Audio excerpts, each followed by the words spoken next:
Tantor Audio, a division of Recorded Books, presents Escorting the Actress by Leigh James. Narrated by Kasha Kensington and Nelson Hobbs. Prologue. 11 years earlier. "Don't you dare do it, Kyle Richards," I said, my tone a warning. It was a fake warning, of course. I felt tears like pinpricks in my eyes, burning, threatening to come out and humiliate me even further. "Why, will the little widow bookworm cry?" he asked. My stepbrother's arrogant, handsome face mocked mine. "No," I said, my voice getting thick. "Just give it back." Kyle looked at the heavy textbook he was holding, the one he'd ripped out of my hands only moments earlier.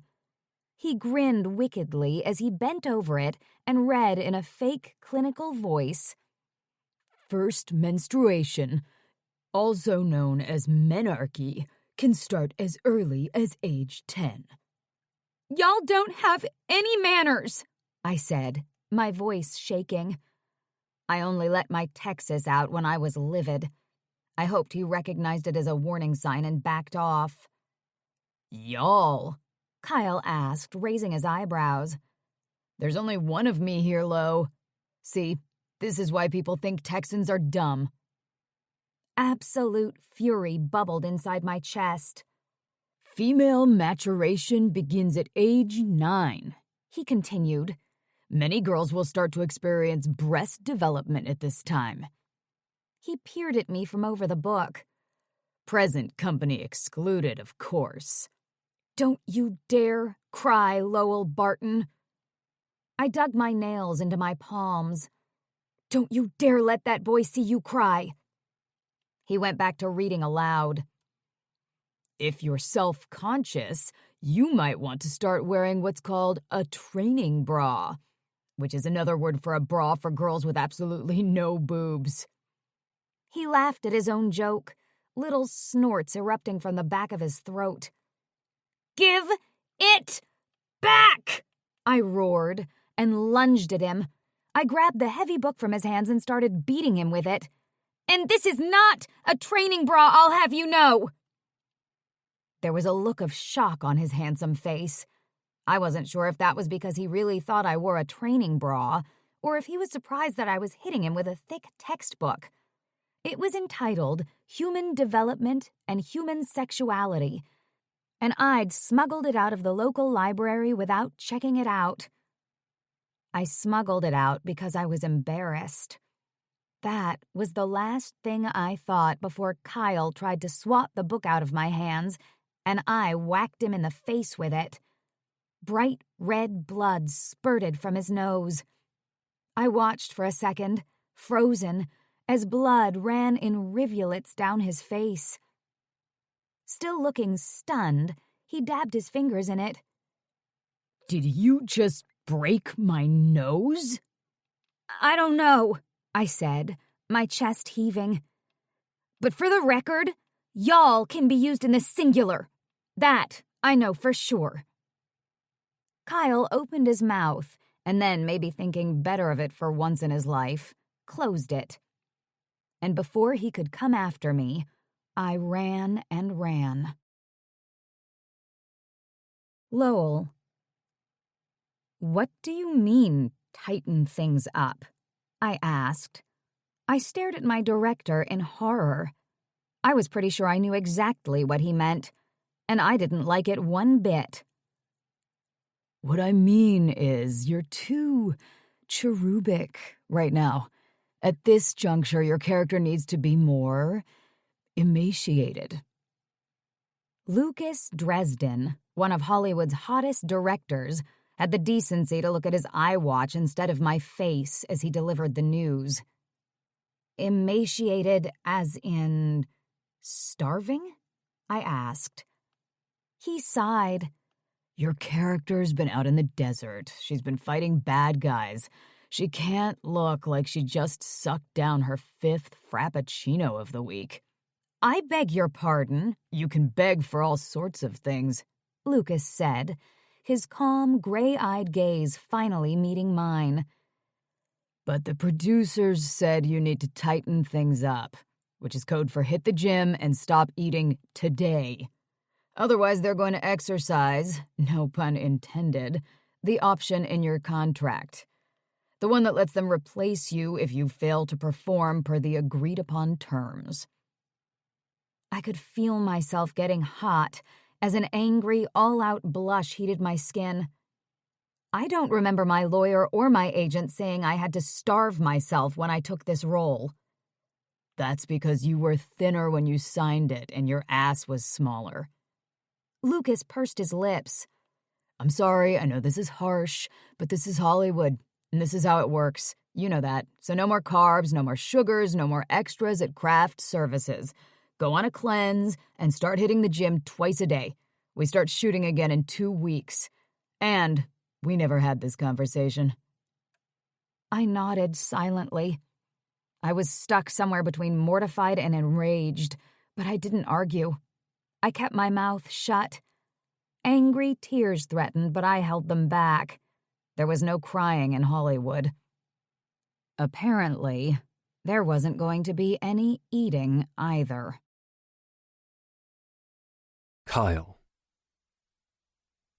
A few years ago, if someone had told me that I'd be a male escort someday, I would have had a one-word response: awesome.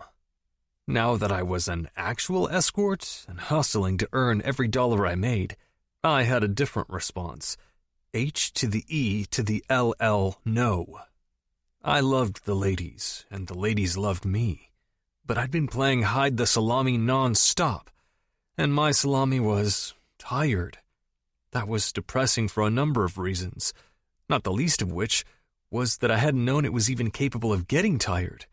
But Big Dude was exhausted, and now something I'd always been good at and enjoyed, casual sex, was making me feel sad. Sad was a new low for me. I didn't like sad. When I'd started out working for the service, I'd thought it was so clever. Desperate for money, sure, but also clever. My father would freak if he knew how I was paying the bills since he disinherited me. That had seemed like a great idea at the time, but the more dates I had, the more I started to doubt myself. Why was I doing this with my life? If my main motivation was spiting my father, didn't that mean I was still just a big, belligerent adolescent? I didn't want to keep turning tricks, but as I didn't have any other job prospects, I was still taking assignments. Today I was with one of my regular clients, Dallas. She was young and gorgeous, not the type you might picture to hire a male escort. But now that I'd been doing this for a while, I realized there was no one type of client. Dallas was a second-year med student. She said she didn't have time to look for a relationship. A string of one-night stands didn't interest her, and neither did a fuck buddy. She said she liked me because this was a business transaction, and that I was tested for STDs regularly. I liked her because she was A, gorgeous, B, appreciated Big Dude, and C, seemed pretty normal. "Oh, baby," she said breathlessly, as I nuzzled her clit with my tongue. I nipped at her a little and put 2 fingers inside her wet pussy, which spasmed around me. "I want to fuck you from behind," I said, sliding my fingers in and out of her purposefully. I'd been with her enough times to know exactly what she wanted and exactly when she needed it. "I love it when you say that," she said. She immediately got up and got onto all fours, spreading herself open for me. Dallas liked to get to the point. Not wasting any time, I was only here for an hour. I smacked her on the ass, rolled on a condom, and entered her. She was so wet for me. I ran my hand down her chest, fondling her breasts, rolling her nipples between my fingers just the way she liked. She moaned beneath me, throwing her head back and grinding herself against my shaft. I thrust into her harder and harder and fingered her clit until I could feel her body tighten and spasm around me, her cries increasing with each stroke. That's when I faked my orgasm, timing it perfectly with hers so that she'd never guess a thing. I tugged on her pretty hair and called her name, thrusting and groaning like all get out. Afterward, we lay in a sweaty heap together. Thank God Big Dude had gone back down. Dallas never guessed a thing. None of them ever did.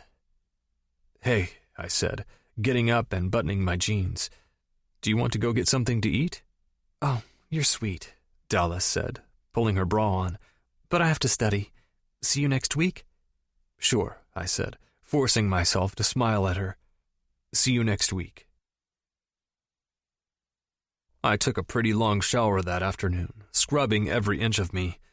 I couldn't even have an orgasm anymore, and I hadn't been able to for some time.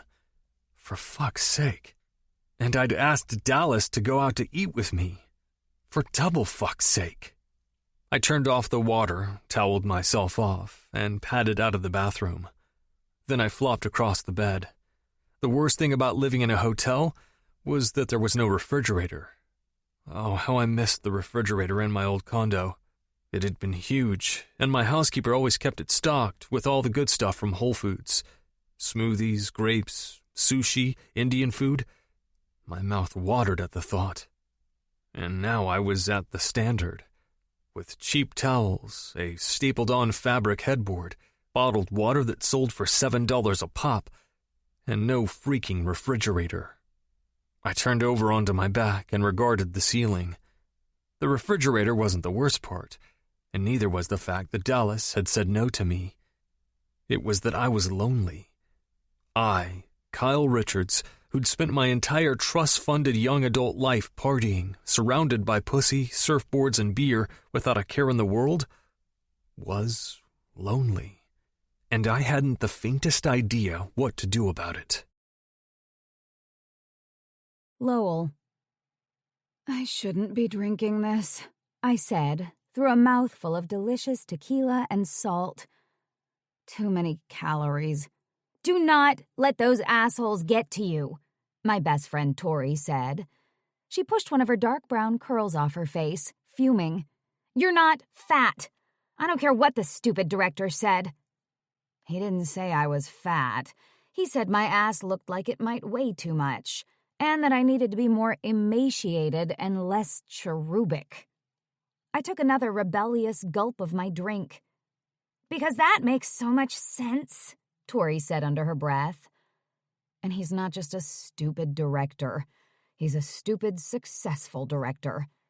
Lucas Dresden is a Hollywood god. And he told me that I need to stop eating before we start shooting those scenes on the beach. So that's what I'm going to do. That's just great. Tori looked as if smoke was about to pour out of her ears. It was good that we were in a crowded bar in Venice, or she would probably have started yelling a litany of obscenities about my director. What did you say to him? That you hope various body parts of his rot off and die, I hope? No. I said okay. I can't afford to lose this job. I didn't tell her that I'd gone into my trailer and cried afterward. I was worried I was going to get fired from this film, and then my career would be over. I couldn't let that happen. I grimaced and took another sip of my margarita. The thing is, my ass is my ass. It likes to be a certain size. Starving myself for the next 2 weeks won't make it a whole lot smaller. Your bum is perfect, Tori said. I'm so tired of the people you work with. And the press, it's sick, the things they say about you.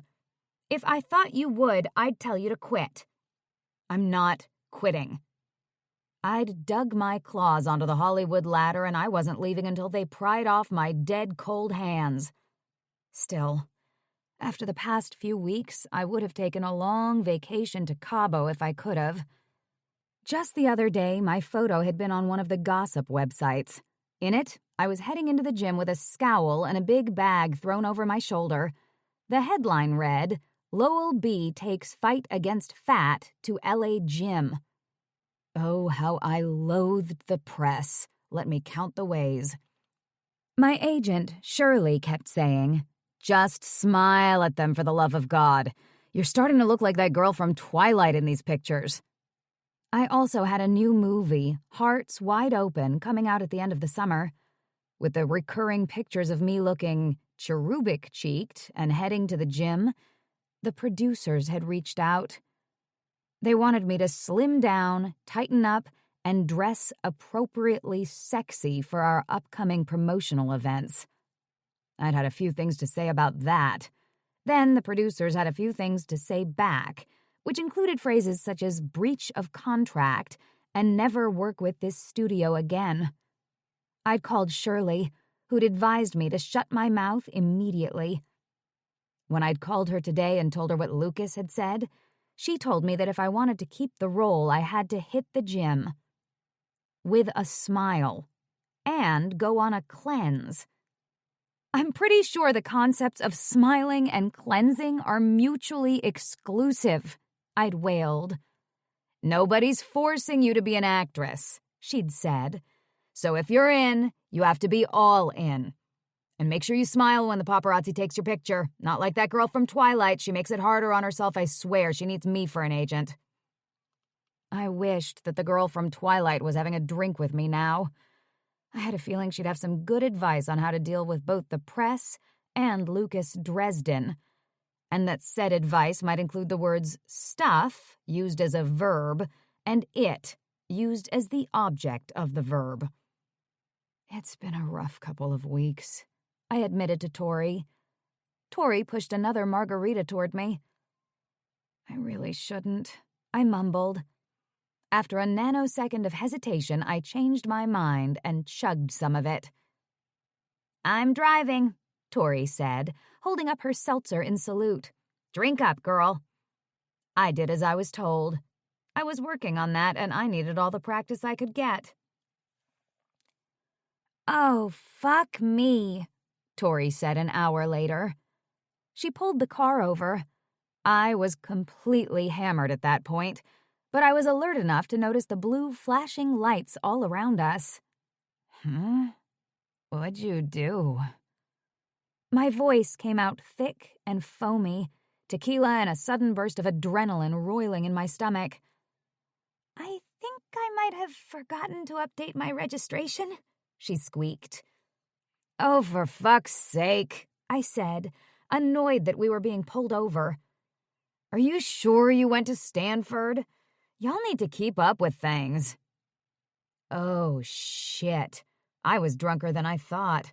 My Texas was showing. Just be quiet, Tori begged. I snorted at her and gripped my seat.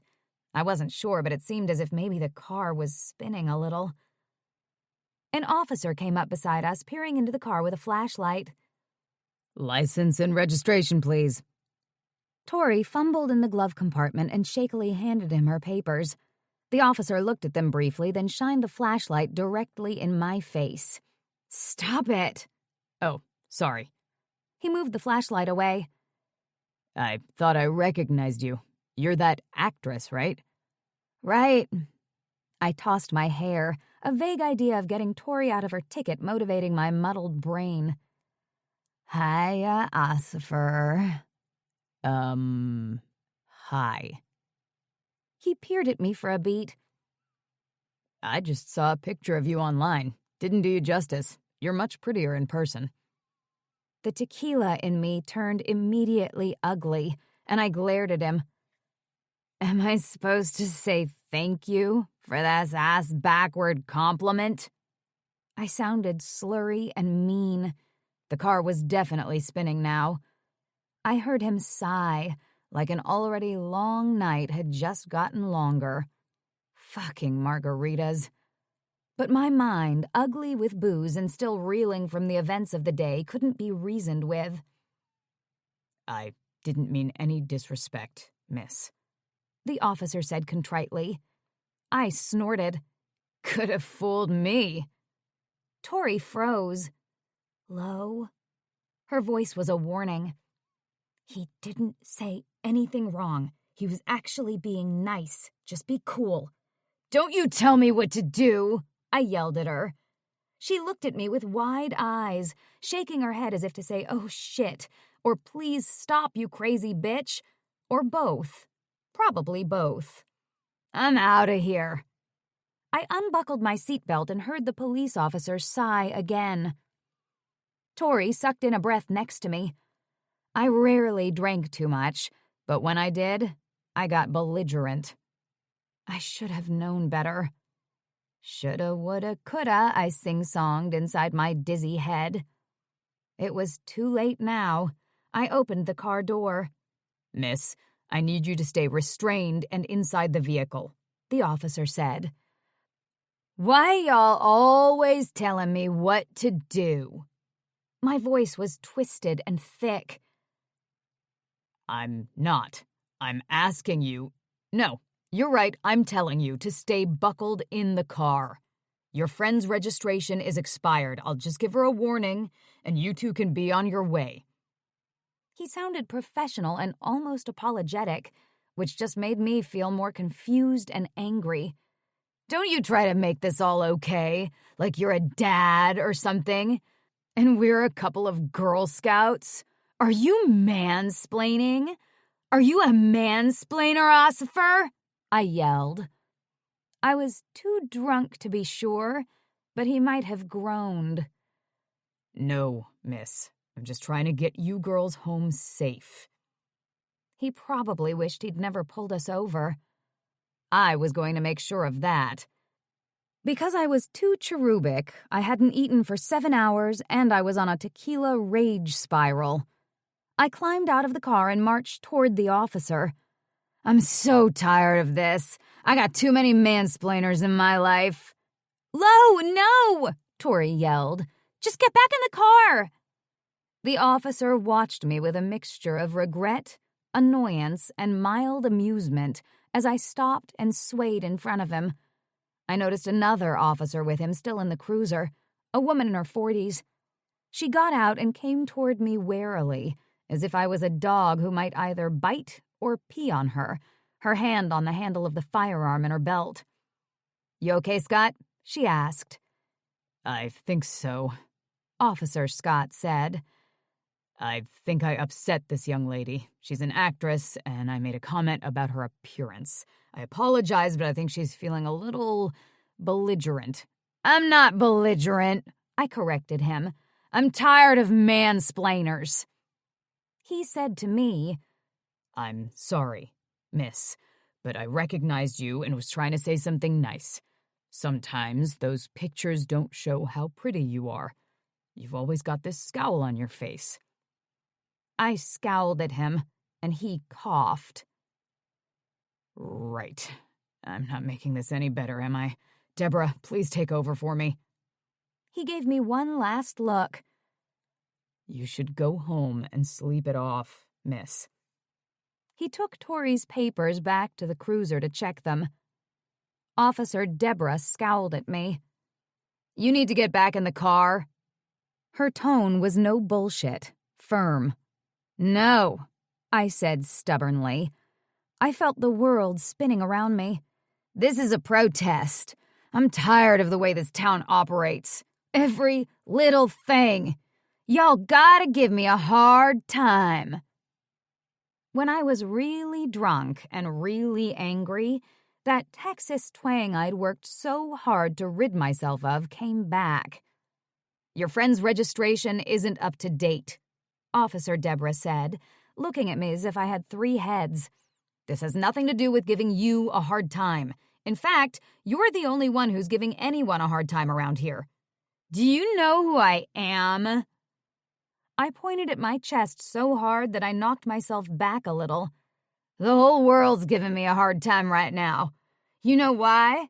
Because I'm a woman, and every single mansplainer out there wants to tell me not to scowl, what type of dress to wear, what size my ass should be, and I'm tired of it, you hear? I stepped closer and almost fell over. Regaining my balance, I leaned toward her conspiratorially. You understand what I'm saying, don't you? Are you asking me if I understand what you're saying because I'm a woman? She asked. That's right, I said, wobbling. That's abso-fucking-lutely what I'm asking you. Then I leaned over and threw up all over the road.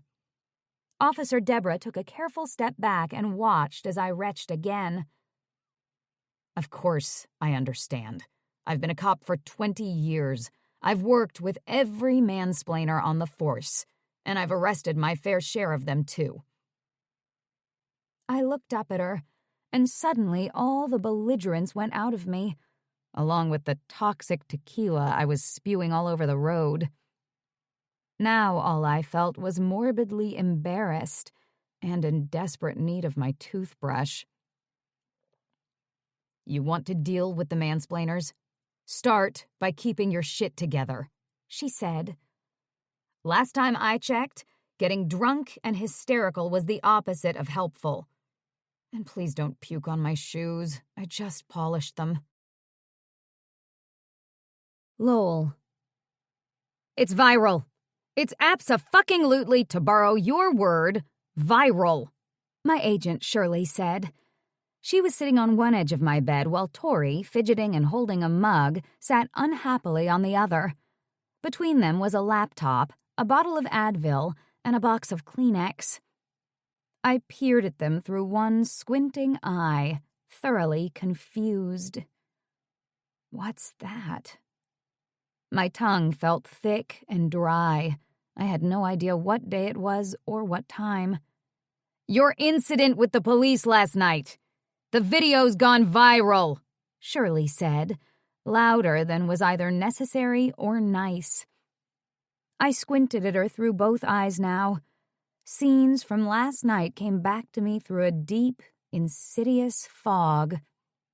Coffee? Tori sounded miserable as she nervously handed me the mug. She watched my face.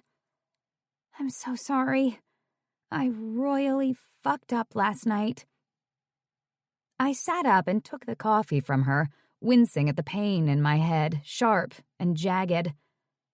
If I remember correctly, you told me to stay in the car. I reached for the painkillers and took one. Looking as though she disapproved of my very existence, Shirley handed me a bottle of water to wash the pill down. Who posted the video, one of the officers? I asked. The specifics of last night were coming back to me in jagged, ugly pieces. No, Tori said. They were actually really nice about the whole thing. They just gave me a warning. It was someone else, just some random person on the sidewalk. They heard you yelling, so they filmed it. When they realized you were Lowell Barton, they sold it to XYZ. I groaned. XYZ was a gossip website that seemed continuously out to get me. They were the ones who had posted that most recent picture of me, scowling in my gym clothes, getting ready to fight off my fat. Show it to me, I snapped. I swallowed another Advil and chased it with coffee. Shirley pushed the laptop toward me and I watched myself in the video, horrified. I was wobbling and shouting and slurring. My carefully hidden southern accent kept popping out like a flasher opening his coat. I even said y'all. I even said mansplainer. At least they'd bleeped it out when I said abso-fucking-lutely. Still, I had a sinking feeling that the Disney role I'd been called about was no longer on the table. I closed the screen and buried my face in my hands. Fuck me, stupid margaritas. And I totally puked on her shoes. It's all my fault, Tori wailed, throwing herself across the bed. I made you get drunk. You never drink that much. It's okay. This isn't your fault, Tor. I patted my best friend's head. My issues obviously run a little deeper than a couple of margaritas. But do you mind sending Officer Deborah some new shoes from me and some flowers with a thank you card? I needed to apologize to both of the officers. A trip to their precinct with a large amount of cupcakes and coffee and humility was in order. Tori nodded and tapped something into her phone, while Shirley glared at me. What the hell is a mansplainer? my high-powered agent spat. Her frosted, multi-layered bob was fluffed out in odd, spiky clumps, as though she'd been running her hands through it in frustration. "It's a man who thinks he can explain everything," I mumbled, "because he's a man." "Well, that's just fucking brilliant," she said, getting up and pacing. "I'm sure Lucas Dresden and all 6 of the producers on your movie will love that little term, since they're all men." "And they're totally mansplainers," I said under my breath. Shirley stopped pacing and turned to me, her hands on her hips. "I don't know what you want from me, Lowell. You tell me you want to work. I help you get jobs. You tell me you want to be a star. I worked hard to get you your last 2 parts, and now you're on the verge of becoming a headlining actress, an A-lister. Then you go and pull a stunt like this." I looked up at her pleadingly. "I made a mistake. You know how much I want this." She just shook her head and closed her eyes. "Shirley, I'm sorry. I got drunk because Lucas told me I need to lose weight." It sounded ridiculous and childish, but there it was. "And when that cop told me I was prettier in person than he expected, I just lost it." "But why?" Shirley looked flabbergasted. "You knew going into this movie that Lucas wanted you in great shape. You also know that people see your pictures online and will be critical about how you look. It's part of this life. What's the big deal?" "The big deal is that all anyone in this town cares about is what my ass or my face looks like." The words tumbled out angrily before I could rein them in. "Lowell, you sound like a child who isn't getting her way," Shirley said, her tone a warning. "This isn't a temper tantrum." I got up and paced even though moving hurt my head. "All I'm saying is, I'm an actor. I take my work seriously. I'm not just a face that may or may not scowl too much attached to an ass that may or may not look like it weighs too much. There are more important things to worry about, but that's all I ever hear about. It's frustrating and it's demeaning. Is that too difficult to understand?" Shirley glowered at me, while Tori pretended to read texts on her phone and not listen. "Yes, that is too difficult to understand," Shirley said. "This is Hollywood. This is the deal. If you want to be paid millions of dollars for your craft, or whatever you want to call it, you have to live with the way things are. You have to deal with people commenting on your face, your weight, your dating status. That's the trade-off." "You're right." I sat back down on the bed and all of the fight drained out of me. "Of course, I know you're right." If you want to keep the role you've got right now and ever have the chance of getting another one, you have some serious damage control to do. I'm hiring a PR team to take over from here. I should have done it sooner, I can see that now. You're just about to get to that next level, and I'm not going to kiss all my hard work with you goodbye. We're going to get your image whipped back into shape ASAP. I felt Shirley studying my face, which I was struggling to keep neutral.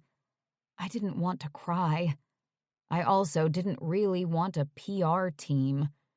I didn't want to admit that my image was out of my control. I can fix this. I have to fix this. What do I do?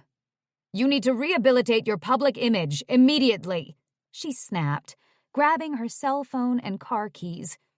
You have Lucas to worry about, and you have the premiere for Hearts Wide Open coming up. You need to pull a rabbit out of a hat, Lo. Today. I'm calling my people. They'll figure something out. Like what?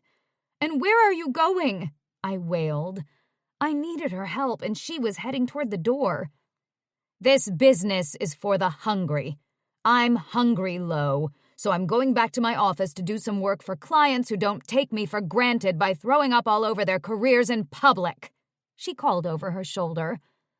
The PR team will take care of everything. I'll set up a meeting and we'll be in touch later today. In the interim, don't do anything stupid.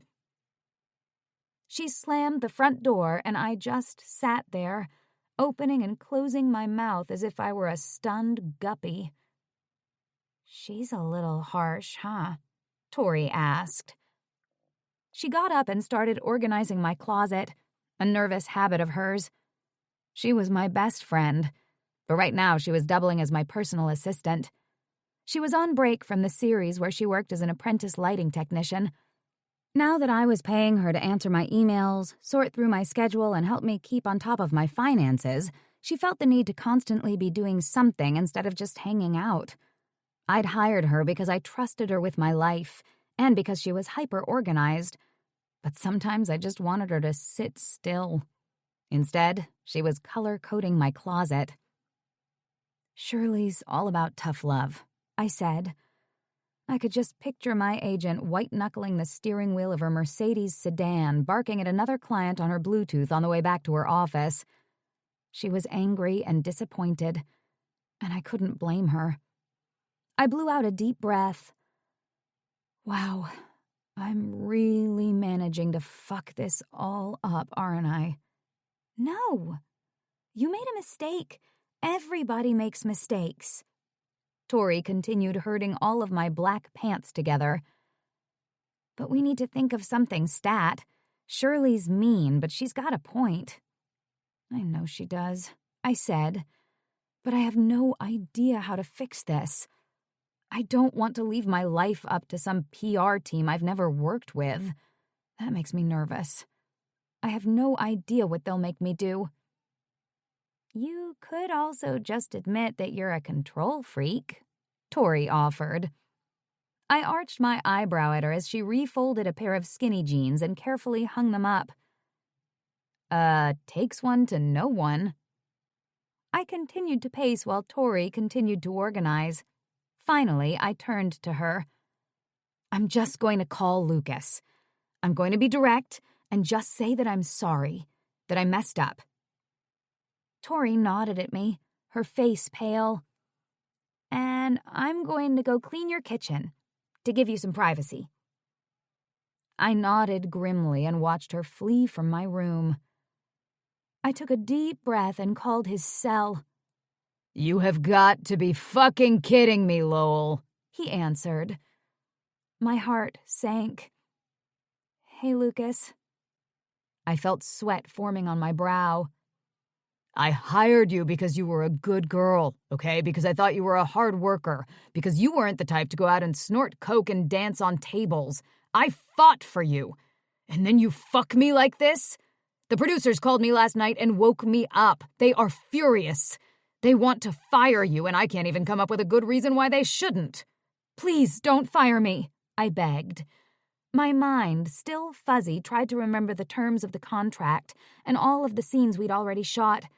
If the producers wanted to fire me at this stage of production, they must really be livid. It would cost them a small fortune to redo the work we'd already completed. That meant they thought this movie would lose money now big time because of me. And they were just trying to cut their losses. Lucas sighed. Give me a reason not to, Lowell. I took a deep breath. I'll make it right. I promise. Can you give me another chance? I don't know, Lucas said. I really don't know. Tori peeked through my door a little while later, after my sniffling had subsided. You okay? She asked. I'm fucked. I have a catastrophic PR problem and a director who now officially hates my guts. My ass is genetically designed to stay its size, and my agent's about to cut me loose, and I have a raging hangover. Not to mention that little video that everyone's one-clicking. So no, I'm not so good. I blew my nose loudly. She sat next to me on the bed. What did Lucas say? That the producers want to fire me, and I have to come up with a viable reason why they shouldn't. By the time we shoot next. I rolled over and put a pillow over my face, as if that could block out the ugly truth of how fucked I was. Tori was quiet for a second. Shirley said you need to pull a rabbit out of a hat, right? I know. I was here. Tori hopped up, meeting her threshold of sitting time. I peered around my pillow and watched as she tore through the jeans in my closet. She appeared to be organizing them by wash. I think it means you need to do something drastic to distract the press and the public, she said, her brow furrowed as she inspected my denim. It has to be something bigger than how drunk you were last night and everything you said. That's a pretty tall order. It would have to be some huge news, like I'm pregnant or getting married. Tori looked at me and smiled enthusiastically. The press loves marriage and/or a baby bump. Let's do that! I scrunched up my face at her. At this rate, I was going to need another Advil, or possibly another margarita. I can't be pregnant or get married, because I'm not pregnant and I don't even have a boyfriend to marry. So, how about a hot new boyfriend, she asked, that you might eventually marry and get pregnant with? That'd keep the press happy. That would be great for all sorts of reasons. I winced as I thought of how long it had been since I'd been with a guy. But there's one problem. I don't have a hot boyfriend, or a new boyfriend, or any prospect of a boyfriend for that matter. Well, we could get you one, Tori said. What about Troy? Troy? I practically spit out his name. He dumped me, remember? Right after I told him I was serious about him and brought him to all those premieres. Troy is out. Tori nodded. Sorry, that's right. In all the excitement, I forgot he was a douche. She scrunched up her face and thought, how about Kevin, that hot agent? Engaged. Recently. Bummer. I rolled over and sighed. Besides, it couldn't just be any guy. I'd need someone who seemed crazy about me. Someone so totally hot that the press would go nuts over him. I need Charlie Hunnam, or Joe Manganiello, or Channing Tatum. And I need them to fawn all over me. Yes! Tori squealed, clapping and jumping up and down with excitement. Yes, yes, and yes, this is awesome, let's do it. Oh my God, I'm finally going to meet Channing Tatum. You're crazy, you know that? I asked, sitting up and staring at her in disbelief. That's not going to happen. Charlie's taken, Joe's engaged, Channing's married, and plus I don't know any of them. I groaned and sank back down on the bed. Even if I did, I need someone to commit to me, to be in love with me and flaunt it. Today. That's not going to happen. No one owes me a favor that big. My situation was dire. I was imagining how many hits the video was getting on XYZ as I sat there spinning my wheels. The enormity of the trouble I'd gotten myself into was sinking in. The press, my director, the producers, and the people putting together the new film I was up for would want nothing to do with me from here on out. I had the premiere and press junket coming up for Hearts Wide Open, and I was sure everyone associated with that movie wanted to kill me. Even with the impending arrival of Shirley's PR team, I was toxic for the near future. They wouldn't be able to save me. The paparazzi would be ruthless, following me everywhere, taunting me. I knew myself too well. I would snap under that sort of scrutiny. Then it would all be over. Everything I'd worked for, everything I wanted so badly. I wish I did have a new boyfriend to throw at them. Then I sat up again. Hey! I just thought of something. What? Something my mom always says. Whenever she has a problem, she says she just throws some money at it. Like it'll magically make the problem disappear. That's because she's throwing your money, and lots of it. But what if I did that? What if I threw some money at this? I paced again. What if I threw enough money at this that I could make it go away? Or at least obfuscate it? Huh? Tori looked at me as if I was crazy, and she had every right. If I was attempting to apply my mother's logic to my problem, I was in deep, deep trouble. What if I hired someone to act like my boyfriend and paid him enough so that he kept his mouth shut? Who would you even ask? George Clooney? Chris Pratt? She looked so excited I was worried she was going to hyperventilate. I wish, but they're both married. I don't know anybody I could ask. My mind racing 100 miles a minute, I stared out the window at the tiny, pretty backyard of the house I'd saved and planned for. What I needed was a body. A hot, handsome, strapping male body. I needed a showstopper of a guy to redirect the press. A super hot guy who would do exactly what I said. I was pretty sure that didn't exist in real life. But this was Hollywood, and sometimes illusions seemed real here. I had a crazy idea about what I could do. Not only was it crazy, it was risky. Although I wasn't normally a risk-taker, I wasn't a quitter either.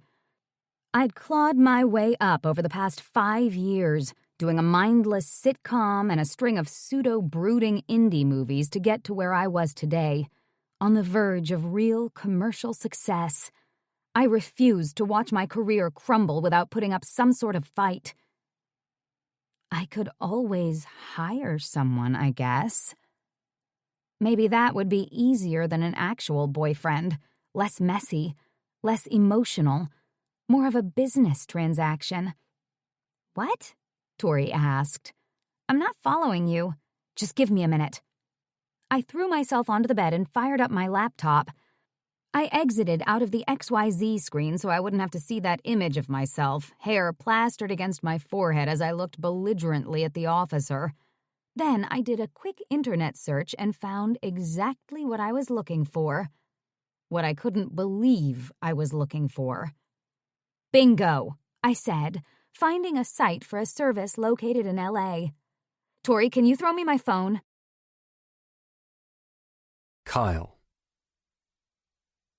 I was heading out for a burrito when my phone buzzed.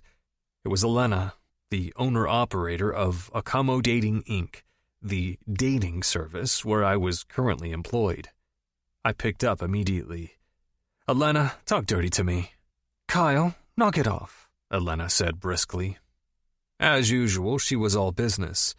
I could just picture her in an impeccable suit, her short hair spiky with mousse.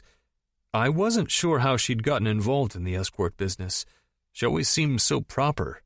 I just had a call come in from a first-time client, someone who could be very valuable as a source for future referrals. Are you available for a long-term assignment? How long? My voice was neutral, but I cringed. I was looking for a way out, but I hadn't found it yet. It could run for a few weeks, Elena said, depending on the circumstances. Well, that was a new one. Who needs an escort for a few weeks? It's not that uncommon, actually. My girls are often hired to take vacations with a client. In this case, it's more of an undercover assignment than a straight-up date. I'm totally lost right now, I said, raking my hand through my hair. The client is a young woman, a pretty famous actress, actually, who needs a fake boyfriend. The press has been giving her a hard time, and she has a premiere coming up. She needs a distraction in the form of a hot, new, completely devoted boyfriend. I sat there, trying to understand what she was getting at. Elena sighed in exasperation. That would be you, Kyle. Come on, connect the dots with me. I would be the completely devoted boyfriend? I said. Correct. If it works out, she might keep you on for a while longer, until things calm down. Does that sound like something you'd be interested in? Your earnings would be significant. I'm in, I said immediately. Significant earnings might just be my ticket out of the escort business. Excellent, Elena said. Come on in, get your health status verified, and sign the paperwork. you have to get your things together too. She's moving you into her house. Today. What if she doesn't like me? I asked. But it was a purely rhetorical question. Getting women to like me had never been a problem. I had a lot of problems, but that wasn't one of them. Elena snorted. She'll like you just fine. They always do. So, who is it? I asked later. Elena and I were in the bright, immaculate, and minimalist Los Angeles branch of accommodating. She had started the escort service back on the East Coast, in Boston. She'd done so well that she expanded her operations out here. I'm not going to tell you right now because I want you to meet her without any preconceived ideas about what she's like. Elena smoothed the button-down shirt she'd picked out for me and held up different ties next to it. Just treat her like the nice, gorgeous, successful starlet that she is. What's wrong with her? I asked. Elena shot me a dirty look, and I scoffed. There's got to be something wrong with her. Why is she hiring me? I told you. She frowned and held up another tie. She's had some trouble with the paparazzi lately. She needs to feed them a story starring her new love interest. That's where you come in. Right, I get that. But why doesn't she actually have a love interest? I think she's been busy with work, she said, and shrugged dismissively. It doesn't matter why. You don't actually have to be her boyfriend. You just have to act like her boyfriend, and follow any other rules she might throw at you. She sounded pretty type A, so I have a feeling there might be a few. That a type A gorgeous starlet had hired a male escort to help her out with the press seemed a little strange. So I'm just going to drive to her house, meet her, move in with her, and pretend that I'm in love with her. In front of the paparazzi, I said, watching Elena warily. That's right. In front of the paparazzi and everyone else. And she said she doesn't want to sleep with you. So think of it as a vacation from your real job. What the hell? She doesn't want to sleep with her hot male escort?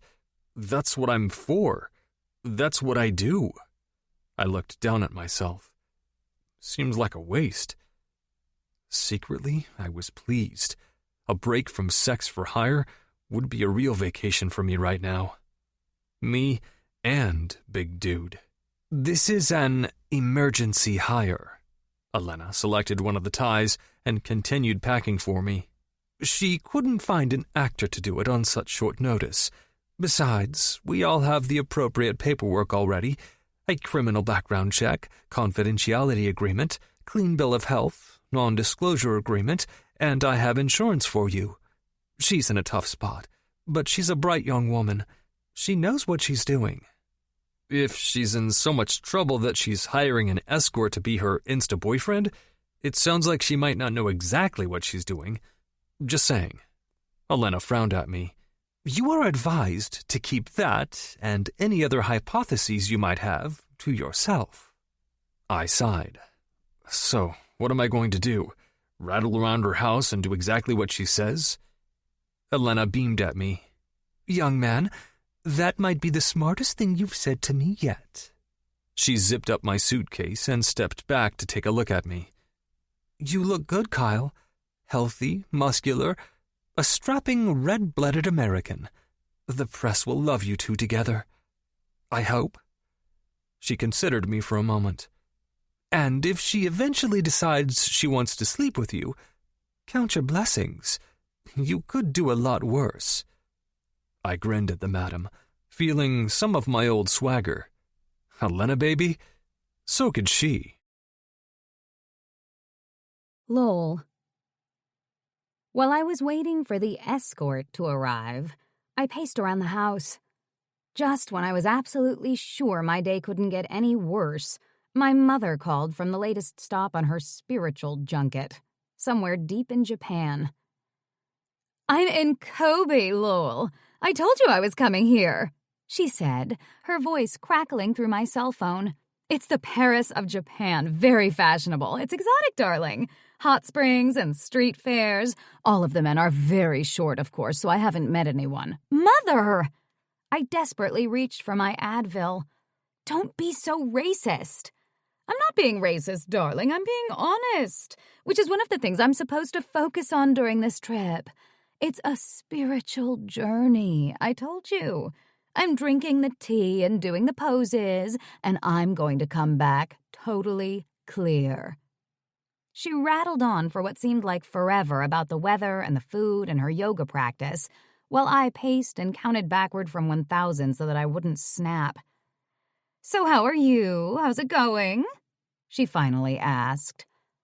I took a deep breath. I'd been hoping we'd lose our connection so that I wouldn't have to tell her, but apparently this wasn't my lucky day. Again. "Mom, there's something I need to tell you. I sort of got into trouble last night.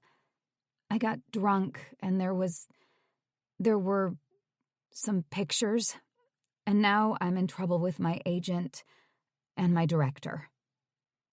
I couldn't bear to tell her it was a video and that I might be fired. "What?" she shrieked. Apparently, all the yoga in the world couldn't keep her from losing it. "You got drunk? What did you do? What pictures?" "Lucas told me I needed to go on a diet or I'd lose my contract. I freaked, and then I drank too much," I admitted. "I told you to stop eating carbs," my mother warned. "I am sending my trainer over to you and my chef. You have got to get control of this. We need this role. Everyone who works with Lucas Dresden gets nominated for a Golden Globe. It's your turn, darling."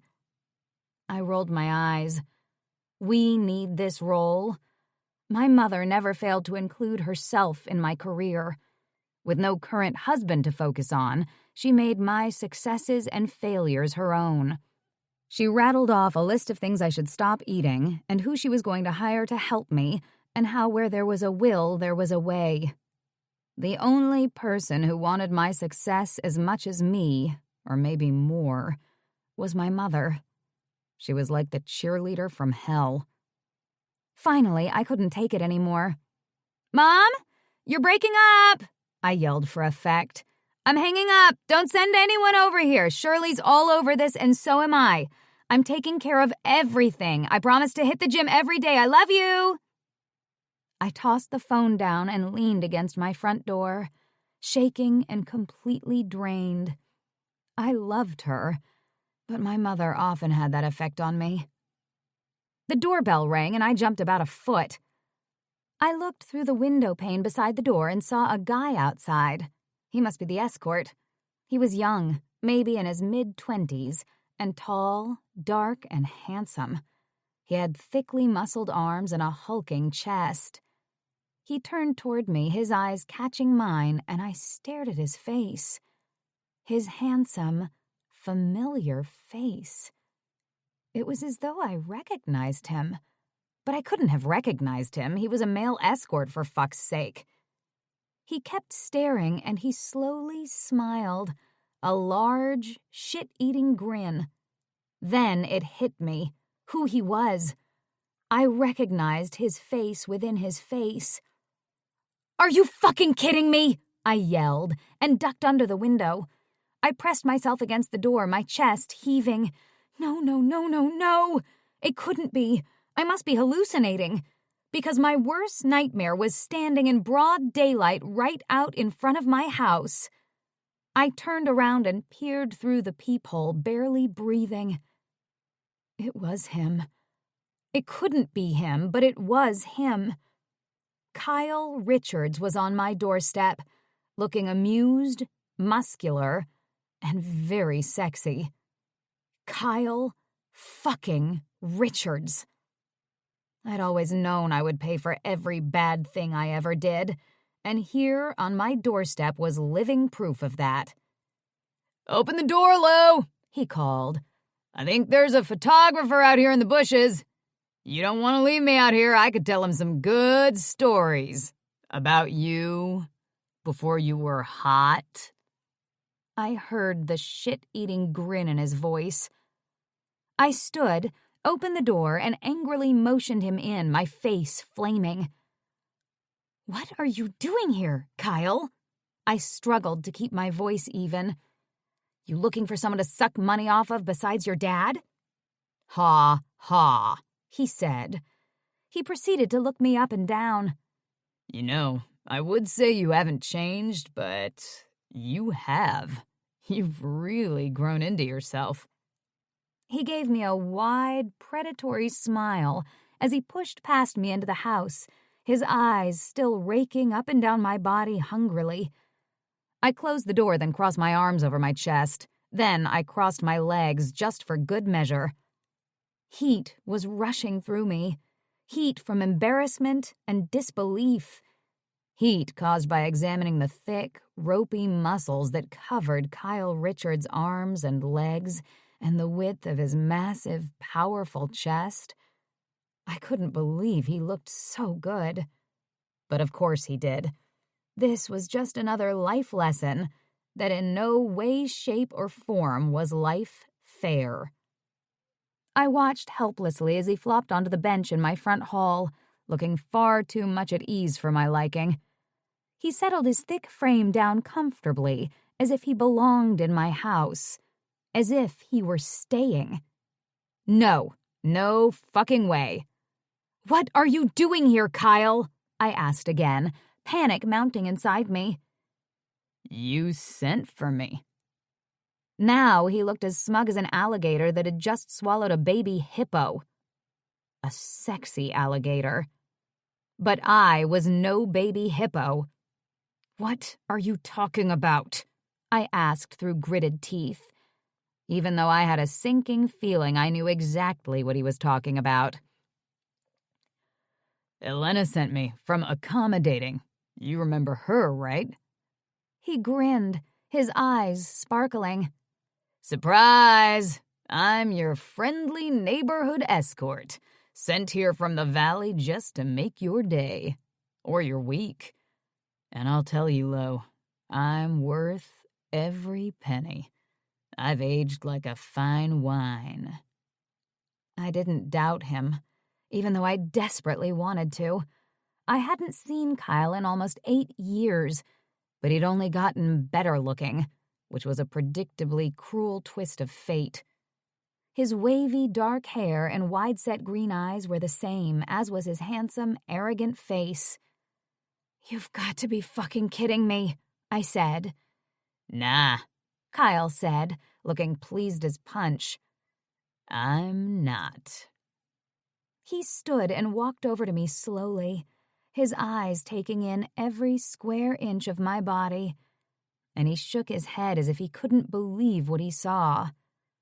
The last time I'd seen Kyle, I was a pasty, brace-faced 14-year-old, saved from being ugly only by the stubborn plainness of my face and the light blonde color of my hair. I still felt like that girl. When I looked in the mirror now, I was always pleasantly surprised that she wasn't staring back at me. But I still knew she was in there. He leaned over toward me and I felt his breath in my ear.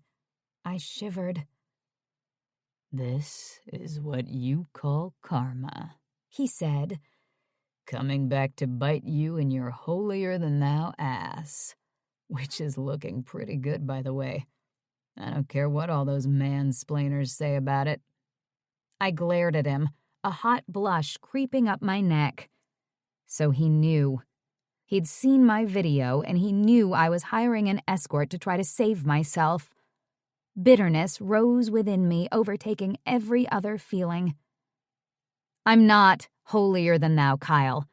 And if I am, that's at least better than being a stoned, trust-funded loser," I said, putting my hands on my hips and straightening my spine. He beamed at me. "There she is. That's the Lo I remember. Little Miss Perfect. Except that now you're smoking hot. Those braces really paid off." My blush deepened, either in anger or because of his ass-backward compliments or both. But I kept my game face on. "How can you remember anything?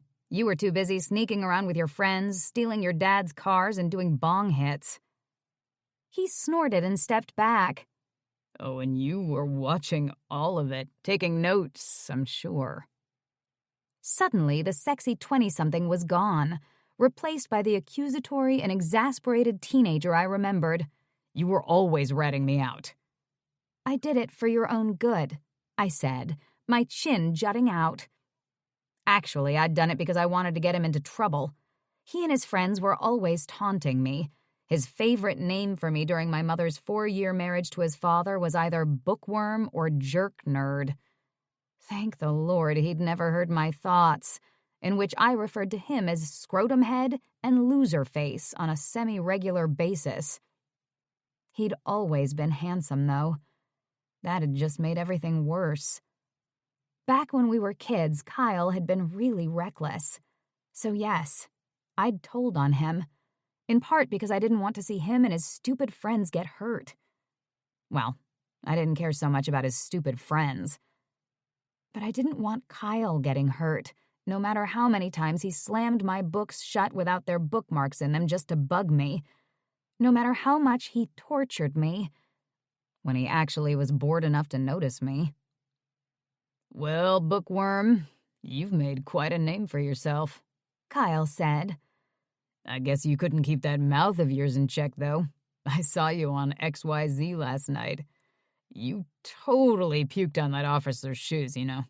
I know. I was there, I snapped, even though I didn't actually remember that part too well. I glared at him. As bad of a predicament as I'd been in this morning, it now seemed like a cakewalk compared to what I'd gotten myself into this afternoon. I'd hired an escort to act as my boyfriend so I could rehabilitate my image. And now I had an event to go to in Santa Monica later this afternoon, and Tori had already leaked to the paparazzi that I'd be there with my new, hot, completely devoted boyfriend. My new hot, completely devoted boyfriend who was actually my escort. My escort who actually was my stepbrother. My hot stepbrother. My hot ex-stepbrother, but still. I was so fucked.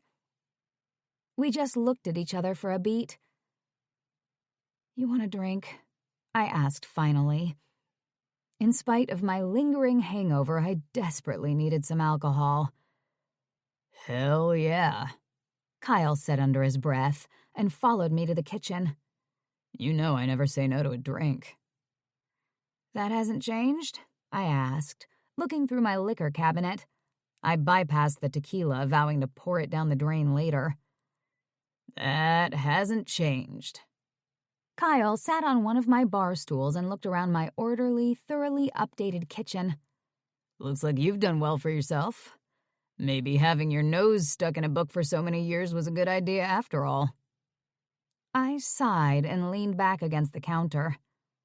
I was exhausted. First the video, then my mother, and now Kyle. It felt as if someone had let all the air out of my tires. "Does this look like a happy ending to you?" I asked, motioning to him and me and the bottle of Belvedere between us. "It's 4:00. We're drinking hard liquor. I have to go to a designer sneaker event in 2 hours because I puked on a police officer last night, and someone filmed it and it went viral, and I have to fix it somehow." I opened the bottle and made 2 very tall vodka and tonics. "And you're my escort. I hired you to help rehabilitate my downward spiraling image. And you're my stepbrother." I cackled uncontrollably and took a big swig of my drink. So I don't think I've actually done that well for myself. Well, when you put it that way. Kyle watched me from across the marble island. Drinks seem like a great idea. "But what about you?" I asked. "How'd you end up in Southern California working as a male escort?" I grimaced. I didn't mean to be so blunt, it just slipped out. "I moved down here last year. The surfing's better. And I ended up being an escort, a high-end escort, mind you," he said. "About 2 months ago. My father cut me off, and I couldn't pay my bills anymore." I watched his face. "You couldn't do something else?" Like wait tables or be an office assistant or something? Unfortunately, I'm not in possession of that many transferable skills, Kyle said, the cocky look leaving his face. I never went to college. I barely finished high school, if you remember. And as for work, it's not like I have an extensive resume. And without my father's contacts, I only had a whole lot of nothing to fall back on. Oh, wow. I didn't know what to say. So my only transferable skills really are this. He motioned to his face. And this. He motioned to the rest of his body. I was giving this lady a surfing lesson, and she told me about accommodating. She said they wanted to recruit men for the business. I said I was interested, and Elena, she's the owner, came out to the beach that day and hired me on the spot. Apparently, male escorts are a growing sector of the industry. I get paid pretty well. He shrugged. And all you have to do is have sex? I asked. He took a sip of his drink. Sometimes it's more than that. Sometimes I go to dinner with my client, or we go hiking. Sometimes they like to talk. Some of the women are just lonely. But, yeah, once they see me, they usually want to have sex with me. He stared at me. Okay, they always want to have sex with me. And who could blame them, I wondered, looking at his bulging biceps and massive chest. The worst was his face. He was just so handsome. He looked as if he might almost be nice. In any event, he was so handsome a person would definitely wish he was nice, so that he could be her real-life boyfriend. Forever. Ugh, Lo, stop. And do you like your job? Kyle shook his head. Of course not. It's uncomfortable. But I'm hoping to make enough money off this assignment with you that I can quit. Then I can maybe go back to school. I took another sip of my drink. Kyle, this assignment's not going to happen. You cannot be my pretend boyfriend. You're my stepbrother. I'm your ex-stepbrother. And besides, nobody but you and I know that. They'll find out. Your dad's a Silicon Valley executive. I'm a Hollywood actress. You're a bad boy surfer trust funder escort. They'll find out everything. This, I pointed at him, then back at me, is a no-go. I think I'm the best chance you've got, Kyle said. My phone beeped. It was a text from Shirley. PR on its way. I cursed under my breath. You have a press event, right? Kyle asked, checking his watch. You puked on a police officer's shoes last night, and as Elena explained it, you're on the verge of getting fired from your movie. You might not ever work in this town again if that happens. I'm the only option you've got, Lo. No, I said firmly. No one knows who I am. Only my friends and my dad, and none of them will say a thing. My friends won't because they're loyal, and my dad won't because he's wrapped up in his latest project in Boston. He's completely clueless. No one will know. There's no pictures of us together. We lived together back before anybody had an iPhone. We only ever lived in Orange County. That's practically the other side of the world to most of the people around here. He looked at me pleadingly. I need this. Please. Nobody has any idea who I am or who I am to you, and they won't find out. How can you say that? I asked. I'll use a fake name. Kyle Jordan. He reached out to shake my hand and smiled, revealing his dimples. I gave him a limp hand and he pumped it enthusiastically. Pleased to meet you. I finished my drink, clutching the glass in my spare hand, the hand that wasn't making a deal with the devil himself. Kyle Jordan. I sucked on an ice cube and resigned myself to the fact that I was making the stupidest decision of my life. It's nice to meet you. The doorbell rang and I cursed again. That's my new PR agent. Stay here. I hustled to the door and checked the window. A stunning blonde was on my doorstep. "It's Gigi," she called through the door. "Your agent sent me. I'm your new PR team." I begrudgingly opened the door and she sailed through, all legs and clicking high heels, her sleek ponytail swinging, and thrust herself squarely in my living room. "Lowell, it's such a pleasure. That video doesn't do you justice." She air-kissed my cheeks and beamed at me, but I could tell she was inspecting me head to toe. Thanks," I mumbled. I told Shirley I was all set. But you know Shirley, right? It's not like she's going to leave you alone after that stunt you pulled last night. Now, I understand you've agreed to attend an event tonight. Smart move. No sense in hiding. I would caution you strongly, however, to not drink a thing and try to avoid direct questions. We want you to be seen looking gorgeous, sober, and contrite, but we don't want you to say too much. Not yet. You're going to do an exclusive later. It'll be a very controlled message, very tight. Did someone say tight? Kyle asked, and strode into the room, grinning mischievously. I clenched my fists. First of all, he was being crude. Second of all, I'd told him to wait in the other room. My hired boyfriend and I already needed a serious heart-to-heart. "Well, hello," Gigi said. "I'm Gigi, Lowell's new PR agent. And you are?" Lowell's boyfriend, Kyle Jordan. Kyle threw his arm around me, the grin never leaving his face. Gigi looked a little disappointed, and I wanted to tell the lanky PR socialite that she was more than welcome to my so-called boyfriend. Instead, I smiled, pretending that I was thrilled to have him beside me. "Shirley didn't tell me you had a boyfriend," Gigi said, her thought process ticking almost audibly. "Shirley doesn't know." I'm Lowell's secret weapon. Kyle changed his posture, so I swear to God he was sticking out his dick at her. Well, bang, bang. I like it. Gigi smiled at him appreciatively, either completely undeterred by his dick or approving of it. "I assume you're attending the event tonight, too?" He pressed himself firmly against me. Absolutely. "Well, I must admit I'm impressed," she said to me.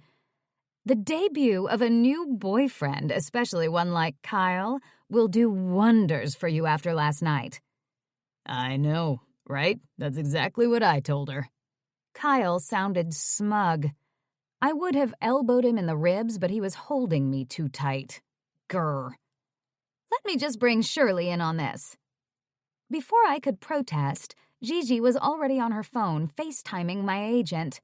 "Shirley, it's me. I'm with Lowell and her fabulous boyfriend, Kyle." "Since when does she have a boyfriend?" Shirley screeched. She always wanted to know every little detail about my life, and now I'd hidden something from her. Except, not really. Well, sort of. Ugh, I was still too freaking hungover to think this whole thing through. "Give me the phone," I snapped. Shirley scowled at me from the screen, and I smiled at her, my face a lying mask of calm. "I have a boyfriend. His name's Kyle. Tori set us up." That was the story I decided on in all of its lackluster detail right on the spot. "Why am I just hearing about him?" "Because I wanted to keep it private. I didn't want the press hounding us." "And now?" She arched her carefully waxed eyebrow. "The press is already hounding me. I want to give them..." I looked at Kyle. "A nice, juicy piece of meat to gnaw on." Ah, you flatter me. He squeezed me again.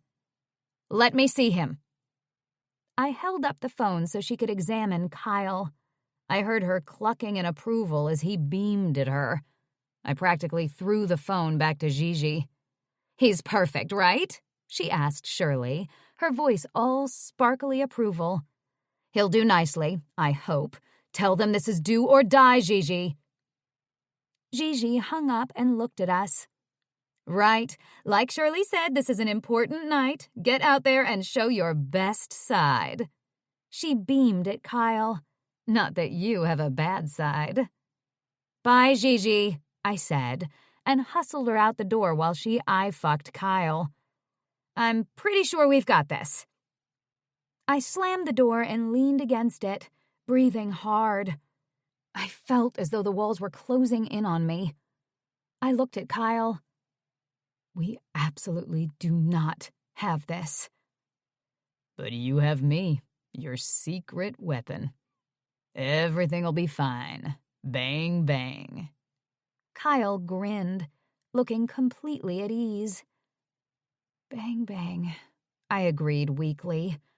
All I wanted to do was bang my head on the door. But since this was my show and I was about to go on, I went and got dressed. For better, or most likely, for worse. Kyle. I'd never thought that my geeky stepsister would grow up to be a Hollywood actress, but over time, I'd gotten used to the idea. But never in my wildest dreams did I imagine that Lowell would hire an escort. She'd always been a good girl, annoyingly good when we were growing up. Her public image had been squeaky clean, aside from the occasional scowl at the paparazzi.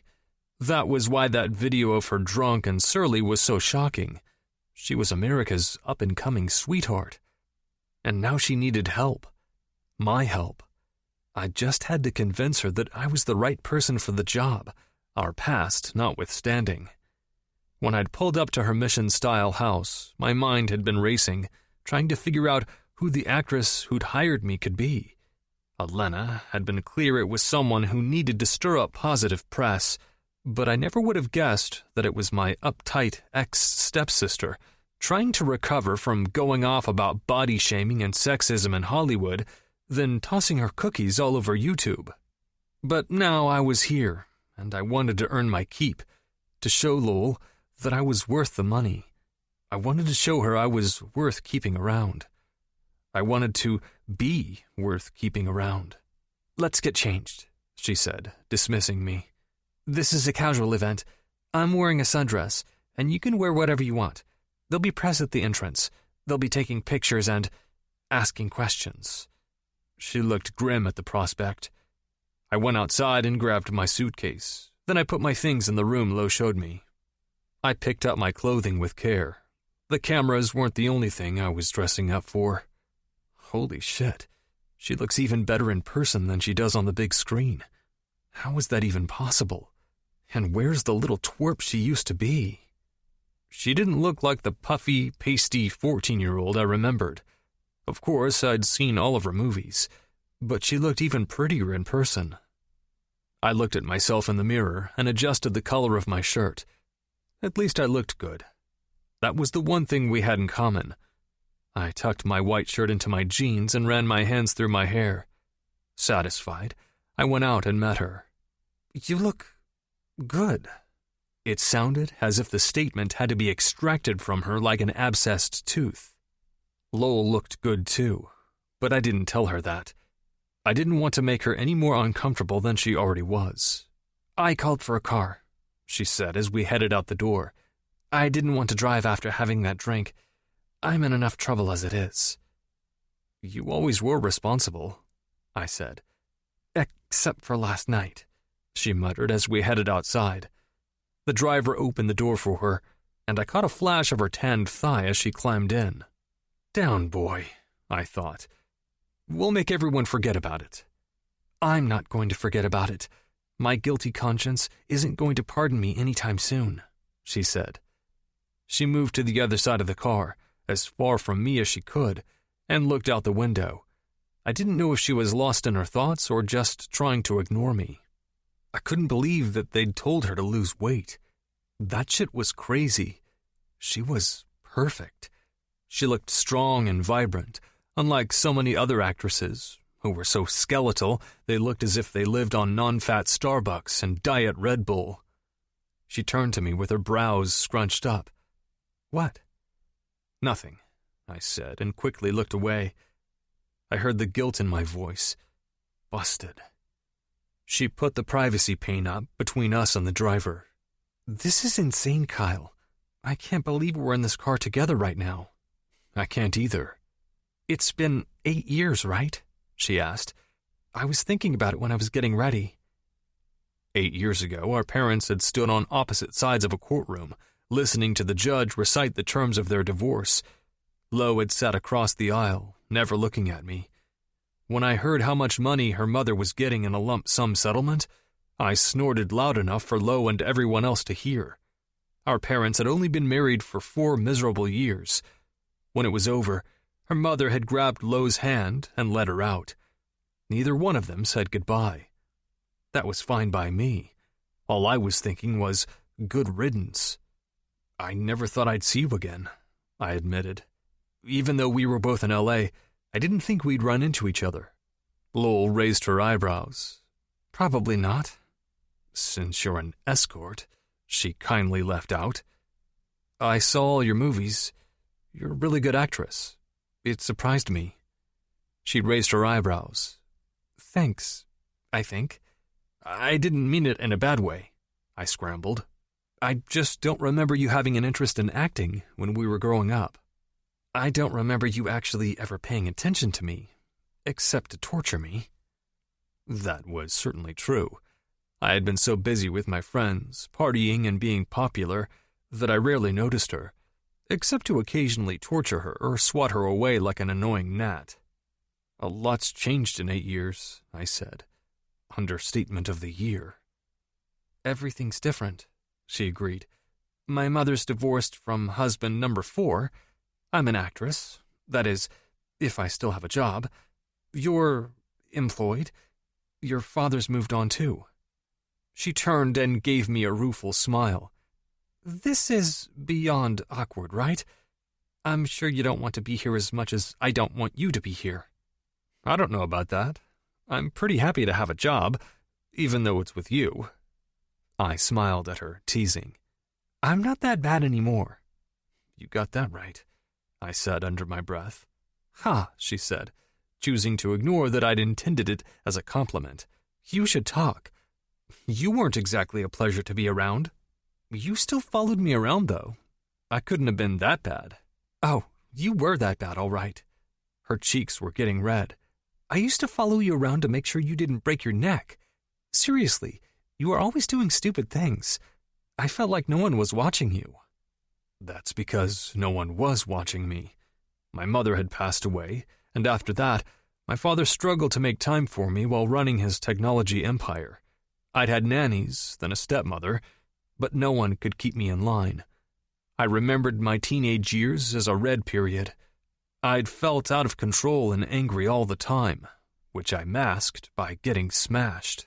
Lo, I didn't know you cared. My tone was sarcastic, but I was actually curious. She shot me a look, her brow furrowed. I cared. I mean, I didn't want you to end up dead. She jutted out her chin. That's all. Well, if that's all. I smiled at her.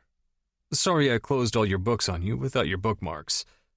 I laughed at the memory, but Lowell looked as if she was trying to practice yoga breathing while scrunching her hands into fists. Let's just concentrate on what we're doing, she snapped, back to business. We have this one event. We're here to ogle designer sneakers and have our pictures taken. It's good press for the designer and the celebrities who show up. All the proceeds from the event go to the local animal shelter. That'll be a piece of cake. I look great in photos. She sighed, her brow still furrowed. They're going to ask us questions, too. She sounded as if she was talking to a first grader. You're going to say you're Kyle Jordan. That's the only thing you're going to say. I'll do the rest of the talking. She was insulting me, but for some reason, I wasn't offended. I was only amused. The idea of what we were actually about to do was sinking in, and I realized how crazy it was. What else are you going to tell them? I asked. That you're my boyfriend, that you're from New York, and that we're madly in love. The last part came out so muffled, I almost couldn't hear her. Huh? What was that? She groaned. We have to play this up, all the way up. We have to act like we're nuts about each other. It has to be a big deal." She turned to me. "By the way, no one knows you're an escort except for my best friend, Tori. She's also my personal assistant. She's the one who let the press know we're going to be here tonight." I got it. I sat up and straightened the collar on my shirt. "We're a big deal." "That's right. And no talking." I pretended to zip my lips, but then immediately said, "What sort of work should Kyle Jordan do? I'm guessing being an escort's not going to cut it." She fidgeted. Nervous energy rolled off her in waves. "I don't know. Any ideas? It shouldn't be flashy. It has to be under the radar so no one can find out you don't exist." "I'll just say I'm in consulting. SEO or something." I shrugged. Nobody knows how to talk about that, including me. But I had faith in my ability to bullshit. "That works." Lowell sounded mildly impressed. "So," I threw my arm around her shoulder, "if we're in love, we better act like it. Knock it off." Lo ducked out from under my arm and pressed herself against the opposite side of the car. I fake pouted. "Well, are we in love or aren't we?" She grimaced and adjusted her dress, making sure that not an ounce of cleavage was showing. "We're in love, all right, and you can put your arm around me at the event. I'm an actress, remember? I can put on a show when I have to. Not until then." "Fine. Your rules, your show." "That's right," Lo said, and her voice wobbled a little.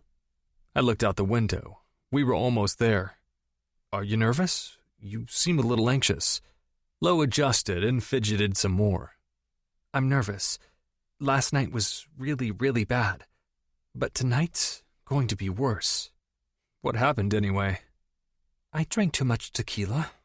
She pursed her lips. "That part was pretty obvious. But what made you do that? And what was that about mansplainers? Something bad must have happened. Getting that hammered really doesn't seem like a nerd-faced kind of move." She stiffened. "I'm not that nerdy girl I was when we were kids." I held up my hands in surrender. "I know. That's pretty obvious, too." Lo shot me a look. "My director told me yesterday that I needed to go on a diet. He said my ass is too big, and that I needed to do something about it before we started filming our next set of scenes."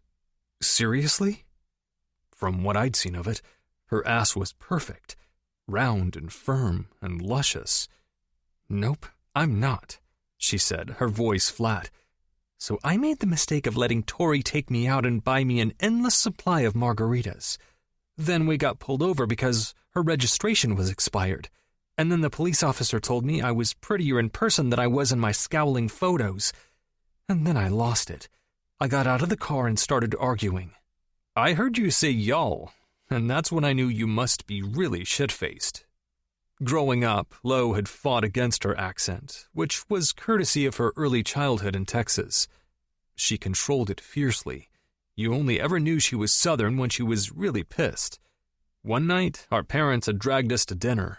In the car, Lo told her mother that I'd been lighting firecrackers under bottles to see if they'd explode. In retaliation, I took the book she was reading and chucked it out the window.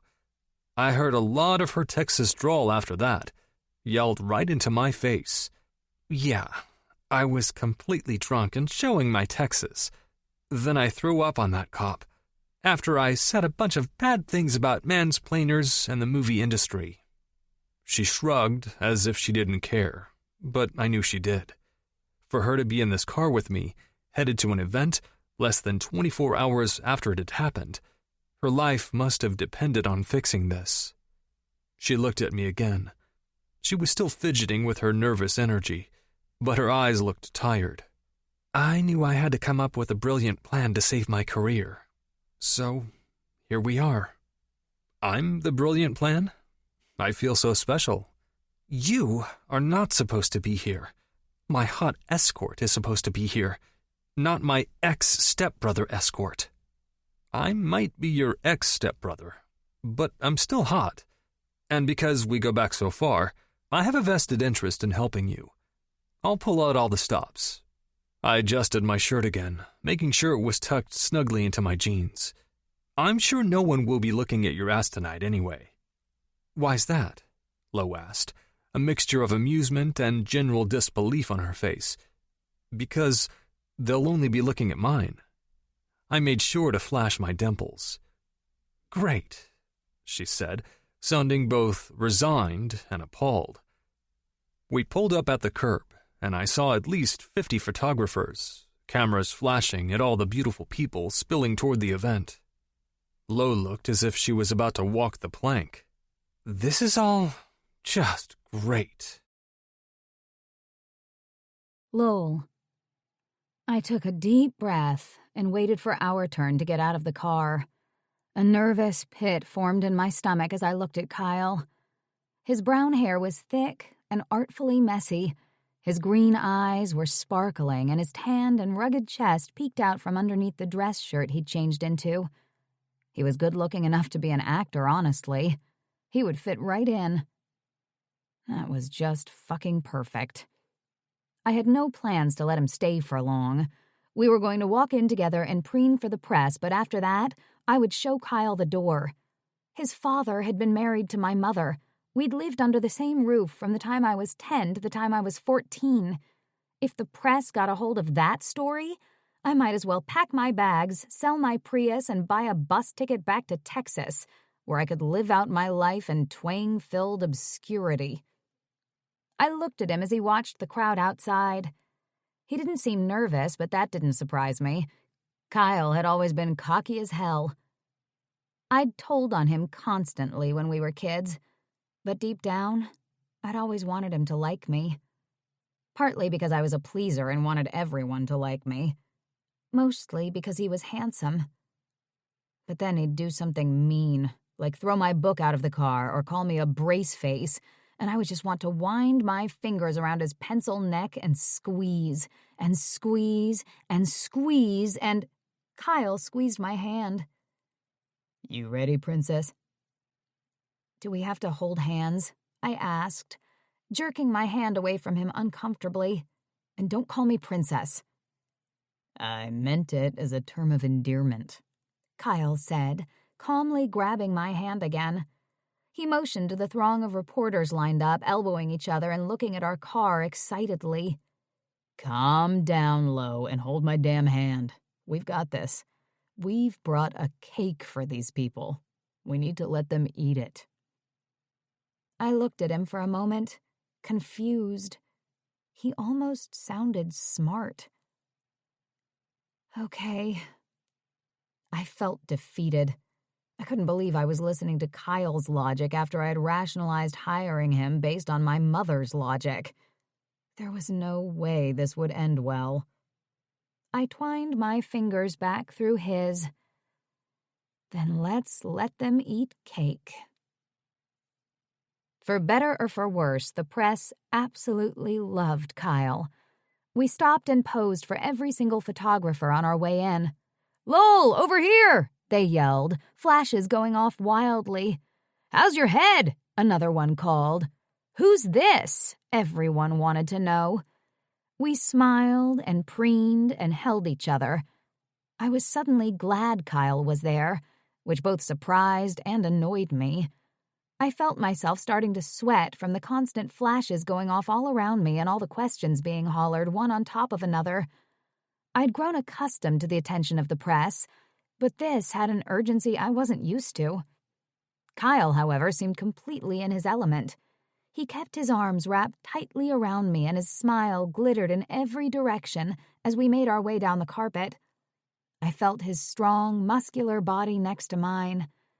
I could tell that he could pick me up and throw me over his shoulder if he wanted to. If I wanted him to. If I let him.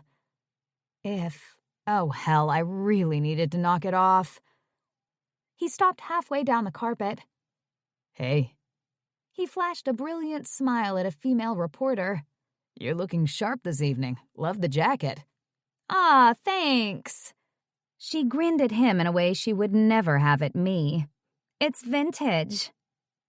That's Katie from XYZ, I whispered to him through gritted teeth.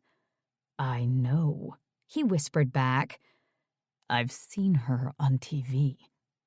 He pulled me closer and asked me loud enough for the press to hear, It's a lovely jacket, isn't it, babe? Yes, I said, awkwardly letting him hold me and inwardly cringing. I saw the XYZ reporter watching me. You look great. I flashed her a megawatt smile. Good girl, Kyle said under his breath. Let's give him a show.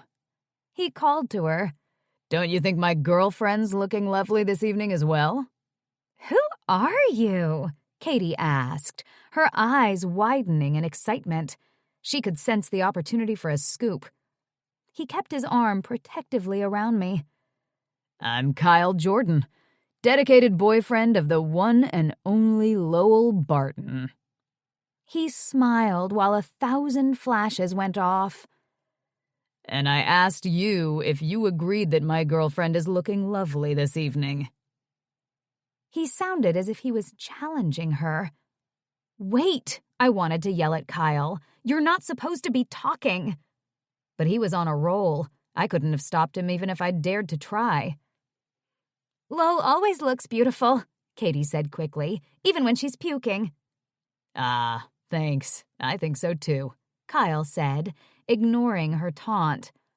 He planted his hand firmly on my ass, and I had to literally bite my tongue so I didn't bite off his head instead. She's gorgeous no matter what. He turned to me and nuzzled his nose against mine. I could later blame my high-quality thespian skills for kicking in, but I pressed my chest against his and gazed at him adoringly, playing along. I turned back to Katie. It's great that I have such a wonderful boyfriend to support me during this difficult time. Do you want to comment further about last night? She asked me, barely containing the glee in her voice. Lowell would love to tell her side of the story about last night's incident, but I'm afraid that's going to be an exclusive.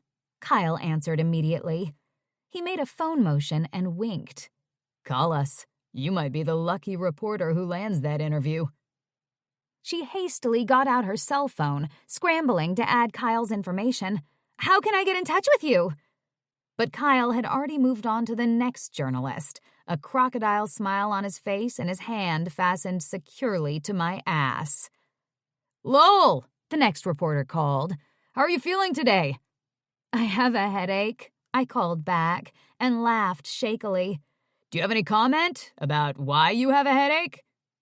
I do. I took a deep breath and nodded at him. We stopped on the carpet, and I tried to gather my courage.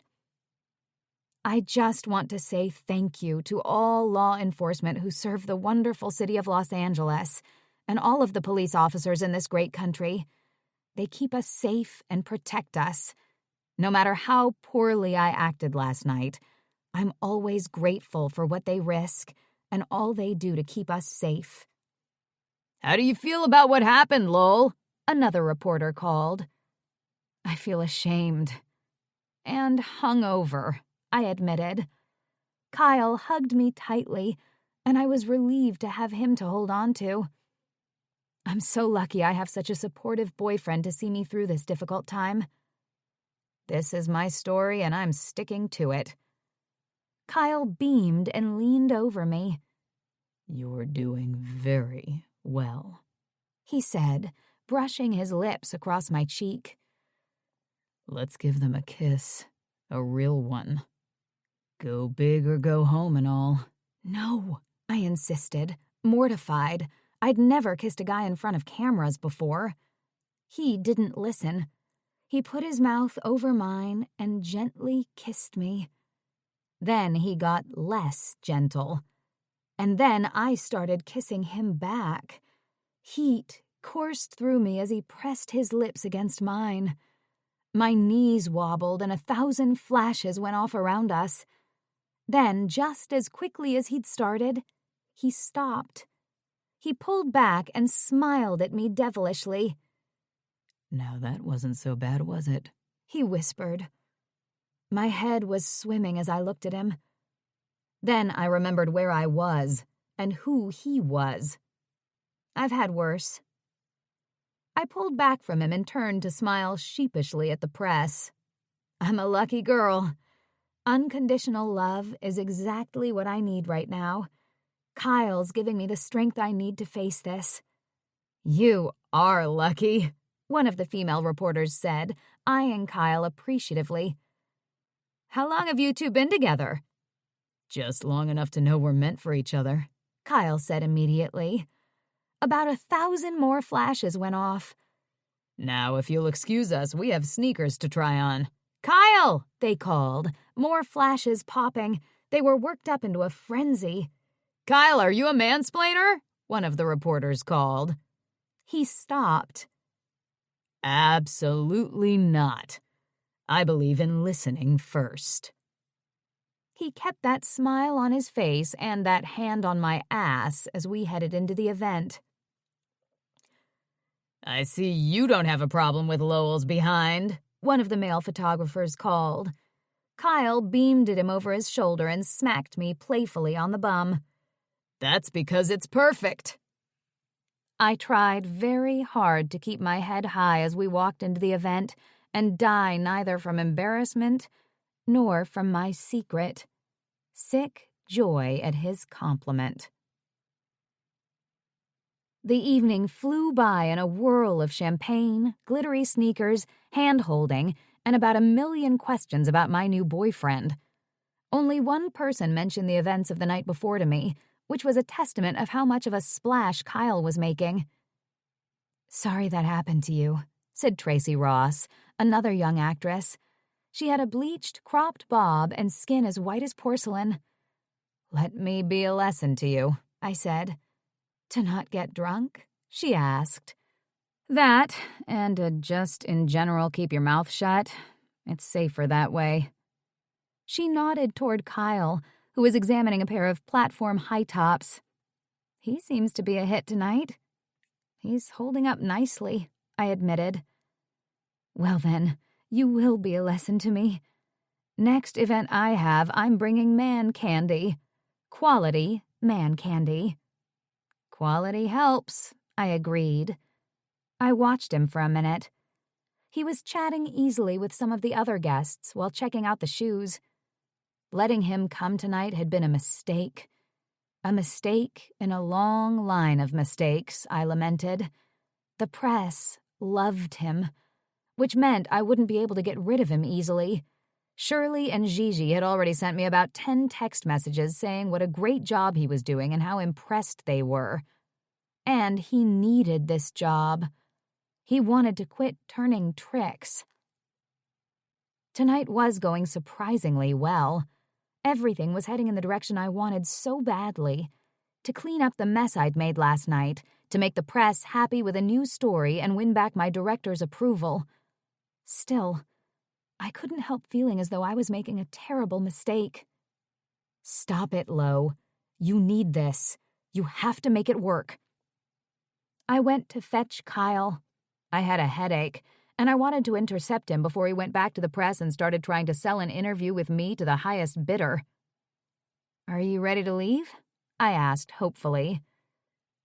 I'm at your command, Princess, he said, flashing his dimples. Heat pooled in my belly as I remembered his kiss. I made myself shake it off, or at least try to disguise it to myself as righteous indignation. He shouldn't have kissed me in the first place. I'm hardly a princess. Still, I reached for his hand when he offered it. I just want you to feel special, he said. That's a first from you, I said lowly so no one else could hear. I needed to take him down a peg or two. I've grown up, he said, sounding hurt, but keeping his grin intact for the public. It would be lovely if you did too. I wanted to frown at him, but we had to walk by the press. Being the fine actress I was, I beamed at him instead. He took the opportunity to put one hand on my ass again as he waved at the press with his free one. Call us. We'd love to go on the record. By the time we finally made it back to the safety of the car, my righteous indignation was bubbling over. You weren't supposed to talk. You weren't supposed to grab my ass. You're a loose cannon, Kyle. I should fire you. You don't have the right to speak on my behalf like that. Control freak, Tori's voice sing-songed in my head. Now, Lowell, he said, sitting back calmly. You don't strike me as the reactionary type. Except, of course, for when you hired an escort to clean up the proverbial mess you left all over the internet. I can't do this, I said, my chest heaving. Of course you can. They loved me. Admit it. I glared at him. But he was right. They had loved him. You look good. They like that. That's awfully objectifying. Kyle tisked under his breath. That doesn't seem like part of your brand. I rolled my eyes and counted backward from 10, trying to calm down. Lowell, I need this. He was looking at me earnestly, and the shit-eating grin had completely evaporated from his face. And so do you. You weren't supposed to talk, I said stubbornly. And no one said you could kiss me or grab my ass. But grabbing your ass was brilliant, and you know it. It was brilliant, and I did know it. I had, however, absolutely no intention of admitting it. You need to remember that you work for me. I tried to sound authoritative, but I still felt like a bratty kid next to Kyle. It was as if I was trapped in another dimension of myself. Kyle held up his hands in mock surrender. I promise, you're the boss, Lo. You always have been. The truth was, as many lines as he'd crossed, he'd earned his keep just now. A good boss never takes the hired help for granted. Not everyone was replaceable. But it would be a lot more convenient if he was. Kyle. We were both quiet on the rest of the ride home.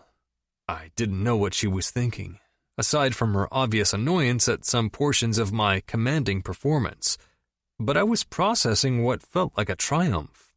The press had eaten us up. XYZ had taken a particular liking to me. Lo was a smart girl. She'd said she didn't want me to stay, but she'd backed off. She knew we'd been successful in obfuscating the ugly, vomit-filled truth about last night with the sexy, promising glory of today. And when I'd kissed her, it was brief, but wow. Just wow. It was as if her whole body had lit up beneath me.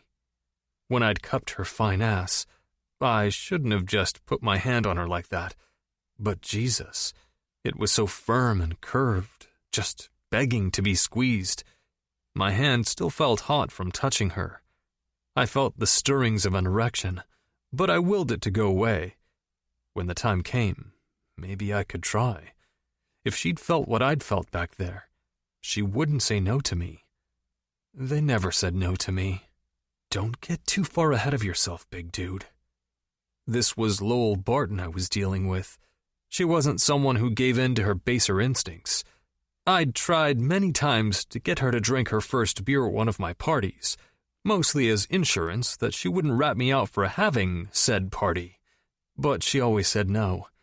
I was sure she was curious, but her caution and sense of responsibility had won out every time. She'd only gone on a bender last night because she'd had a damned good reason. I shoved the thoughts about my dick aside and checked the gossip sites on my phone as we drove home. XYZ already had tons of pictures of us posted, laughing and smiling, our arms wrapped around each other. The headline read, Lowell B debuts secret boyfriend. Not a word in any of the headlines about her run-in with the cops, which was pretty amazing. I examined the pictures more closely. We looked excellent together, all muscles and white teeth and perfect grooming. We looked as if we belonged together, which at one point we sort of had, but not in the same way. I remembered the one picture I had from when our parents were married. In it, I was tall, reedy, and sulking, my arms crossed. Lo was smiling earnestly, braces glaring, her puffy face yearning to be pretty. The new pictures were a solid improvement. "Look," I said, showing the phone to her. "They love us. Even XYZ loves us." She took the phone, her brow furrowed as she looked at the screen. "That's because you were flirting with their reporter, and you told her we'd give her an exclusive." "It was a nice jacket," I said. "Vintage. And I never promised her a thing. It's all part of my master plan." "Excuse me," Lo said, shoving the phone back into my hand, "but it's my master plan." I was going to argue, just for the fun of it, but my phone vibrated. It was a text message from Eric, my father's personal assistant. "Call me immediately." My stomach dropped. The last time I'd received a message from Eric, it was because my father had frozen my bank accounts and canceled all of my credit cards. I'd gone to the bank and tried to get money from my trust, but I was informed that the provisions had been changed, and I wouldn't be seeing a dime of it in this lifetime. "Can't talk now," I texted back. "As soon as you can," Eric responded immediately. Great. Just fucking great. Just when I thought things might finally be looking up. After Lo had agreed that I could stay, for now, and shown me to the guest room, I took a deep breath and called Eric. "Kyle," he said, picking up before the phone even had a chance to ring. "Your father's very unhappy with you right now." "What else is new?" I flopped down on the bed and tried to sound more casual than I felt. "Your girlfriend, apparently," Eric said. "I don't know what you're talking about." "Yes, you do. I have an alert set up online. Anytime your name is mentioned or your image is posted, I get a text." "Great," I said. "So you know exactly who I'm talking about. That actress," he said. "Lowell Barton." "What about her?" "She's your stepsister," Eric said. I didn't know Eric personally, but I heard what clearly sounded like contempt in his voice. "My ex-stepsister. Emphasis on the ex?" "You can't date your stepsister." Eric's voice was flat, non-negotiable. "I'm not dating her," I said, finally thinking of a way out. I was going to one-up my father for once. "What does that mean?" Eric asked. "Tell my father to ask me that himself," I snapped and hung up. I sat there and fumed for a minute until Lowell poked her head in. "You want a snack?" "And a drink," I said. "Okay," she said. "Okay." I followed her out of my room. She'd changed from her cocktail dress into a pair of sweats and an old Caltech sweatshirt. She'd scrubbed off her makeup and was barefoot. I could almost see the girl I'd known underneath the current-day babe. Almost. "What's the plan?" I asked, settling in on the couch. I gratefully accepted the glass of red wine she handed me. Thinking about my father could give me a headache like nobody's business. "Well, I had every intention of firing you when we got back here," Lo said, adjusting her feet on the coffee table. "That's not good." "It actually would have suited me fine." She yawned. "But then I looked online again. It isn't just XYZ gushing over you. It's all the sites. We got picked up by everyone. They loved you. In some of the articles, they were even being nicer about my puke-formance. Gigi and Shirley are in their glory." "And you think that's because of me? Because of my brilliant work earlier?" I asked, allowing myself to feel an echo of my former smugness. "I think it's because of me, because of my brilliant plan, in which you are a mere pawn." "But I'm an awesome mere pawn. Admit it," I said. "I admit nothing." "That's not surprising." I swirled the wine around in my glass. "After all, you never admitted that you bashed in my face with that textbook." I laughed until I saw her face, which looked both ashamed and livid. You just had to bring that up, didn't you? She sat up straighter and took what looked like an aggressive sip of her wine. I knew it wouldn't be long, but you know the truth. You deserved it. You actually deserved a lot worse, for a lot of things. You were lucky that I had proper Southern manners, and that I was a chicken shit most of the time. I bit my tongue. I wanted to argue with her. I wanted to make her feel bad about almost breaking my nose all those years ago. But the thing was, she'd been right to do it. The things I'd said to her that day came back to me in a rush. I'm sorry I brought that book up, I said stiffly. She looked at me for a bit, and I saw her anger bubbling just below the surface. I wasn't sure if it was just because she was around me, but she seemed angry sort of a lot. I blew out a deep breath and decided it was time to be a big boy. I was pretty awful back then. Lowell's hand wobbled her drink a little. You were pretty mean. She was quiet for a second, seeming to think it through, but when she looked back at me, the anger was gone from her face. But all kids are. They're cruel. Teenagers are even worse. You weren't any different. I know, but I shouldn't have teased you about being from Texas, or that training bra. She laughed, then clapped a hand over her mouth. I can't believe you remember that. And by the way, it was not a training bra. That's what you said. I felt the anxiety drain out of me. But I still want to say I'm sorry. You were like 11. Thank you for the apology. She was quiet for a second, taking another hefty gulp of wine. You got what you deserved anyway. She giggled. I did not expect to ever have this conversation with you, especially under these circumstances. Me either. Not in my wildest dreams. We were both lost in our thoughts for a little while after that. So, you were saying, I said, about the paparazzi. She nodded. They loved you. My agent and my so-called PR team loves you. So, you're in. I beamed at her. I guess you're stuck with me. I am a bit of a keeper, you know. We'll see. She put her half glass of wine on the table and stood.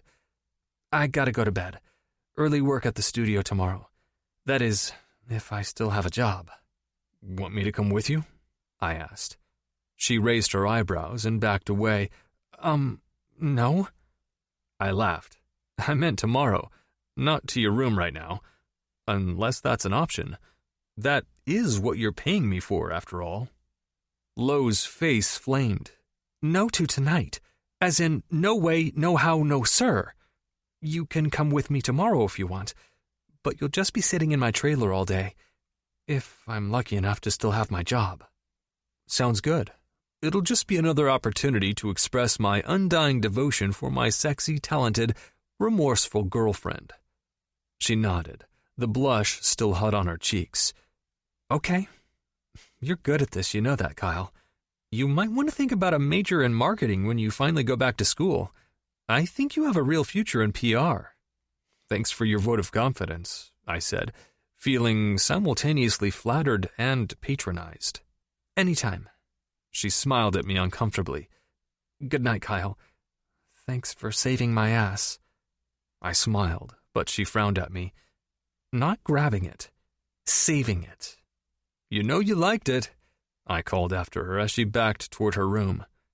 At least more than you thought you would. I lay in my bed that night, Lowe's posh guest bed, and thought about the day. It had been most unexpected. I'd never imagined Lowell Barton would get herself into this kind of trouble. I certainly never imagined I would be the one to help her out of it. Especially not as her male escort. Not in a million years. But now that I was there, in her home, with our pictures splashed all over the internet, I smiled.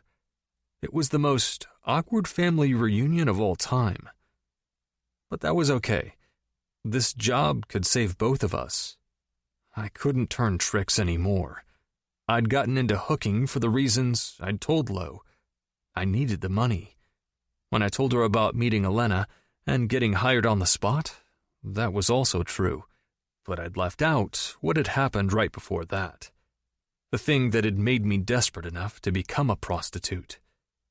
My phone buzzed. I wearily picked it up from the nightstand. "I understand you want to talk to me," it read.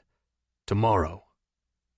I turned my phone off and scrunched my eyes closed, wishing that tomorrow would never come. Lowell. I locked the door to my room that night. I wasn't sure if I was locking Kyle out or locking myself in. I was being silly. He would never come in unless I invited him, and I knew that I would never invite him.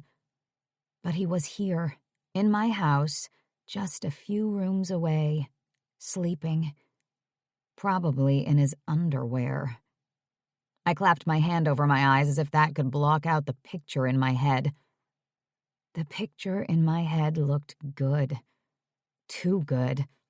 I could just imagine his abs, rippled and defined from all of his years surfing and lifting weights. So yummy. I suddenly realized that I was ravenous for all sorts of things, and I was going to have to starve myself for the foreseeable future. At least I'd make my director happy. I checked my phone first thing in the morning like always. "Nice work," read a text from Shirley. "Keep it up." "Almost as good as Channing Tatum," Tori's text read. "Call me when you can, I want details." I could just picture her heading out on her run first thing this morning, a bundle of nervous excitement and optimism. I needed to call her and let her know the truth about Kyle and who he was to me, besides just being my escort. I groaned inwardly and kept reading.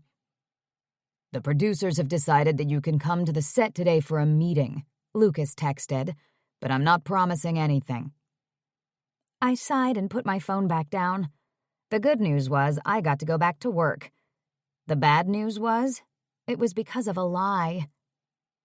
Coffee. I pushed everything else aside. Must get coffee. I dragged myself out of bed and rummaged around in the kitchen. Kyle padded out a few minutes later in nothing but his boxer briefs, looking just the way I'd imagined. "Hey, Lo," he said, the shit-eating grin back on his face. "Hey." My voice was dazed because the sight of his gorgeous, half-naked body was singeing my brain. His pectoral muscles were large and carved over his six-pack. Or was it a 12-pack? I looked at it quizzically, pondering this important question while I examined the chiseled lines of his abdomen and simultaneously tried to count the packs. My mouth pooled with saliva. I was a literal Pavlovian dog, salivating over the hot man in my kitchen. Starving. I'm starving, and I can't have anything I want. Not a croissant, not a bagel with cream cheese, not a... Kyle? "Kyle!" I yelped, coming to my senses. I spun toward my coffee machine so I couldn't look at him anymore. "Good morning. Please go put some clothes on." I heard him yawn, and it sounded as though he was stretching all of those packs. Good Lord. "Can I have some coffee first?" he asked, sounding chipper. Great. Not only was he hot and half-naked, he was also a morning person. I punched the start button on my Keurig, but I wanted to punch myself instead. Come on, Lo," he said. "It's not like you've never seen me like this before." I handed him the coffee without turning around. "I'm pretty sure you didn't look like that the last time I saw you." "Clothes," I insisted, starting a cup for myself. "Fine," he said. I heard him shuffle out. I hurried into my room, gulping my coffee. I had bigger problems than Kyle's abs to deal with. I had to go face the firing squad today. My director, my producers, and all the other men connected with the film I was working on, who were the very mansplainers I'd complained about in that little video that had been viewed all over the internet. Closely followed by the video of me oversharing my personal problems and bodily fluids, there were the new pictures of me, making out with my mysterious, sexy boyfriend who came out of nowhere, who was secretly my escort, who was also my stepbrother. Shit, I was going to need another cup of coffee stat. Usually I dressed for work in sweats and an oversized gray t-shirt. I rarely, if ever, wore makeup because the makeup artists plastered so much on when I got there. Today, I pulled on a pair of capri leggings and a pretty pink tank top, and I put on just a little makeup. Just a dab along with some mascara. For the producers, of course. A few minutes later, I poured 2 more cups of coffee in to-go mugs and found Kyle waiting for me by the door. He was dressed in a tight-fitting t-shirt, which I refused to think about, sexy cargo shorts, and I refused to think about why they were sexy because I was pretty sure I had no idea, and leather thong flip-flops. The words leather thong throbbed in my brain, and I wished that I could punch myself so hard that I would shut up for a long, long time. "You ready?" I asked, trying to pretend I was normal. "Is that coffee for me?" I handed it to him and he smiled. "Then I'm absolutely ready." I went to the open door and he stopped me. "There are at least 10 different photographers out there." He smoothed down my hair and turned my face into the light, inspecting it. "You look good." "Thanks," I said, pulling back from his scrutiny. I pushed by him to get to the window. Kyle was right. I saw 4 plainly visible photographers on the sidewalk looking bored. My neighbors couldn't be happy with me. There were other actors living on the street, and they guarded their privacy jealously. Our little neighborhood was for up-and-comers. We didn't have a gated community or security to keep out the paparazzi. We only had our best behavior for that. My best behavior had gone rogue. Ugh. "Look at this as an opportunity," Kyle said. "We can show them that we're a legitimate, well-behaved couple that leaves for work early in the morning. Not an angry, tequila-swilling starlet and her disinherited escort." He grinned at me. "When you put it that way," I said, staring out the window, "I just want to throw up." "You're a good actress, Lo," he said. "You can do this." I blew out a deep breath. "Thank you." I grabbed his hand, annoyed that part of me felt excited by his touch. "Let's do this." We pulled our sunglasses down at the same time, simultaneously balancing our coffees. Then we clasped hands again. If I'd been in a different frame of mind, I might have thought we looked cute. "Good morning," Kyle called to the photographers. "Nice to see us all up and at it so early. Must mean good things for the economy." "Good morning, Kyle. You were a big hit last night," one of the photographers called. "Quick question. What do you do for work?" Kyle nodded at him. "I'm in SEO consulting in New York." "Where'd you 2 meet?" called another one. Before I could even try to answer, Kyle was flashing his blinding white teeth at them. "I gave her a surfing lesson. I surf in my spare time." "Cool," one of the other guys called. "It was totally cool. She was wearing a bikini," Kyle said, his teeth glinting mesmerizingly in the early morning sun. "Smile, Lowell," one of the photographers called. "No reason to scowl when you have a man who loves you like that, no matter who you threw up on earlier this week." I smiled at the photographer, even though I would have been thrilled to just dump my coffee over his head. We posed for more pictures, then got into the safety of my car before I let the scowl settle onto my face. "Asshole," I said. "Well, he complimented me," Kyle said, "which, by extension, as I'm your better half, is a compliment to you, too." I gave him a grim look. No more talking. Coffee. Just coffee. "But we have so much to catch up on," Kyle said, showing no intention of being silent. "How's Caroline, by the way? What's she up to these days?" I sighed, turned onto the freeway, and settled into the traffic. "You don't want to know how she is, Kyle, remember? You hate my mother." "I don't hate her now. When she waltzed into my life when I was a teenager, throwing my dead mother's furniture out of the house and trying to ground me all the time, then I hated her. Now that she's nowhere near me, I can confidently say I only mildly despise her. My mother despised Kyle, too. When she'd replaced the draperies in Kyle's dad's house, he sneered at her. My mother had those custom-made in Paris, he'd said, but I guess being from Texas, you couldn't appreciate that. My mother had burned the curtains in a bonfire out back that night. Then she made Pierce buy her a newer, bigger house with custom-made drapes from Italy. He said, "So, what's the evil old gold digger been up to?" I shot him a dirty look, although he sort of had a point. She got married again and divorced again. Talking about my mother made me feel exhausted because she was exhausting. Now she's traveling across Asia. She called me from someplace in Japan yesterday. She's on a spiritual journey or something. They aren't supposed to have any screens. They're just drinking kombucha and chanting their way across the continent. Hopefully she's busy finding inner peace over there. I don't think she'd like to see you online mouthing off to the police one night and lip-locked with me the next. I told her I'd gotten into some trouble. She threatened to send over her personal trainer. I gripped the steering wheel, my knuckles turning white. I hoped my mother would honor the no screens rule. She would have a heart attack if she knew about Kyle or saw the video. But thanks, way to point out the upside.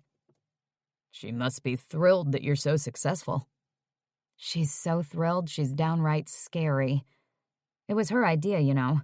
After she and your dad got divorced, she thought she might try acting. But she tried out for a couple of roles and didn't get anything, so she enrolled me in acting classes.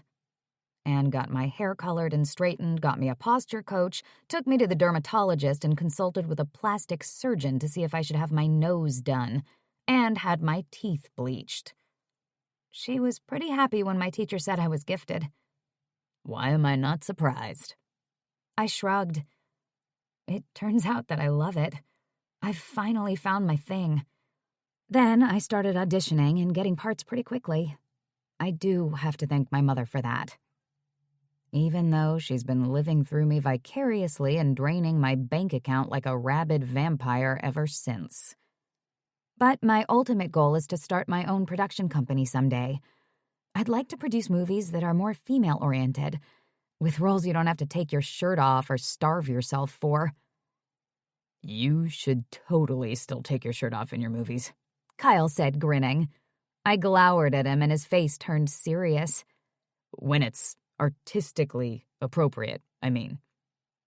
How's your dad? I asked, desperate to change the subject from both my mother and from me being topless. He's fine. He's working on some super secret app up in Cambridge. He says he's never getting married again. My mom said the same thing.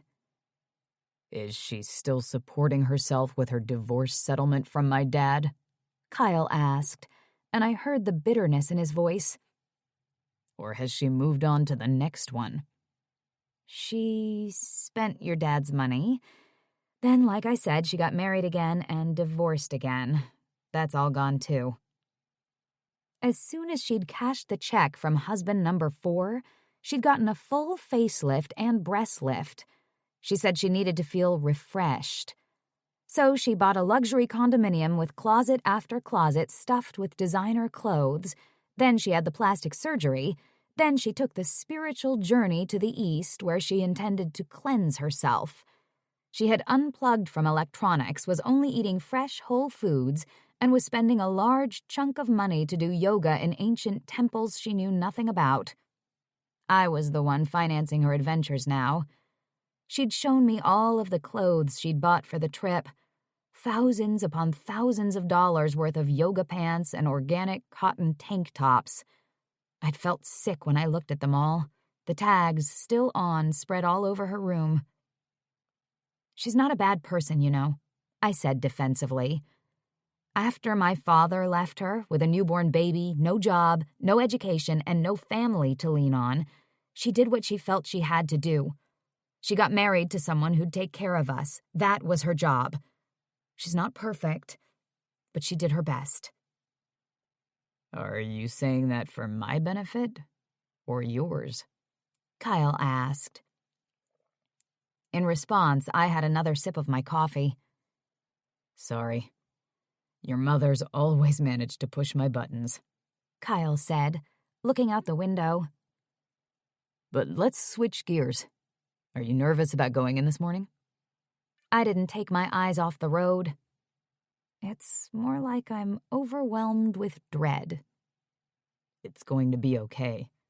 You didn't say anything too horrible in the video. You didn't name names. I kept my death grip on the steering wheel. I didn't have to name names.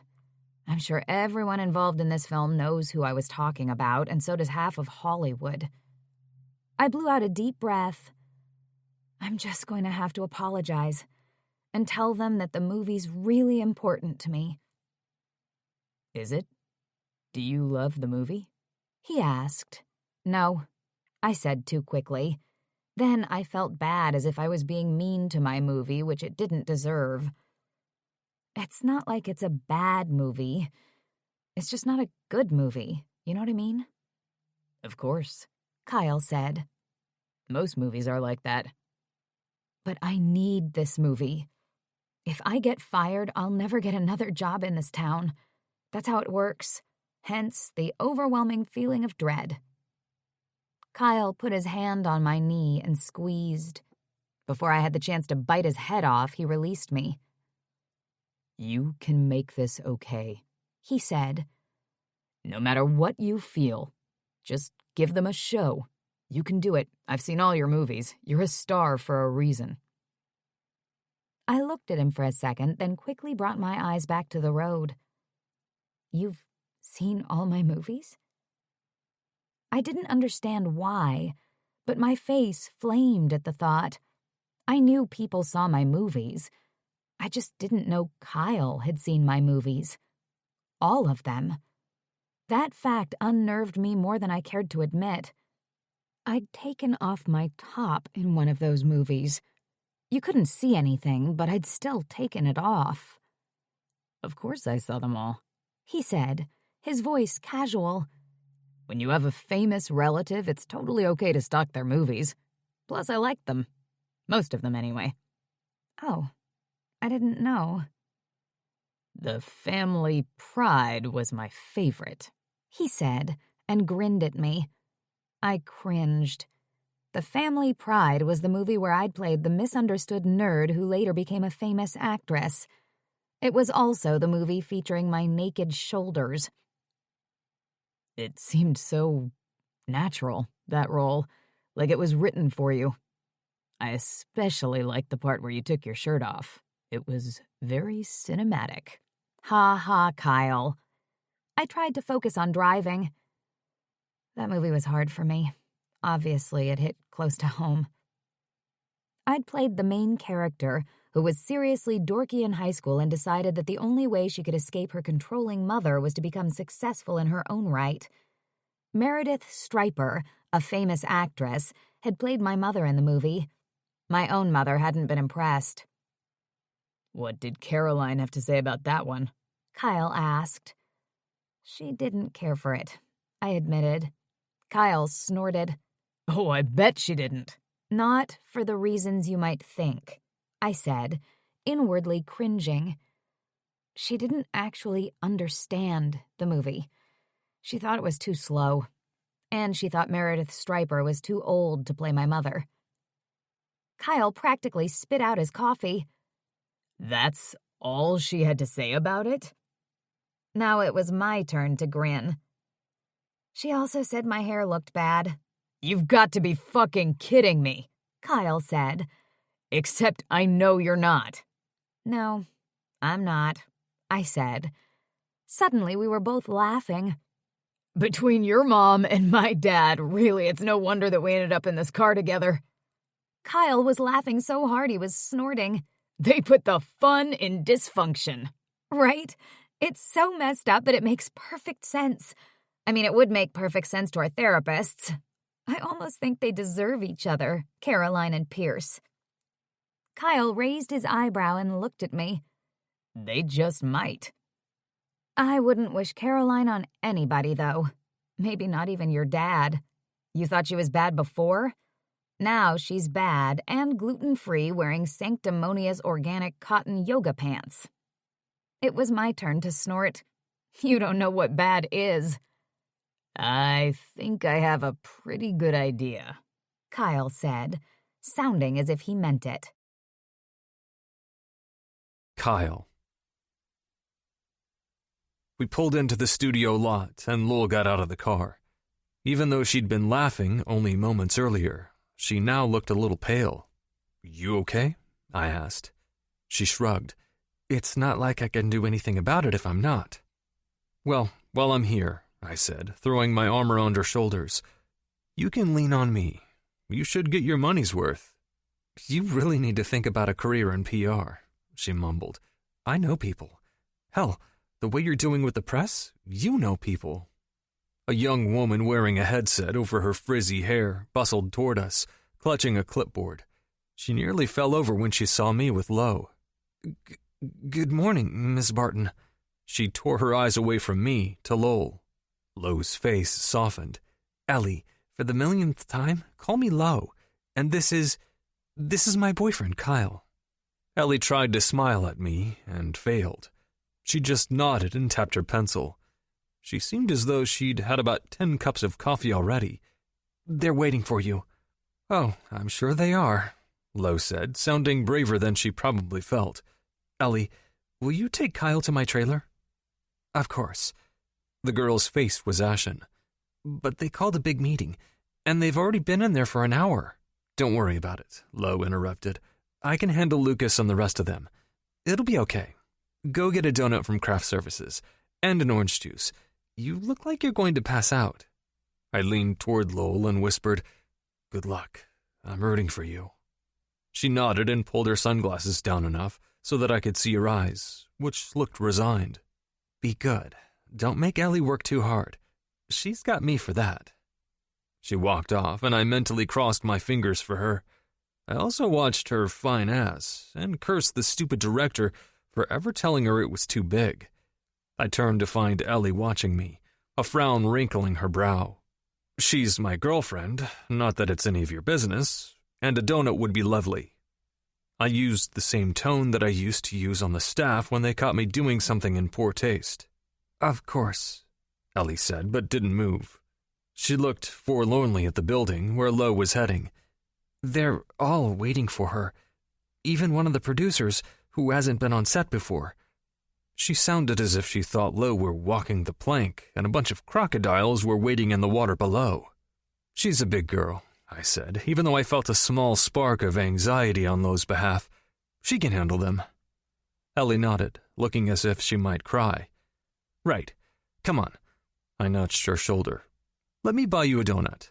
"They're free," she said, as if it were her sworn duty to tell the truth and always tell the truth. I could see why Lo got along with her. We headed to craft services, and I was waited on by a striking woman with long brown hair. "Would you like some help?" she asked, leaning over just enough so I could look down her shirt. "No thanks," I said reflexively, not looking up at her or down her shirt. "I saw you on XYZ last night. I loved your shirt." I wasn't looking at her face, but I was pretty sure she was batting her eyes at me. I finally looked up, all the way up, totally skipping her chest. My girlfriend picked it out. She has excellent taste. "I'll say," the girl said, tossing her hair and flashing her blinding teeth at me. I nodded tightly and retreated with my donuts. I handed Ellie hers. "Eat it," I said, my tone a warning. "Lo wanted you to." She chewed on it listlessly as she took me to the trailer. "I hope she doesn't get fired." "I hope they don't insist that she starve herself," I said. Ellie stuffed another bite of donut into her mouth and talked through it. "It's ridiculous. She's the most beautiful person I've ever met, inside and out." "Aw, Ellie, that's sweet. No wonder why she says the nicest things about you." "She does?" Ellie asked, hopeful and eager. "Of course she does," I said, even though Lo had said nothing about her on-set assistant. "This is hers." She motioned to the trailer. "It was nice to meet you, Kyle. I thought you wouldn't be nice, But you are. Why'd you think that? I asked, baffled. I saw you on XYZ last night, too. I thought you were too handsome to be nice. You've already been in the business too long, I called. She hustled off, dusting the donut crumbs from her blouse before she put her headset back on. I'm aware of that. I went into the trailer and collapsed on the couch, grateful for the privacy and quiet. Lowe's trailer was simple and spare, with nothing on the table but a bunch of tulips and only bottled water in the mini-fridge. I ate my second donut, wondering how Lowell was faring with the crocodiles, who paid her millions of dollars, then asked her to spend none of that money on food. I felt a headache coming on, and I knew why. Thinking about Lowell wasn't going to make the why go away. I had to call my father, and it was the last thing I wanted to do. I finished chewing my donut and, desperately wishing it was a beer instead, picked up my phone. You have got to be fucking kidding me, he thundered as soon as his secretary got him on the line. Lowell fucking Barton? It's not what you think, I said. It's worse. When I cut you off from your trust, I was hoping you would start making better decisions. I didn't think you were going to make an even bigger ass out of yourself. Honestly, I didn't think that was possible. Gee, thanks, Dad. I got up and paced the trailer. I forgot how belittling you are, but this is bringing it all back. Every little belittle. You need to grow up, Kyle. Pierce blew out a disgusted, angry huff. I could just picture his square face ruddy with frustration. My father and I hadn't been on good terms for a long time. I wasn't sure exactly when I'd gone from his promising only son to the bane of his existence, but it might have been when I crashed his brand-new Lexus SUV into a ditch, when I was drunk, and then got arrested for it, and then tried to lie to him about it. It didn't help that after he'd paid for my legal defense and somehow gotten me acquitted, even though I was clearly guilty, I continued to spend more of his money. I continued to drink and party and surf. Bottle service was a nightly event for me. I continued to refuse to get a job, even though he graciously offered me a job after all of the stupid and dangerous things I'd done. It might have been somewhere around that time that his feelings changed, that he finally gave up. Dad, you need to listen to me. I don't have time to discuss your feelings, Pierce said. I don't care. I called because you can't date your stepsister. That's a new Lowell, Kyle. And I know you're just doing it to get back at me. You know what her mother did to me. Actually, I'm not doing it to get back at you. Not at all. Although, if it bothers you, I suppose that's a bonus. I don't know what I've done to make you hate me, he said, seemingly out of the blue. I recoiled. I don't hate you. I'm not thrilled that you took away all my money, but I don't hate you. My thing with Lowell isn't about you.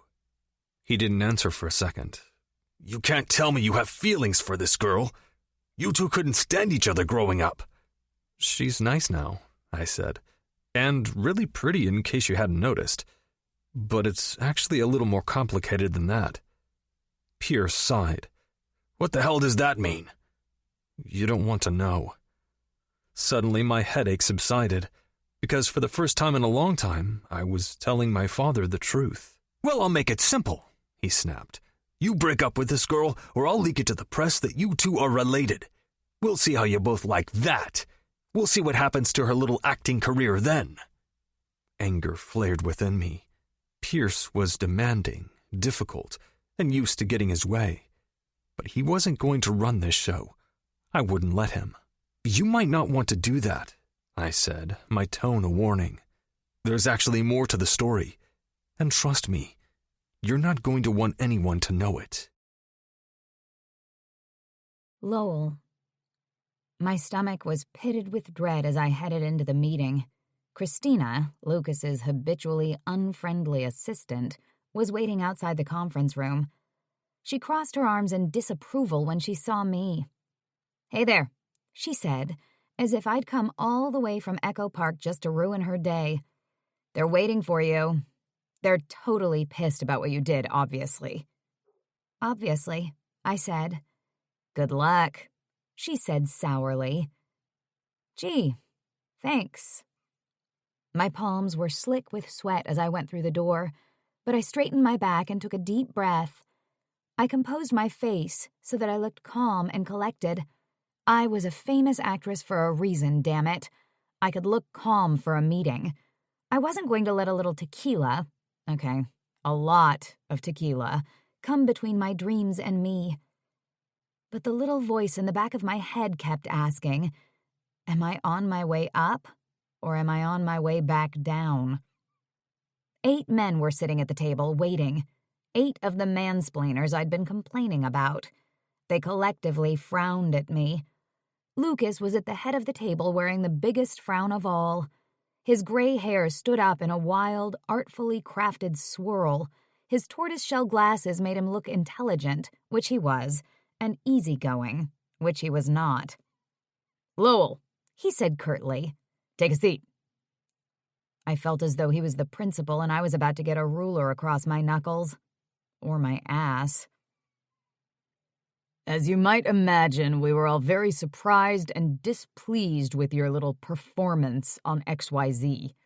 None of us expected you to be a problem, or a party girl for that matter. Lucas rubbed his face. That's one of the reasons why we hired you.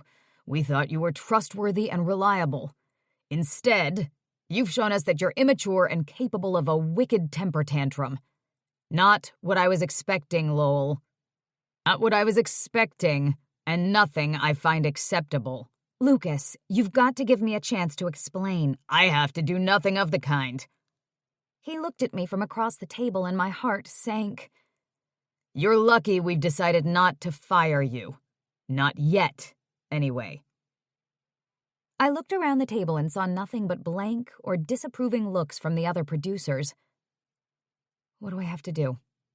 First of all, you need to apologize the right way. Your behavior has been very damaging to this film's prospects. We want you to do a contrite sit-down interview with one of the major networks. Second of all, you need to keep this guy Kyle around. Lucas said. I gulped. They had no idea what they were really asking. Why is that? Lucas gave me a tight smile. Because he's the only reason you still have a job right now. You're lucky the press is eating this story up. We ran some market tests, and your approval ratings are higher than they've ever been, which is really saying something because you threw up on a cop after spewing a feminist rant. You know the public doesn't like that shit. It wasn't a feminist rant, I said, desperately trying to control my anger. I was upset about the fact that you said I needed to lose weight. I didn't tell you that you had to lose weight, Lucas said, his tone a warning. I told you that you need to be in better shape for our upcoming action sequences, as per your contract. You knew what you were getting into, Lowell. We talked about this before you came on board. There's no room for excuses now. You're supposed to conduct yourself like a professional. You're being paid enough to do at least that. My face flamed. I'm sorry about what happened. I'll be on my best behavior for the rest of the shoot. That's a relief, Lucas said. I need you to do some voice work for a few scenes this morning, without any drama. After that, we need the following. You need to be in better shape for the action scenes. We're pushing the schedule back 6 weeks so you have more time to train, and also more time to put this incident behind us. Keep it up with the new boyfriend. Keep him in front of the press. Do the one-on-one interview. We want you to generate some excitement, some curiosity during filming. People want to see movies they are personally invested in, so if they feel like they know you and they know you were falling in love while we filmed Renegades Forever, we might have a chance to turn this thing around. I nodded mutely. My head was spinning. I want exercise, a healthy diet, lots of pictures with you with the boyfriend smiling and holding hands. Do you copy? Of course, I said, trying to be brave. I nodded calmly and met each producer's eyes. I won't let you down. I want this movie, and I know it'll do very well at the box office. It'll do well, and I'll make enough money to start my own company and never work with you mansplainers again." "I really hope so, Lowell," Lucas said. "I really hope so too, Lucas," I said contritely. "You prick." Dismissed, I hustled through the door. Christina jumped back as though she'd been eavesdropping. "They're all yours, Christina." I jerked my chin toward the conference room. "Good luck with that." I called Shirley before I went to production, and I told her everything that had happened in the meeting. "That's the plan, then," she agreed. My heart sank. I was stuck with Kyle for the foreseeable future. No one knew the trouble that could cause me. "I want to see lots of pictures of you two going to the gym. I'll have Gigi work on getting the exclusive interview scheduled." She was quiet for a moment. "You're doing a good job, Lo. You pulled a rabbit out of a hat just like I said. I have to thank Tori for finding him. She might just get back in my good graces after all." I winced. If Shirley knew the truth, I was the one who would never get back in her good graces. "Hold his hand," she ordered. "Smile. Have fun." Just when I thought it couldn't get worse, my phone buzzed again. My mother was calling. I sighed and answered. "Darling," she said breathlessly, "I've been thinking about our talk. I think you need your mother. I'm cutting my trip short. I'll be home soon." "No!" I wailed. Then I tried to calm myself down. "I mean, please, don't cut your trip short for my sake. I'm fine. I talked to Lucas this morning. Everything's fine." "You aren't fired?" she asked hopefully. "No, everything's fine. I was just being silly." I lied. "Don't come home yet. Enjoy your trip. I'd feel so guilty if you came back just for me." And trust me, you wouldn't like what you'd find. "Well, maybe I'll stay for a few more weeks then. We're supposed to visit some amazing temples." "Visit them!" I practically shrieked. "Please!" "Are you sure everything's okay?" she asked. "Yes, I promise," I said, steeling myself for the road ahead. "I want this job just as much as you want me to keep it, Mother, so I'm doing everything I need to do. God help me." Kyle. Ellie knocked on the trailer door later and told me they were doing voice work for the next 6 hours straight, so I just stayed inside and paced.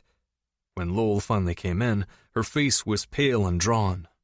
"Rough day at the office?" I asked, handing her a bottled water. She nodded worriedly. "What about you? You sort of look distressed." I looked at myself in the small mirror on the wall. My hair was disheveled from running my hands through it, and my eyes were a little wild. I'd been replaying the conversation I'd had with my father over and over in my head. "She hired me, Dad. I'm working for her." "What the fuck does that mean?" he'd asked. "Are you her assistant, who kisses her in public?" "I'm her escort, her hired date." "What the fuck does that mean?" he asked again, but this time his voice was flat. "It means that when you cut me off, I had no money to eat or pay rent, so I went to work as a male escort, and Lowell Barton hired me." He hadn't said too much after that, but I knew that he was thinking, and that was probably dangerous for me, and for Lowell. "What is it?" she asked. "I'll tell you later. Did it go okay? The meeting?" She shrugged. "Are you done for the day?" She nodded. She obviously wasn't in the mood to chat, which suited me just fine. "Good," I said, grabbing her hand. "Let's go to the beach." She surprised me by not pulling away. "Okay, that actually sounds good." We left the studio and drove in silence back toward her house so we could change. I wasn't ready to tell her about my talk with my dad, and she didn't seem ready to talk about her meeting. She slowed as we got near her neighborhood. About a dozen cars were parked in front of her house. Photographers waiting for us. She sighed, and I turned to her. "Just turn around," I said. She drove away, frowning and lost in thought. "There's a great beach in Santa Monica. Let's go there," I suggested, and she nodded. "You seem upset. What's up?" She blew out a deep breath. "I just can't believe I did this to myself." "Did you get fired? I was hoping everything was okay because you were gone all day." "They didn't fire me," she said, then said nothing further. "Do you want to talk about it?" I asked. "Is there a bar near this beach?" In the end, we bought beers and sat on the pier, drinking them out of paper bags. "This is so slummy," Lowell said before swigging her beer. "It's so slummy? It's awesome." I watched her face. "You don't relax much, do you?" "All I do is work, for all the good it's done me." She stared at the water. "So, back to Lucas. He didn't fire me, but he said they'd talk about it. I'm basically on probation. I have to get in shape before the shoot. They pushed it back 6 weeks so I have enough time to starve myself." She read the calorie contents on the beer and groaned. I shook my head. "That's ridiculous. Did they actually tell you to lose weight? I thought that was illegal." "They didn't say lose weight. They said come back in 6 weeks and weigh less." She shrugged. "It is what it is. They also said that I need to make this." She motioned between us. "Work. They appreciated that I've publicly rebounded in less than 24 hours. They said you've gotten me amazing approval ratings. Better than before my, incident. So I need to keep you around and make the most of the press momentum." "That's great," I said, grinning at her. "You keep getting paid. I keep getting paid." "We can't let anyone find out about us." Worry creased her forehead. "If it gets out that we knew each other, that our parents were married, that you're my escort, I'm dead. Tori's the only one who can know." I swung my feet over the water, back and forth, nervous energy bubbling through me. "Tori's not the only one who knows." She looked stricken. "Did you tell Ellie? Because she's really sheltered. She probably really can't handle that." "I didn't tell Ellie," I said. "I told my father." She looked stunned. "What? Why?" "So he wouldn't blackmail you into firing me, Lo." She looked at me, surprise and anger playing out on her face. "You told him the truth? We have an agreement, a non-disclosure agreement." She shifted her weight as though she was about to stand up, but I put my hand on her. "Wait, please." I held my breath until she'd sat back down. "He'd already seen the pictures. I didn't know it, but he's had his assistant keeping track of me." She looked at me, waiting. When I was pretty sure she wasn't going to run, I continued. "He called me this morning. He threatened to call the press, to tell them that you're dating your ex-stepbrother if I didn't break up with you immediately." "Would he do that? To you?" "I think my father has gotten into the habit of trying to protect me from my own bad judgment." I scrubbed my hands over my face. I had to explain to him why it was in his best interest to keep his mouth shut. It wouldn't look too good for his latest business venture and his upcoming feature in Forbes if the press found out that his son's an escort. "He didn't know?" I shook my head. "What did he say?" she asked quietly. "At first he didn't say anything. I think he was in shock. But when he came to, he said that he was glad he'd disowned me, that he'd rather give his fortune to a pet shelter or a distant third cousin than to me." "I'm so sorry, Kyle." "Don't be. I'm an adult. All the bad choices I made led to this." "You lost all your money. You had no education. It's not like you had a lot of options," she said, trying to console me. I snorted. "I was a drunk driving party boy until my dad took my inheritance away. But you want to know how I ended up here, doing this?" Her eyes softened toward me. "Only if you want to tell me." "I was giving surf lessons, and a woman I was teaching asked me out. She was older, and I was interested, but I was hungry. So I let her buy me dinner. No big deal, right?" I stopped and stared at my hands, feeling sick. I slept with her afterward because she seemed to expect it. And then she offered to buy me breakfast the next day. Are you getting the picture? She nodded. She asked me to stay with her, so I did. For a weekend. That turned into a week, and then a month. I was like her little pet. I ate her food and lived in her house and did what I was told. Because it was easy. It doesn't sound easy, Lo said. She sounded as if she felt sorry for me. It was easy until I got so disgusted with myself that I couldn't stand it anymore. After I left and Elena asked me to come work for her, I didn't even hesitate. I knew it would be better than what I'd had with that woman. Cleaner. I'd have a contract with my clients. They pay me in exchange for my services. That's it. No one's pretending it's anything else. Just because you made bad choices doesn't make you a bad person. She patted my shoulder. At least, I hope that's true. For my sake, too. Thanks. I smiled at her. But I made my own bed where my father's concerned. I lost his respect a long time ago, and I've only gone downhill from there. I'm sorry about your father, she said. It's okay. Did he say anything else? I sighed. No, but I don't think he's done with this yet. He sounded like he was thinking about what options he had, which is unfortunate because he's a brilliant guy. So if he's thinking about ways to sabotage us, he'll probably come up with one sooner rather than later, and it'll probably be pretty good. Great, Lowell said. That's just great. She took a swig of her beer. Speaking of great, my mother called today too. She threatened to cut her trip short to come back and help me. I talked her out of it, but I'm worried she's going to show up sooner rather than later. Great. You can say that again. And again, Lo mumbled. Only a handful of photographers were left at her house when we got back. Lindsay Lohan just got back in town, one of them explained, shrugging. But we thought we'd wait for you guys. I pushed thoughts of our parents aside and flashed them a megawatt smile. You have excellent taste. I threw my arm around Lo and beamed. I approve. How about that exclusive interview? The other photographer asked. We'll make an announcement soon, Lo said.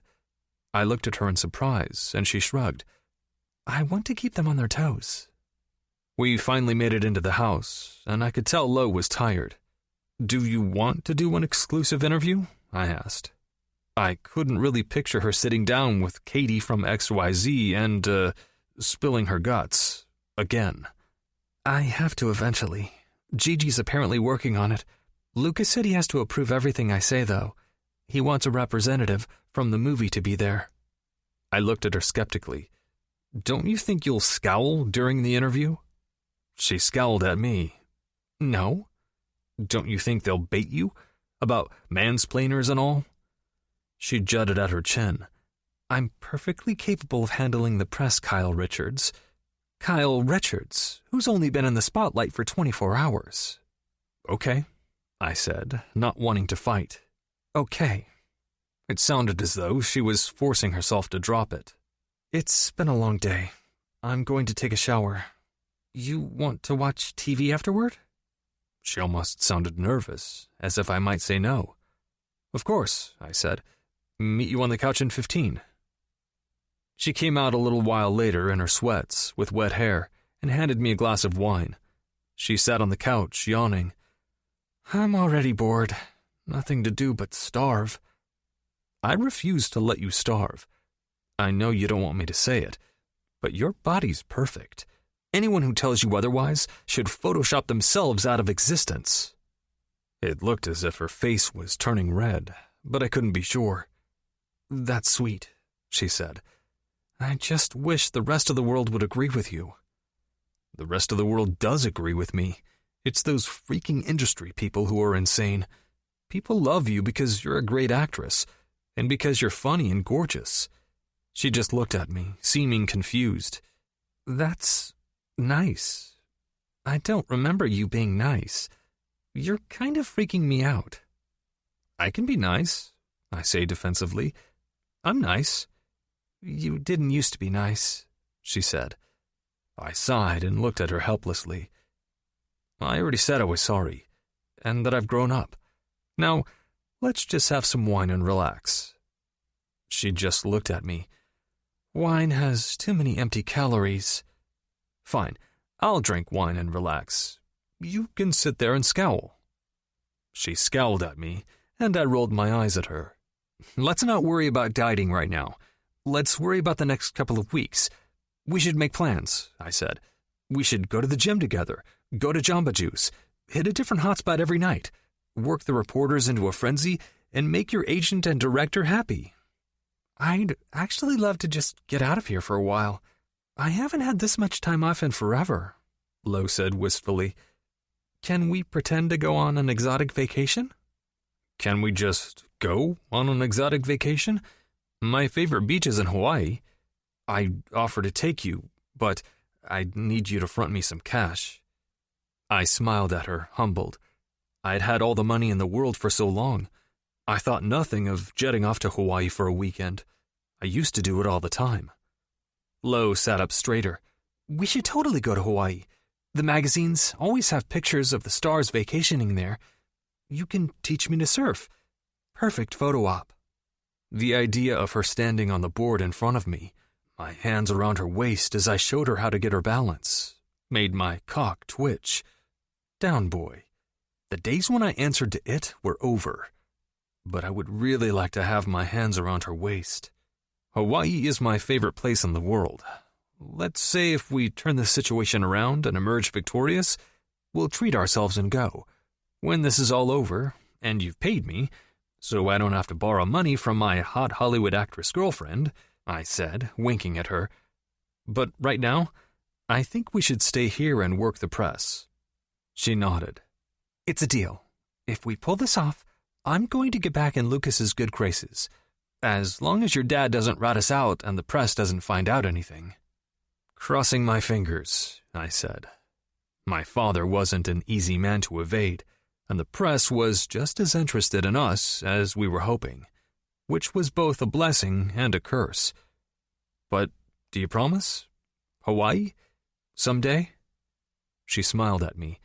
Sure, if we emerge victorious, like you said. We will. We have to, if I'm going to finally turn my life around, and you're going to stay in the game. Can I have some more wine? And will you please have some too? She grimaced. I already ate dinner and had a beer. A big beer, remember? Do you know how many carbs that has? I sighed. Do you think I give a fuck how many carbs it has? Do you need me to tell you how hot you are? No, she said, that blush creeping up her cheeks again. I grinned. Are you sure? Because I really don't mind. Lowell. I took his glass and headed to the kitchen, pretending I was giving in to him. The reality was, I wanted a glass of wine. The reality was I'd like to drink a whole bottle of wine and have an excuse to throw myself at Kyle, to run my fingers along that strong jawline and finally know what those lips tasted like. Just once. Just once. And nobody ever had to know. Mental slap, I told myself harshly, and slammed the glass on the counter, almost breaking the stem. Mental fucking slap. The next few weeks fell into a surprisingly easy routine. I supposed that was because we'd lived in the same house before. Strangely, I didn't remember ever being as comfortable around him while we were kids as I was now. Like a lot of other things, I was choosing to ignore that. Every morning we had coffee in our pajamas. Kyle and I took turns going out and offering hot coffee and baked goodies to the paparazzi. There were always a bunch of them out there, even early in the morning. Then we got dressed in our workout clothes and held hands as we walked to my car, smiling for the press. After a punishing 2-hour workout, Kyle always made me post pictures to social media so Lucas knew we were working up a sweat. We headed over to Jamba Juice, always holding hands, followed by the press. We'd all gotten used to the routine, even the Jamba Juice attendants. They knew our regular orders and usually had our drinks waiting for us. After that, we'd head home, shower, and eat lunch. Then I would read scripts and check email while Kyle checked social media sites for news about us. Then we'd change and head out for our next public spectacle. We went to Whole Foods. We went out for fat-free frozen yogurt. We hiked in the canyon. We went bowling. We went to dinner. We held hands everywhere we went. And Kyle often kissed me in public. Just little kisses, but still. But still. If I was being honest with myself, I would admit that I really looked forward to those outings and those kisses. Of course, I was being anything but honest with myself. We'd come home after dinner, put on our sweats, and continue binge-watching the first season of True Detective. Kyle would have one glass of red wine while I had a seltzer. Kyle's good behavior was impressive. He had comprehensively reformed. The Kyle I remembered would never have had just one glass of wine and gone to bed at a reasonable hour. When he was a teenager, he partied until dawn on a regular basis, sneaking back into the house while our parents slept in their own wing, oblivious to what was going on. Having him around really was like having a live-in boyfriend. Except we didn't kiss or hold hands when no cameras were around, and we didn't sleep in the same room and never would. Otherwise, it was exactly like Kyle was my live-in boyfriend. I still locked my door every night to lock myself in. Of course, I knew that was ridiculous. Like I would ever go find him at night. Caroline hadn't called, and neither had Pierce. It was eerily quiet on the parent front. I knew that couldn't last, but I was choosing not to think about them. No one had run a story about Kyle being my stepbrother or my escort, or both, God forbid. But I felt as if I was holding my breath every day, waiting for the other shoe to drop. I got multiple daily texts from Lucas, Shirley, Gigi, and Tori. Everyone agreed that we were doing great. I even got a note from Officer Scott and Officer Deborah thanking me for the gift cards, balloons, flowers, coffee, and donut bonanza Kyle and I had personally delivered to their precinct. I'd also given them a long-winded, teary, and heartfelt apology. All in all, considering I'd hit rock bottom only a short time ago, things were looking immeasurably up. So of course I knew it wouldn't last. Kyle was waiting for me to go to the gym. We were running late, which he hated. I got into the kitchen, and whatever he was about to say died on his lips as he inspected my Lycra workout pants and snug-fitting tank top. "Sweet baby Jesus," he said. I laughed, blushing as he stared at me. "What?" "Nothing," he said, his eyes raking over me hungrily. I felt myself blush deeper, in pleasure and in anger at myself. I was playing a dangerous game, and I knew it. I craved his eyes on me. I craved more than that, but in my heart I knew his eyes were all I could ever have. "You look nice," he said, his voice strained.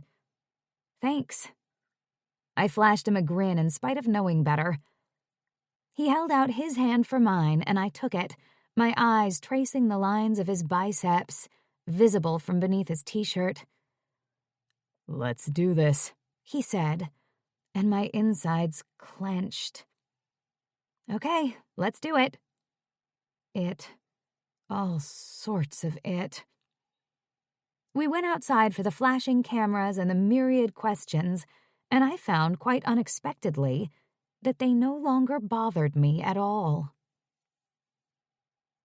Kyle made me do weights, which made me scowl, but he put his hands on my waist to help me, which made me smile, which made me scowl.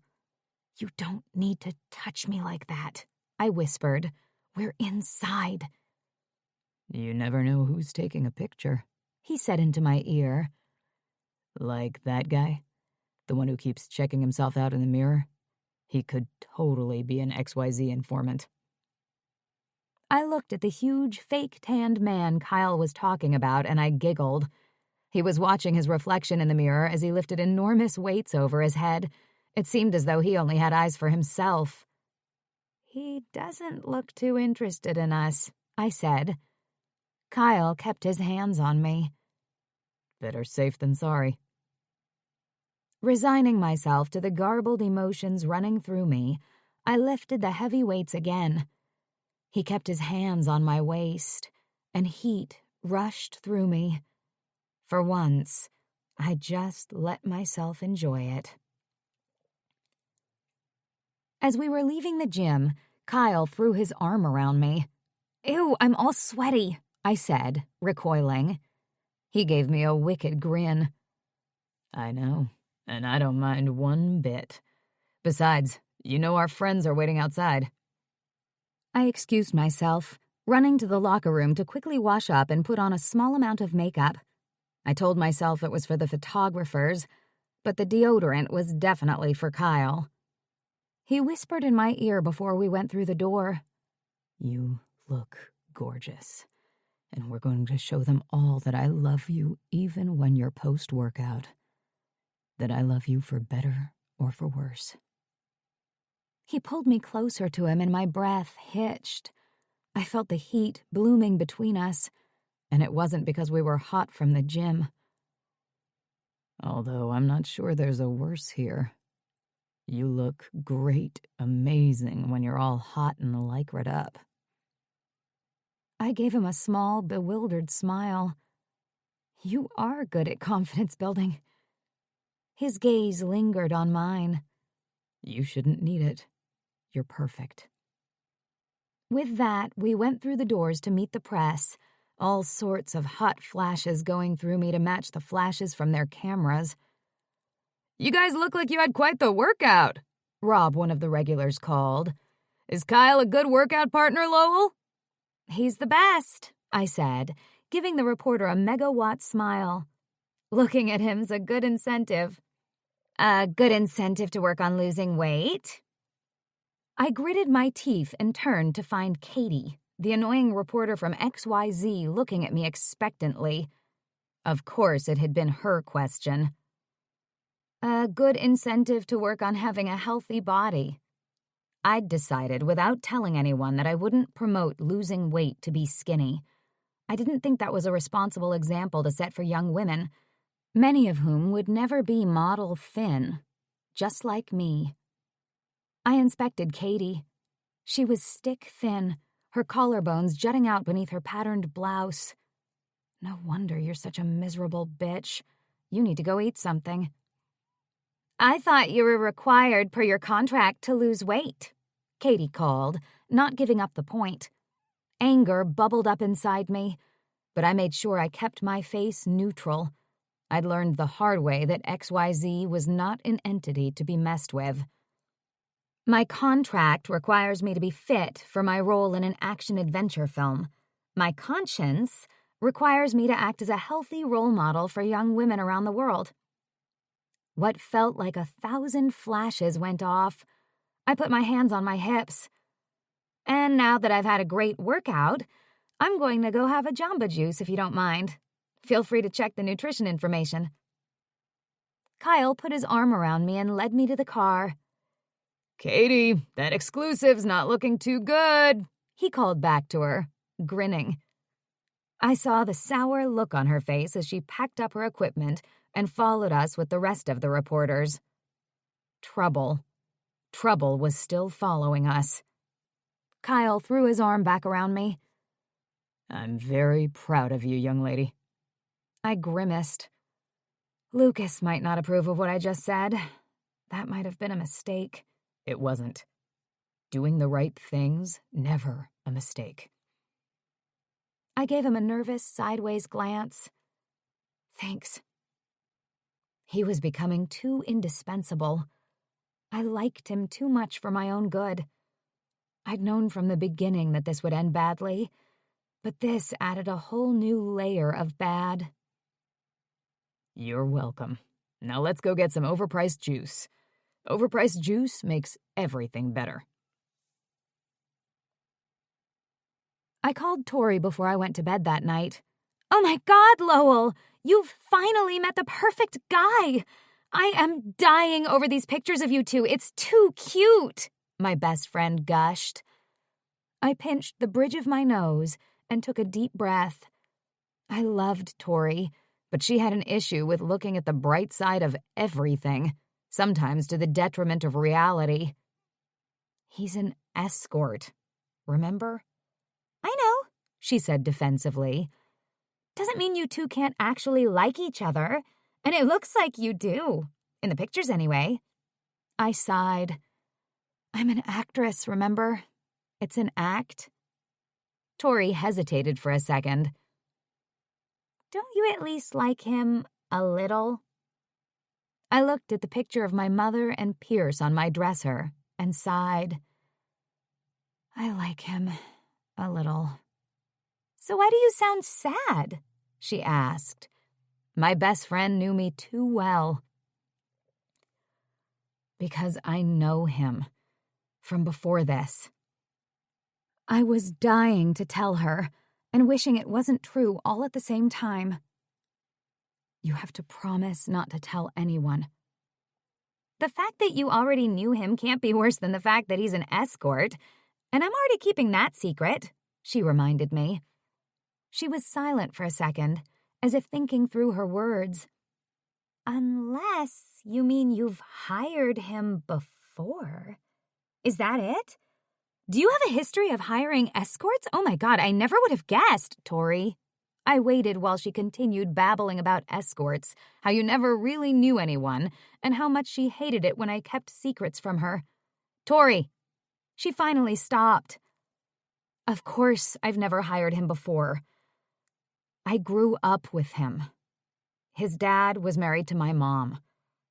His dad was husband number 3. Tori made a couple of unintelligible noises, as if she was trying to speak, but the words kept canceling each other out. What? What the heck did you just say? He's my stepbrother, Tor. He used to be, anyway. She took several deep breaths. That is unfucking believable! Of all the luck! Your hot escort is actually your brother? Gross! I felt my hackles rise. Step-brother. And actually, he's my ex-stepbrother, so it's even more removed than that. So it's not gross? Or is it just less gross? Tori asked. Sometimes I wasn't sure she'd actually gone to Stanford. No, it's not gross. It's not even less gross. It's just not gross. I mean, I don't think it is anyway. I groaned. It's unfortunate, but it's not like I've done anything with him anyway.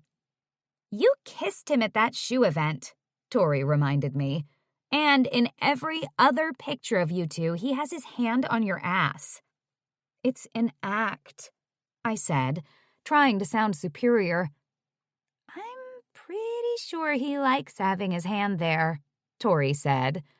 I could just picture her twirling her curls and giving me a "you are so busted" look. He does it all the time. He does sort of do it a lot. I didn't want to agree with her, but I still sort of wished she was right.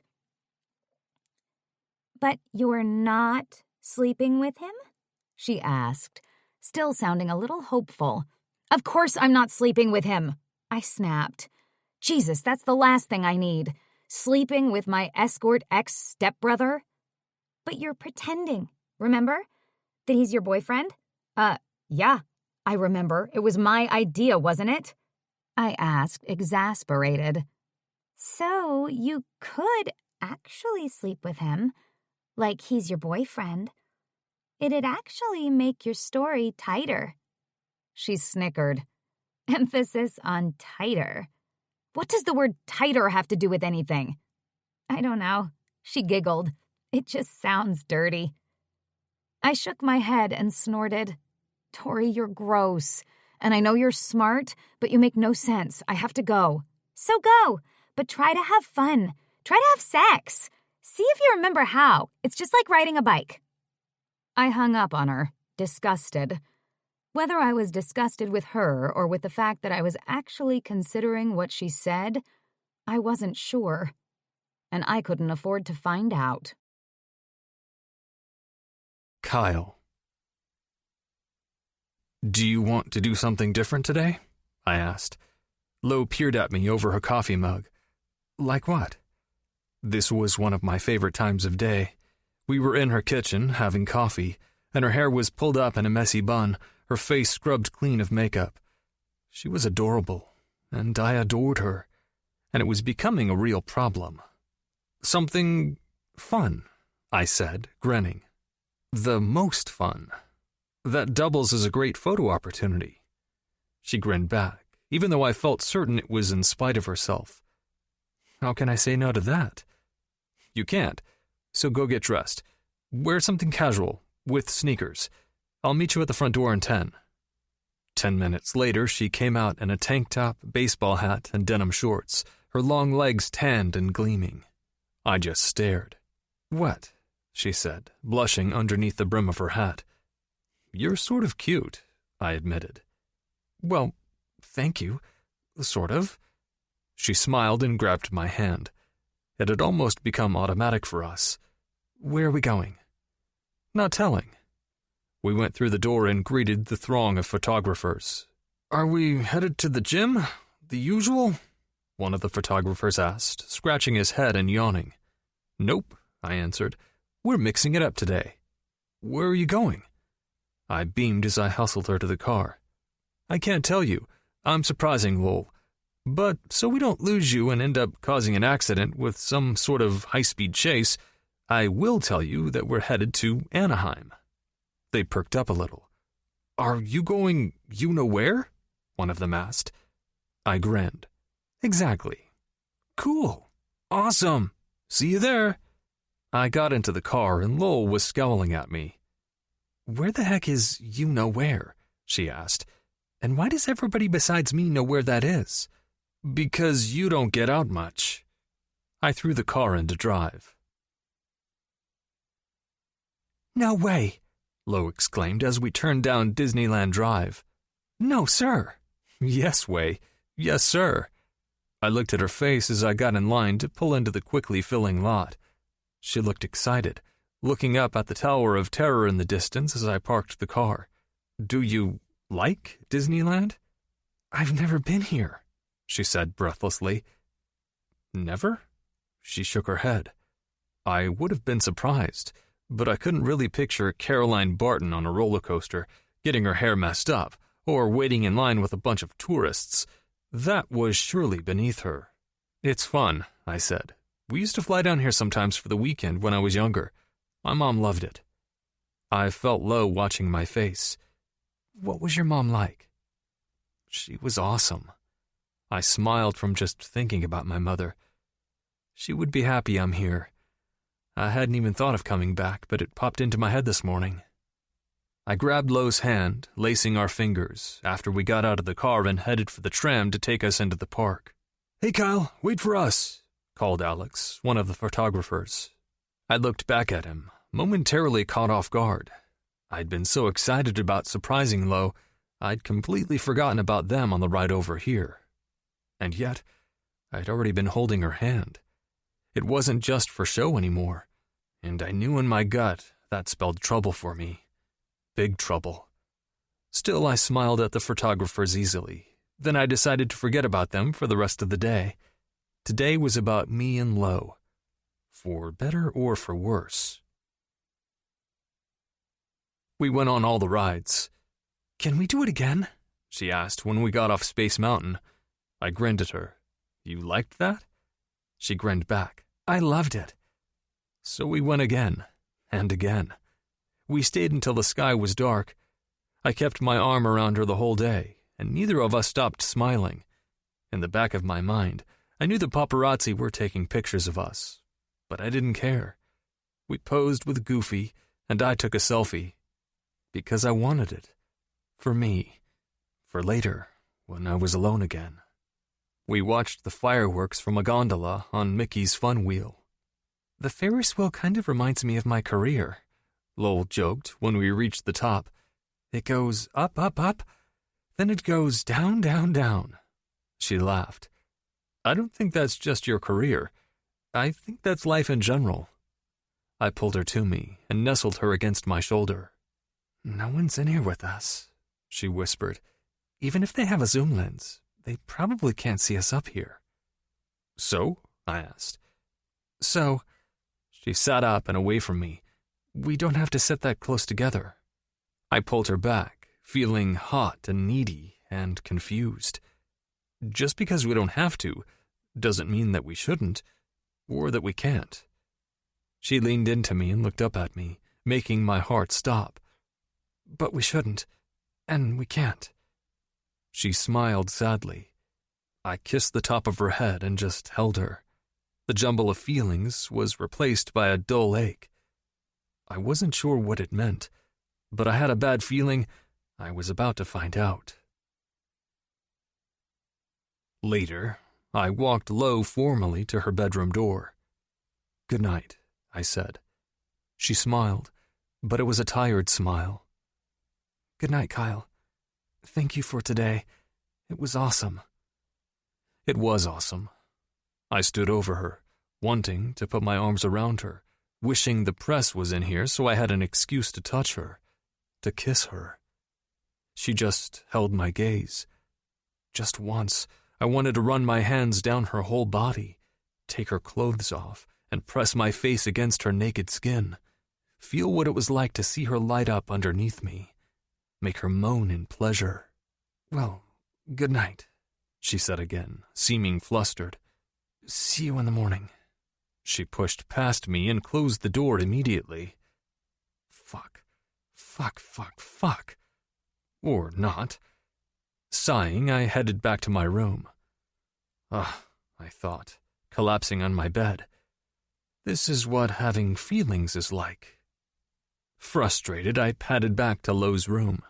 She had to be feeling what I was feeling, at least some of it. When I got there, I promptly lost my nerve. I just stood outside her door, wanting to knock. For an hour. I had to respect her boundaries, even as I wanted to crash through them to take her in my arms. I gave up and went back to bed. I wanted to feel her next to me. Nothing else would satisfy me. I tossed and turned, cursing my attempts at being a responsible adult. Being a responsible adult was exhausting and lonely. I was starting to lose hope, and that dull ache was back. If Disneyland wasn't going to work on her, what the hell was? And what was I even thinking? What if I slept with her? Then what? I forced myself to fall into a fitful sleep before I could figure out the answer. I had a feeling I wasn't going to like it. The next morning, we were all business. Gym, Jamba, lunch. Neither of us spoke about the day before. Lo wasn't looking at me, and I was too ashamed to look at her. It was as if we'd crossed some sort of line, and although there was no going back, there was no going forward either. After lunch, we set up camp in her living room. She was checking email, and I was catching up on the XYZ site when my phone buzzed. It was a text from my father. "I want you to come up and meet with me," he wrote. "I have an offer for you." "I can't," I wrote back. "Find a way to make it work. Charge the tickets to my account. I'll see you tomorrow," he wrote. He texted me his credit card numbers, which was an act so out of character that I sat there, stunned. I hadn't seen him in so long. I felt as if this was an offer I couldn't refuse. Sighing, I looked up to find Lo watching my face. "What's the matter?" she asked. I held up my phone. "My father wants to talk to me. In person. Tomorrow. In Boston." She blew out a deep breath, looking worried. "What does he want?" "He says he has an offer for me. I think I should hear him out. But I don't know how that's going to work right now." "I'll go with you," Lowell said. "I mean, if that's okay." I smiled at her. Of course it's okay. I didn't want to be away from her for a minute. We can make it look like a sexy getaway, which hopefully won't push your father over the edge. I grinned, trying to make light of the heaviness between us. You had me at sexy. Stop, she said, looking back at her screen. I'll have Tori take care of the tickets and the hotel. How many nights should we go for? 3? I asked. I've never been to Boston. Me either. Then let's be tourists while we're there. The photographers probably won't follow us, so we'll have to take a ton of selfies to keep everybody happy. I'll let Lucas and Shirley know what's going on, Lowell said. I nodded. And I think we should go out tonight. Yesterday was a huge success. If we're going to be out of town for a couple of days, we need to leave them with plenty of material. You mean go to dinner? I mean go to dinner then go out. Get all dressed up and go to a nightclub. Lowell wrinkled her nose at me. I don't go to nightclubs. I know, which is why we should. Lowell shook her head. I don't want to project a party girl image after what I did. That makes sense, but I think the press needs to see you out at night, looking hot. I watched her face. You can be a good role model by enjoying yourself responsibly. She looked as though she was struggling with the idea of the club, but then she nodded. Well, people still care. Not caring about her seemed impossible. Works for me, I said, and started counting the minutes until I could hold her tight little body on the dance floor. She came out in a short, skin-tight black dress and black booties. I almost passed out. Is this okay, or is it too slutty? She asked. It's perfect. She looked tentatively pleased. Really? You'd tell me, right? I'm used to having my stylist do all this. Okay, my stylist is Tori, but still. Skype her, I said, pointing at her laptop. She'll approve, I swear it. Lowell went over to her computer and fired it up. After clicking away for a few seconds, she smiled at the screen. Tori, how are you? I miss you. In spite of my protests, Lowell hadn't allowed a single person from her inner circle to meet me. Not Tori, not Shirley. And I hadn't even glimpsed that Gigi with the long legs again. Lowell had been working with them, all from her laptop at home. She was protecting me like Fort Knox. I wasn't sure if she was keeping me away from everyone because she wanted to shield me, or because she was embarrassed by me, or because she thought somehow one of them would be able to tell that I used to be her stepbrother, just by looking at me in person. But Tori knew who I was, and yet Lowell still wouldn't let me meet her. Oh my fucking God, Lo! A voice that must have belonged to Tori screamed from the computer. I saw the pictures from Disneyland. That was so cute. And Kyle is so hot. I can't believe he's your stepbrother. That sucks so hard. I swear, you two look like you were made for each other. Holy freaking enough! Lo shrieked. Kyle's right here. Maybe this was why she'd kept us apart. Oh, geez, I'm sorry, Tori wailed, and I tried not to laugh as Lo adjusted her dress and tried not to die of embarrassment. Is he still right there? Yes, Lo said through gritted teeth. Oops. Tori promptly stopped talking. Can you check my outfit before I go out for the night? Lo asked, sounding defeated. Your dress looks wicked hot, Tori said, regaining her enthusiasm. I was there when you picked that out, remember? We went shopping for slutty clothes so you could finally get over your dry spell. Well, this is it. That dress screams sex. Lo glared at the computer screen, her shoulders rising and falling as she tried to maintain her composure. He's still right there, isn't he? Tori squeaked, not bothering to make it a question. I'm so sorry. I'm just excited. Oh, I can tell you're excited. Everyone can. You do look wicked hot, I called from across the room. Is that him? Tori squealed. Is he always that nice? It sounds like he really likes you. Lo looked absolutely livid. Tori, I'm assuming from everything you've said that you approve of my dress. As my stylist, do I have your permission to go out like this? As your stylist, I absolutely approve of that dress. Go forth and have fun. It sounded as if Tori was trying to be serious.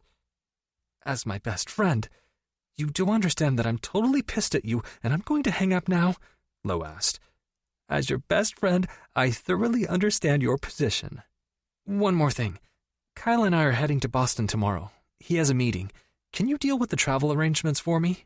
Ooh, an East Coast getaway. Lo glared at the computer screen, and Tori stopped. She cleared her throat. Of course, Tori said primly, pretending to be all business. I can take care of that. She cleared her throat again. But do you acknowledge that you have to call me tomorrow morning and tell me everything? Lo smiled indulgently. Of course I'll call you tomorrow. You're still my BFF. She closed the computer and looked at me. Sorry about that. Tori gets a little excited for me sometimes. Someone who's rooting for you is my kind of gal. I haven't had the pleasure of meeting her, but I'm looking forward to it. I grinned at her. Her face was still flushed, but she looked as though she was trying to pull herself together. Are you ready for our fabulous evening out, princess? Only if you stop calling me princess. Okay, boss, I said and reached for her hand. She took a deep breath. Oh, I don't want to do this. I really hate clubs.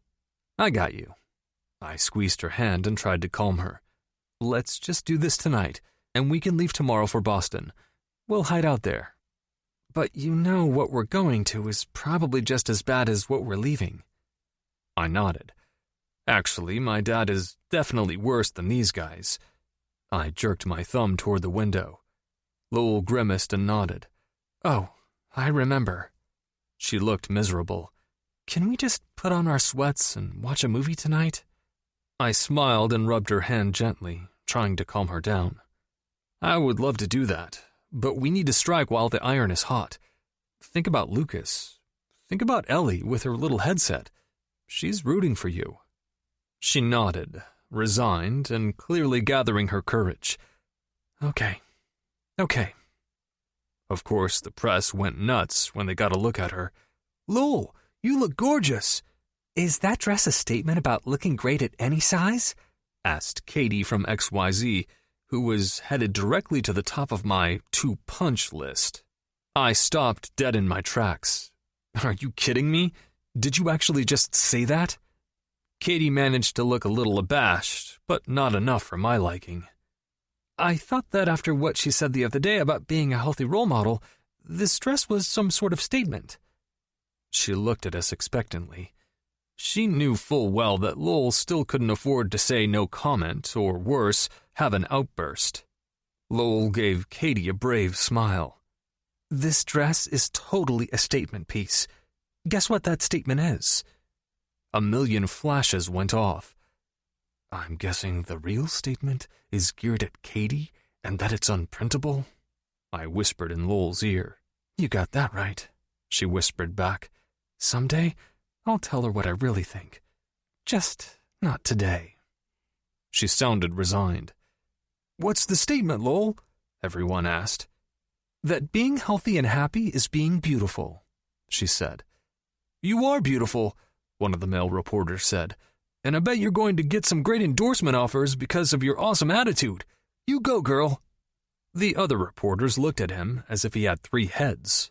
If it's still okay to say that, he called sheepishly. I appreciate your support, Lowell said. See you at El Campo. Thank you, Lowell. Thank you so much. I wish everyone kept us posted about their whereabouts like you do. It makes things so much easier. Lowell smiled at them like a queen. Then she strutted to the car with her head held high. I watched Katie, another sour look on her face, watching Lowell. Lowell sighed, and her face relaxed into a scowl once we were safely inside the confines of the tinted windows. This is exhausting. Good thing you're good at it, I offered. You're the one who's good at it. Thanks for sticking up for me back there. That Katie. Oh, that Katie, Lowell agreed. She'll get hers someday, I said confidently. I'll make sure of it.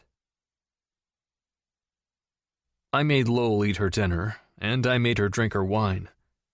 Relax, I said. You want to project a healthy body image?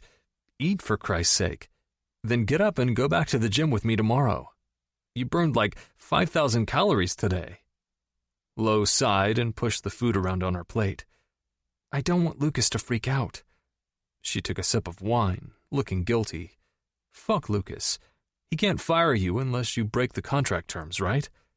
She nodded wearily. So what do the contract terms actually state? I asked. That I have to be fit enough to undertake the action sequences in the film, she recited. What sort of action is it? Running on a beach? I also have to jump into the back of a moving jeep. She chewed and looked thoughtful. I think I have to sprint down a bridge, too. Maybe climb some rock walls. They were talking about adding in some stuff like that. So, every day at the gym from now on, we sprint. We run, jump, and climb. You'll show Lucas exactly how dedicated you are.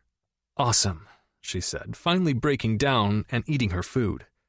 Just awesome. Anything but the club, Lowell whined, dragging her heels. I don't even know what to do in a club. I don't dance. I shouldn't be drinking hard liquor. And you know I don't know anybody. Even better, I said, pulling her toward the velvet rope. Come on, they're watching us, you know. I looked up at the handful of photographers who'd followed us. We're taking one for the team. The team freaking owes me one by this point. Lowell sounded weary, but she had her game face on, beaming at all the other club-goers and the photographers. The club was packed, but the hostess magically produced a table for us anyway. I can only do this for 15 minutes, Lo said, looking at all the undulating bodies on the dance floor and the beautiful people dancing on tables. This is silly. Do you think the photographers can get in here? I asked, looking around. She wrinkled her nose. No. Gigi said the shots of us coming and going were the most important. Since they already have one of us coming, do you think we can get that going picture now? We don't have to stay long, but any one of these people could take our picture. I motioned with my chin to the crowd around us. So, do you want to dance? Just once? I already knew the answer. Absolutely not. I already told you that. I put my hand on her wrist and pulled her up. Just once. She looked at me miserably. I can't dance to this type of music. I dragged her onto the crowded dance floor and carved out a small space for us. You don't have to do anything. Just follow my lead. I wrapped my arms around her, swayed in time to the throbbing hip-hop beat, and moved her with me. She moved easily and elegantly. See? I asked, leaning down. You don't give yourself enough credit. She frowned and shook her head, looking embarrassed. I wrapped my body around hers, protecting her and moving her more urgently to the music. Heat radiated through me as I felt her body against mine. I pulled her tighter against me, where I had been aching to have her. My body notched against hers, and she pressed back against me. Lowell's body was saying one thing, but when she looked up at me, her face looked guilty. I knew her head was saying something else entirely. I ran my thumb across her bottom lip, stroking it. Her eyes met mine, and I leaned down and kissed her slowly. She pulled back almost immediately. Kyle, stop. A yearning grew so fierce inside me that it was almost scary, but I took a deep breath and pushed the heavy feeling away. Okay, boss. Trying to make light of it, I smiled and pulled her back to me. But at least dance with me for the rest of the song. She frowned, then she rested her head on my chest. I ran my hands over her, guiding her to the music and wishing desperately that she wanted me as much as I wanted her. It was honestly the first time in my life I'd ever felt this way. Unsure. We smiled for the cameras and didn't say a word on our way home. Later, back on her couch, I looked at the latest pictures of us together and tried to forget what it had felt like to have her body pressed against mine.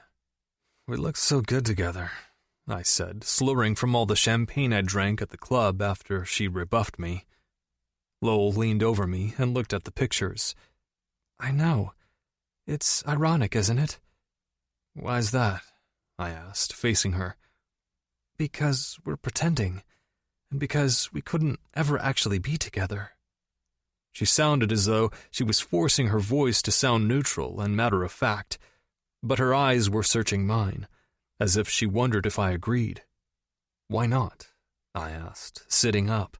I was suddenly alert, the slurring erased from my speech. "Because we're related. That's why we shouldn't have been dancing like that. It's not okay." "We aren't related," I said hotly, watching her face. "We weren't ever related." "Close enough," she shrugged. "If we actually wanted to be together, we could, you know." I felt a knot forming in my stomach as I waited to hear what she'd say. She shook her head. "Not really. We lived together when we were kids. That makes it icky. Besides, your father hates me, and my mother hates you." "So what? Icky is subjective. I don't think it's icky. I don't care what either of our parents have to say." Again, I waited on edge to see what she'd say. I felt like a lovesick teenager, and I'd never even been a lovesick teenager. "You've got all the cards, Lo. Show me one." Not having the upper hand sucked balls. She just looked at me, as if she wanted to ask me a question but wouldn't. "What?" I asked. She shook her head. "Nothing. All that's bad enough, about our families. Then there's the fact that you're a male escort. Not that there's anything wrong with that, but can you imagine what the press would do if they found out?" "No," I lied. "I can't." I knew exactly what would happen. Her reputation would be ruined. My father would reach the emotional state beyond livid, and I would never escape the reality of bad choices I'd made. My story would be available forever, courtesy of a little technological advance called the Internet.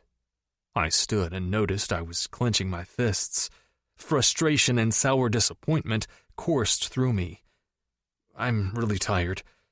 I'm going to bed." I walked out of the room before she could see my face. "Are you okay?" she asked. "Just tired," I called and slammed my door. "Of everything I'm not." I clicked open my phone and stared at the picture of the two of us, wishing it wasn't a lie. If I'd been looking for an answer from her, I'd just gotten it. It just wasn't the one I wanted. The following morning, I got up before Lo and called Elena at accommodating. "How's it going, All-Star?"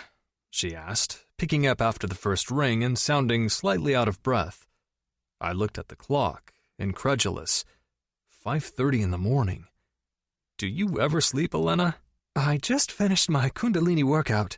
Why are you calling me if you thought I'd be asleep?" She was quiet for a second. "Oh, no, Kyle. Do not fuck with me. Not now." "What?" I asked innocently. "I didn't even say anything." "Why are you calling me at 5:30 in the morning, Kyle? After you were out dancing with my client until midnight." I made a fist and watched my knuckles turn white. "I don't have time for this. My girls are going to get up in 20 minutes for school. Speak," she commanded. I could just picture her short hair spiked with sweat, a pristine white workout towel draped around her neck. "I can't do this anymore." She sighed. "But you're doing a great job. The press loves you. I haven't received communication from the client, but she wired in another payment on top of the retainer. She must be pleased, or I would have heard something." "I think she's happy with my services," I mumbled, watching my fist. "You two look amazing together, and everyone loves your story," she said encouragingly. "I can't be an escort anymore. I have real-life issues." Elena snorted. "Honey, you don't have to tell me that. Everybody who works for me has real-life issues. It's almost a professional requirement." "I mean, I have real-life issues at the moment. I have things going on. It's no longer possible for me to fulfill the requirements of my job." "Kyle." She was silent as, I assumed, she got her anger in check. "You can't quit on me. If you walk out on that girl right now, it'll ruin everything. For her and for my company. You can keep all the money Lowell's given you. I don't want it. Then we'll be even, right? If you don't have to pay me, it'll be as if you got paid in full. Even if I quit right now." "Why are you going to do that to this poor girl?" I'm not doing it to her. I'm doing it for her. Elena sighed. I'm not giving you a dime of this money. Good, I said. Then maybe it'll be like this never happened. Lowell. The traffic to LAX was insane, as usual. Wishing I'd brought coffee with me, I watched the throng of vehicles from the back of our hired town car. Do you think we're going to miss our flight? Kyle asked. I checked the GPS. Even with the traffic, we'd make it to the airport in an hour. We should be okay. I'm worried that there'll be a ton of reporters we have to get through, though. Our regulars knew where we were heading, and there was usually a group that camped out at LAX, waiting to snap pictures of disheveled or perfectly composed celebrities departing and landing. I was probably looking more on the disheveled end of the spectrum, although I'd dressed carefully. My nerves were frayed, and I was running on nervous adrenaline. The dance I'd shared with Kyle last night, followed by the conversation we had unnerved me. If we actually wanted to be together, we could, you know. His words rang in my ears, leaving me a jangling mess. Maybe it was a good thing I'd left my coffee at home. On top of that, we were headed to Boston for Kyle's mandatory meeting with Pierce. I was happy to go and support Kyle, as he'd been supporting me, but I was petrified of his dad. The last time I'd seen Pierce Richards, he'd been white with anger, shaking at the sight of my mother exiting the courtroom with buckets of his money. Ugh. I pulled out my compact and looked at my traitorous reflection. I looked as though I hadn't skipped a meal in weeks. Because I hadn't. Lucas was going to kill me. Ugh. Don't say ugh when you look at yourself. That's sacrilege. Kyle squeezed my hand. And don't worry about the photographers. We'll get through them, and this time we won't tell them where we're going. He squeezed my hand again, making my stomach lurch with excitement. I pulled away from him. You don't have to do that right now. He sat back and grimaced. You don't always have to pull away from me. Maybe you could, relax for once in your life. He stared at me, forcing me to confront those green eyes and that square, luscious jaw. Luscious? WTF's up with the word choice, Lo. Like you don't have enough problems already.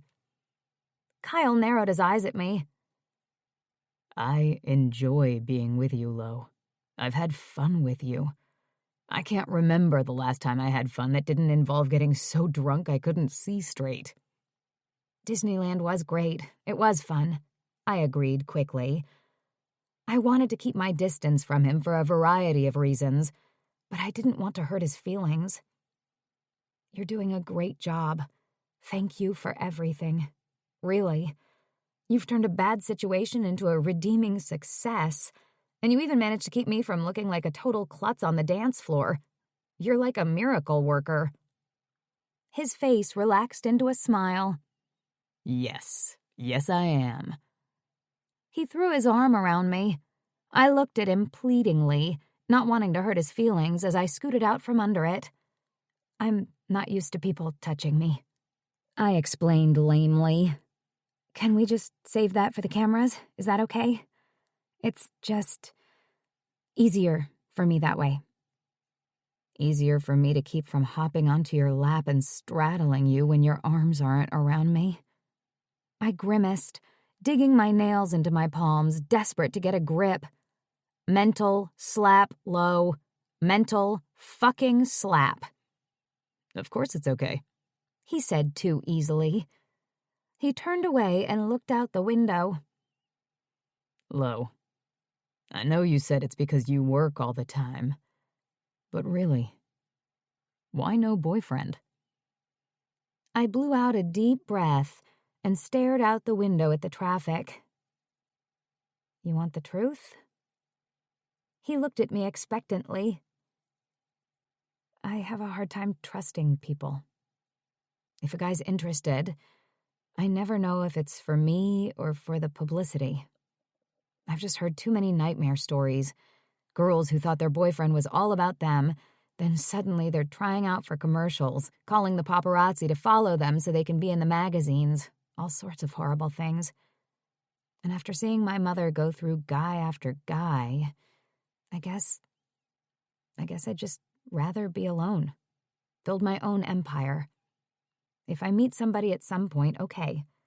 But if not, it's not the end of the world.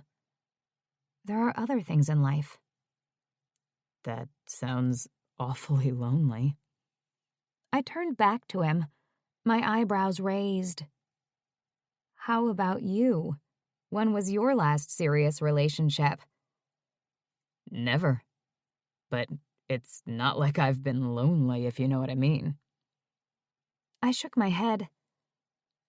Sometimes I think being around people you don't really care about is a lot lonelier. Kyle's eyes went dark, and he turned back toward the window. You're smart. Must have been all the books you read growing up. The LAX terminal was teeming with yelling paparazzi. Lo, where are you guys headed? Kyle, are you taking her away to propose to her? Are you in trouble with your director? Are you pregnant? Are you two really a couple, or is this a publicity stunt? A female voice called. I saw that damned Katie from XYZ watching us with her brow furrowed. I furrowed my brow back at her and inwardly cursed. I'm not sure why you're asking that, but it's real. I turned to Kyle. I'm going to kiss you, okay?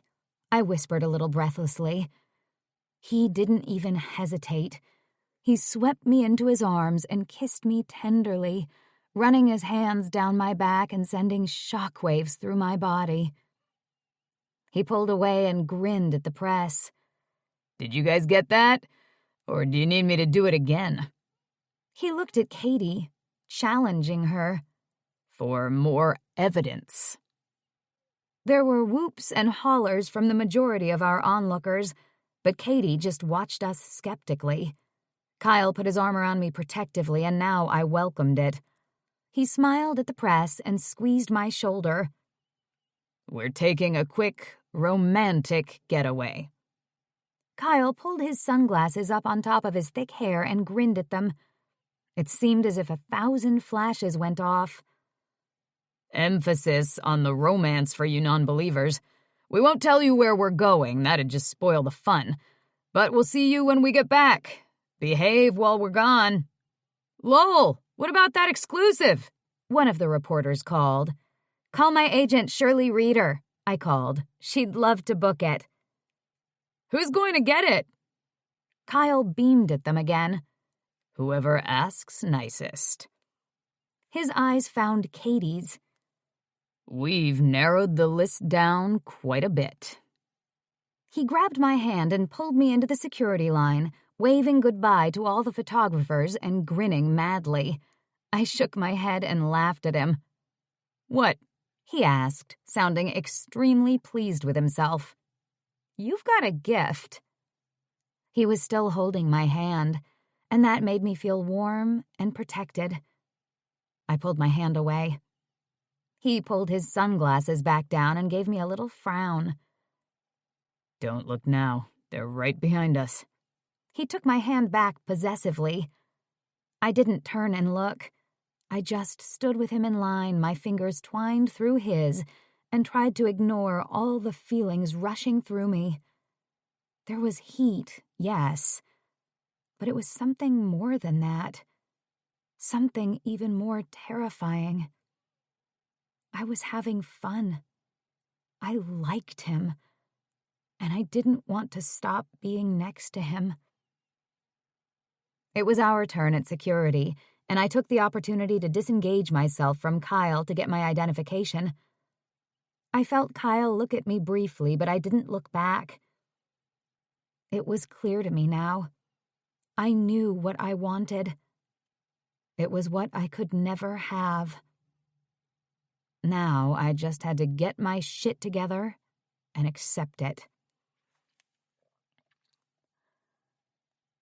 First class was almost full, but we still managed to find a little corner all to ourselves. Why was Katie asking us that? I asked, playing the scene over and over in my mind. Kyle shook his head. I don't know where that came from. I do know it can't be good. Maybe we're not doing a good enough job pretending? I asked in low tones. Who's pretending? Kyle asked innocently.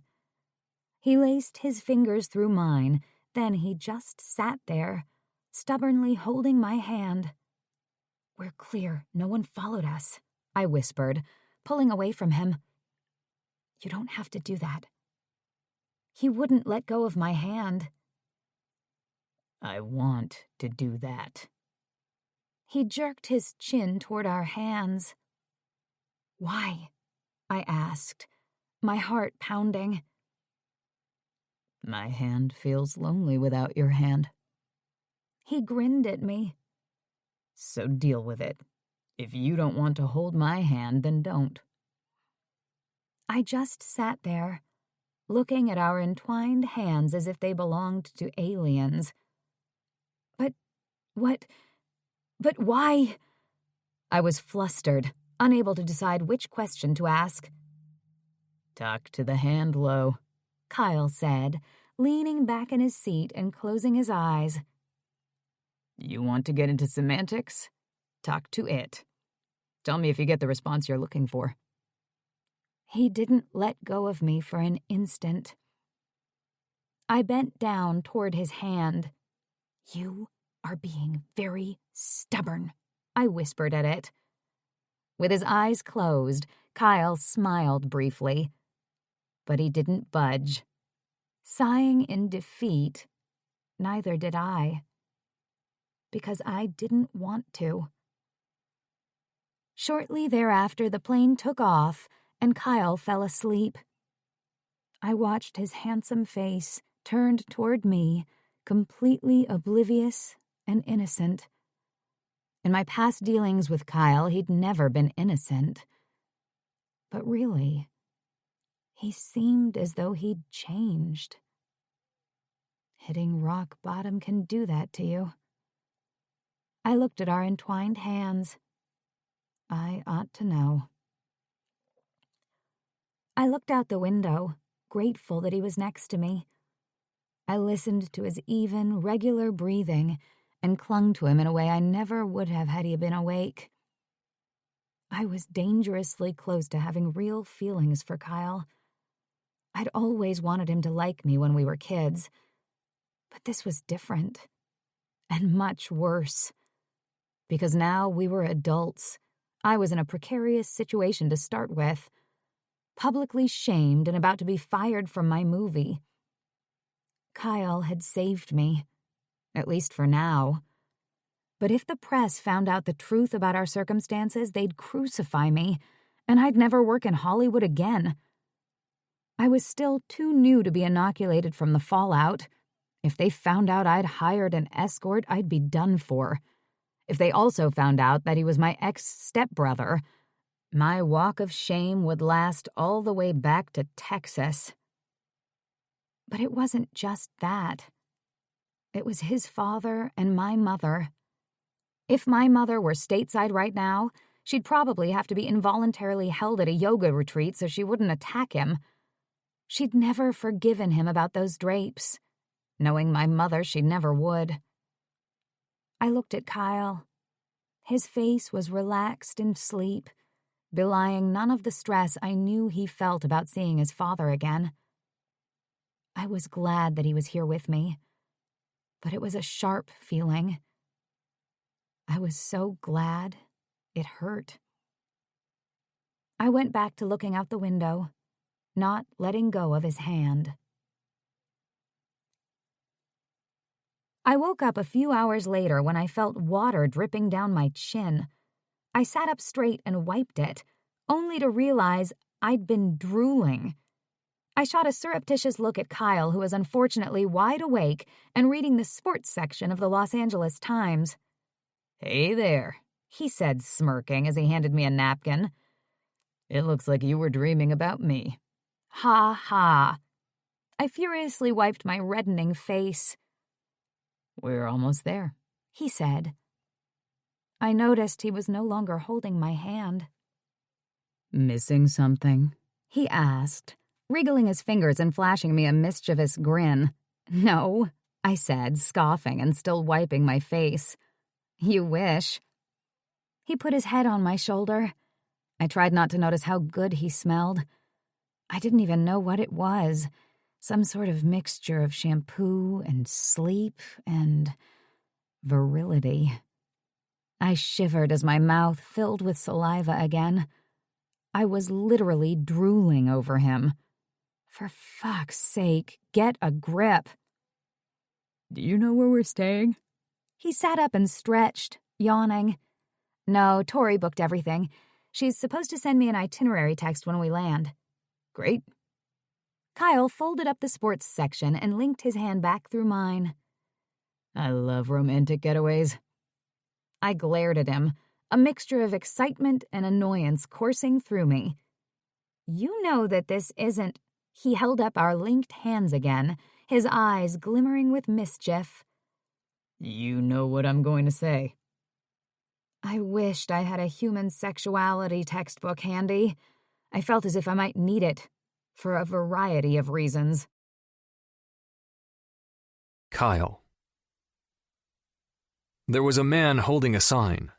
Jordan. Here we are, I told Lowell.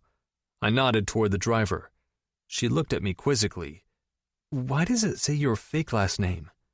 We're trying to be incognito, right? Plus, I need to alpha this. I pointed from me to her, up a little bit. I gotta take the lead. I grabbed her hand and pulled her toward the driver. I'm Evan, the driver said, flashing us a smile and shaking our hands. He was 6'3" and had the neck of an NFL linebacker. Tori arranged for me to drive you while you're here. I'll bring you out to the car and have your luggage brought out. We settled into the back of an enormous Range Rover. Lowell was studying my face. If Tori made the reservations, how did he have your last name? She asked. I smiled and patted her head. Because Tori and I finally met last night over Skype. I told her that we needed this trip to look like I was pursuing you. Hard. I want it to be big. Romantic. Grand gestures, Lo. Grand gestures. You talked to Tori? She looked mystified. Yep. I Skyped with her on your laptop while you were packing. Lo furrowed her brow, looking more suspicious than mystified now, and her phone buzzed. She glared at it. Tori, she answered angrily. We just landed. You didn't tell me you talked to Kyle on Skype. She was quiet for a minute, and I heard Tori's muffled voice talking in what sounded like her normal, excited tones. Well, what if that's not okay with me? Lo huffed. Now Tori's tone sounded pleading. Lo rolled her eyes, but her expression softened, just as it always did when she spoke to her friend. No, I know, Tor. I'm not mad. She looked at me and frowned. At you. They talked for a few more minutes while Evan arranged our luggage and pulled out into the airport traffic. I understand I'm taking you to the Stratum, he said after Lowell had hung up. Have you stayed there before? No, Lowell and I said in unison. He smiled at us in the rearview mirror. You're in for a treat. It's impressive. I turned to Lo and smiled. See? Impressive. I'm all about impressing. You and Tori better watch it, she said through gritted teeth, or you're both going to get voted off the island. You'd miss me, I said, making sure my dimples were on full display. Admit it. I admit nothing, she said under her breath. I watched her face as she examined the unfamiliar skyline of Boston. We drove through what appeared to be the financial district, and a few minutes later, Evan maneuvered the SUV down Newbury Street and pulled up in front of a massive, opulent building. I looked at the Stratum, impressed, and let out a low whistle. Just then my phone vibrated. I pulled it out, a pit of dread in my stomach. You just landed, correct? Please come see me at my office, immediately. The address for an office building located within MIT followed shortly thereafter. Evan looked back at us expectantly, but Lowell must have seen the pure dread on my face. I think there's been a change of plans, she said. What is it? She asked me quietly. My father wants to see me. Now. I turned to her. I'm going to have Evan take you upstairs. I'll be back soon. Lowell shook her head. I'm coming with you. If Pierce doesn't want to see me, I can wait for you outside or in the car. But you're in trouble because of me. I'll be there even if it's just for moral support. She squeezed my hand, and the despair I felt was somewhat eclipsed by her warmth and the fact that she was standing by me. I nodded. Okay, but you might want to stay out of sight, at least for now. I gave Evan the address in Cambridge, then leaned back, preparing for what would surely be an ugly family reunion. Unfortunately, MIT was right across the Massachusetts Avenue Bridge, close to Newbury Street. I was sitting outside his office sooner than expected, and certainly sooner than I was ready for. In spite of her objections, I'd deposited Lowell at a coffee shop nearby, filled with students getting their caffeine fix and solving math theorems. I need to do this alone, I'd said as I'd grabbed her hand. At least I know you're here. She nodded, but her eyes told me she felt guilty and worried. It's going to be okay, I'd said, sounding much more confident than I felt. I was pretty sure that the MIT campus was lovely, but I couldn't concentrate on my surroundings. All I could feel was the throb of my nerves. It had been almost a year since I'd seen my father, a year since he'd cut me off from our family fortune, months since I'd started hooking. I hung my head, waves of nausea rolling through me. The fact that I was about to see my father made my job seem more real and more horrible. He poked his head out of his office door. Hey, Dad. Come in. His voice was all business. He closed the door behind me. Pierce looked different. His hair was sparser and he looked more rumpled. In California, he'd always taken time to hit the gym and hike in the canyon. The Boston version of Pierce looked haggard and a little thin, his usual tan faded, as if he'd been working nonstop. I forgot about my dread, enough to worry about him for a second. Are you doing okay, Dad? He looked at me and scoffed. You don't have to pretend you care. There's no one else here. I felt my blood pressure spike, so I took a deep breath. Pierce had a way of getting under my skin. Of course I care. You're my father. Did you care so much about me when you started dating your stepsister? Or should I say when you started being your stepsister's hooker? Were you wondering about my feelings when you decided to do that? His voice was dangerous, the even tone masking the fury behind his words. I took another deep breath. I looked my father in the eyes. I didn't think about you then. All I was thinking about was how to support myself. It was survival mode, I guess. So you became a prostitute. He ran his hands through what remained of his hair, making it stick up in crazy directions. Was that really the best you could come up with? Shame flooded through me, but I held his gaze. I tried waiting tables. I got fired. I tried giving surfing lessons, but it wasn't enough money for an apartment and food. As you might remember, I have no skill set. The only things I studied were the bottom of a bottle, my surfboard, and the occasional hot model. Okay, the more than occasional hot model. He didn't say anything. I'm sorry I've disappointed you, but it's not like that's anything new, is it? To my horror, I felt my eyes fill with tears. I took another deep breath and willed them back. I wasn't some stupid 14-year-old boy being chastised for another failing grade. He watched my crumpling face, but I saw no softening on his. I cut you off from your trust fund because you almost killed yourself, remember? When you stole my car and drove completely drunk? You're lucky to be alive. You're lucky you didn't kill someone. What kind of father would I be if I hadn't taken action? What would your poor mother have said if she'd lived to see that? He sat back in his chair. If I hadn't done it then, son, I wouldn't ever have done it. and I was worried the next phone call I got from the police would be telling me that you were dead. I scrubbed my hands over my face. I know I've made some bad decisions. A lot of bad decisions. And I understand why you did what you did. I was out of control. Pierce nodded. It's a first to hear you say that. But that doesn't make it okay that you're hooking, or whatever you called it. And whatever it is you're doing with Lowell, that's just beyond my comprehension. He pinched the bridge of his nose as he always did when he was really frustrated, as though he was trying to open his airways to get more oxygen to his brain. As if that was going to help his son, not be a hooker. The escort job just sort of fell into my lap. It wasn't like I had a lot of other options at the time, and I've only done it for a few months, I said quickly. I wished that I didn't feel as though I owed him an explanation, but now that we were sitting across from each other, the words just poured out. But this thing with Lowell is different.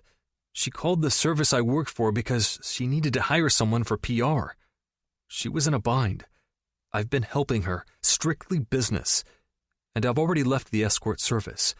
I'm doing this just to help her now. Pierce's eyes softened, but only for a moment. I studied up on her. She was in trouble because she was drunk in public, right? That's right. It was a PR disaster. Pierce snorted. Obviously. But did she really think hiring a prostitute would save the day? She's smart, Dad. She understands how the industry works. It's like if you flash something shiny in front of them, they get confused and can't remember what they were doing. And you're the shiny thing. He pinched the bridge of his nose again. But this is all for show? The relationship part that the press is having a field day with? I nodded. What does her mother have to say about it? She doesn't know. She's out of the country right now. Lucky her. I waited until he removed his hand from the bridge of his nose. Dad? He sat up straight and looked at me. You need to stop working for her and never go back to that lifestyle again. We can make some sort of arrangement. I realize that I might have been too harsh. Cutting you off like that wasn't the right thing to do. I didn't give you any options. I should have made you get a job and go to school. You'd already given me options. You tried, remember? I was stubborn. I wasn't ready to grow up. But I've changed. This experience changed me. Please. He winced and held up his hand to stop me. I don't want to know. We were both quiet for a minute, but I realized that the pit in my stomach had dissipated. Telling my father the truth felt good. I'm thinking of where I can use you right now. I could actually use some help in the publicity department for my new app launch. He pointed at the office around him, which was bare and academic, holding just a messy bookcase and a scarred desk. People I'm working with are great, but they're not public image savvy. I'm hiring an agency. Maybe you could be my liaison with them. Help me get the exact branding I'm looking for. I was stunned. Not only was my father offering me a job, he was offering me a job that I actually understood. Dad, wow. He actually smiled at me. Does that sound like something you'd be interested in? It does. Maybe I'm not such a crap father after all. He sat back, satisfied. You start tomorrow, Kyle. Be here at 8. I'll give you a synopsis of the app and we can talk about branding. Then you can make arrangements to meet with the agency. Tomorrow? I can't. I can't come to work for you until I finish this thing with Lowell. I told you, I'm not an escort right now. I'm being a friend. She needs me.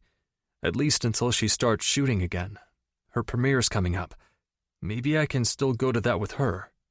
Pierce shook his head. No, son. This stops today. I'm making you this offer based on the assumption that you're leaving your current situation behind. No more Lowell Barton. I told you before, I can't have you dating your stepsister, especially when it started out as you hooking. I can't have a feature in Forbes coming up. I'm launching this app in a month. You can't do this to me, especially not with that girl. He scrubbed his hand across his face. We're lucky the press hasn't found out about you already. I can't just walk away from her. I heard the stubbornness in my own voice. It sounds like you have feelings for her. I didn't say a word as he leaned across the desk and held my gaze. You grew up with her. I was married to her mother. You were her escort. If the press gets a hold of this, it'll be the end of her career. Don't you get that what you're doing is wrong? Don't you mean the end of your career? My eyes held his, but he didn't flinch. Don't pretend to care about hers. I'm not pretending. I don't care about hers. But I'm trying to reason with you, for all the good that it's ever done me. I scrubbed my hands over my face. I suddenly felt as tired and worn out as my father looked.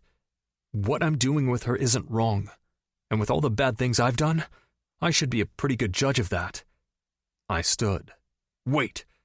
My father stood too. I just want you to stop seeing her.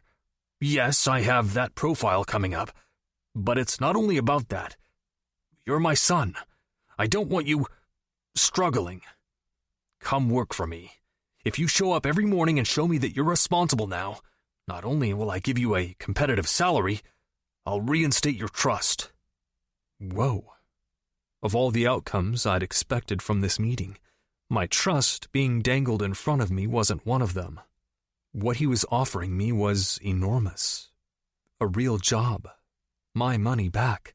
My security back. I could afford to take Lowell to Hawaii, just like we'd talked about. But I couldn't just leave her. I won't do that to her. I made a commitment. For once, I'd like to know what it feels like to not disappoint someone. I headed to the door. We're here for a couple of days. If you want to have dinner or something, just text me. Pierce snorted again. That'd be real fun. One big happy family. Yeah, that'd be a first, huh? I started to walk out. If you don't do what I ask, I'll make sure you regret it. I turned toward him. Really, Dad? You're going to be like that? He was like a child who wasn't getting what he wanted and was about to throw a massive, potentially dangerous temper tantrum. I'm not saying no. I'm just saying I can't do it right now. If you continue on this course, you're not leaving me much choice. I shook my head and stormed out of the office, anger coursing through me. I'm the one who doesn't have a choice, Dad. I can't leave her like that. But I could never explain why to him. I could barely admit it to myself. Lowell. How did that go? I asked once we were safely back in the car. It went. He looked out the window. It seemed as though a black mood had descended on him. Do you want to talk about it? He shrugged. In some ways, it was better than I expected. He actually apologized for cutting me off. Wow! That's great, right? Sort of. I didn't want to pry, but I was overcome with curiosity. Did he say he was going to the press about us? No, he can't. He doesn't want it getting out about me, what I've been doing for work. He hesitated. He offered me a job, Lo. He said if I came to work for him and stay out of trouble, all would be forgiven. He wants me to work with the agency launching the new brand for his app. That's great!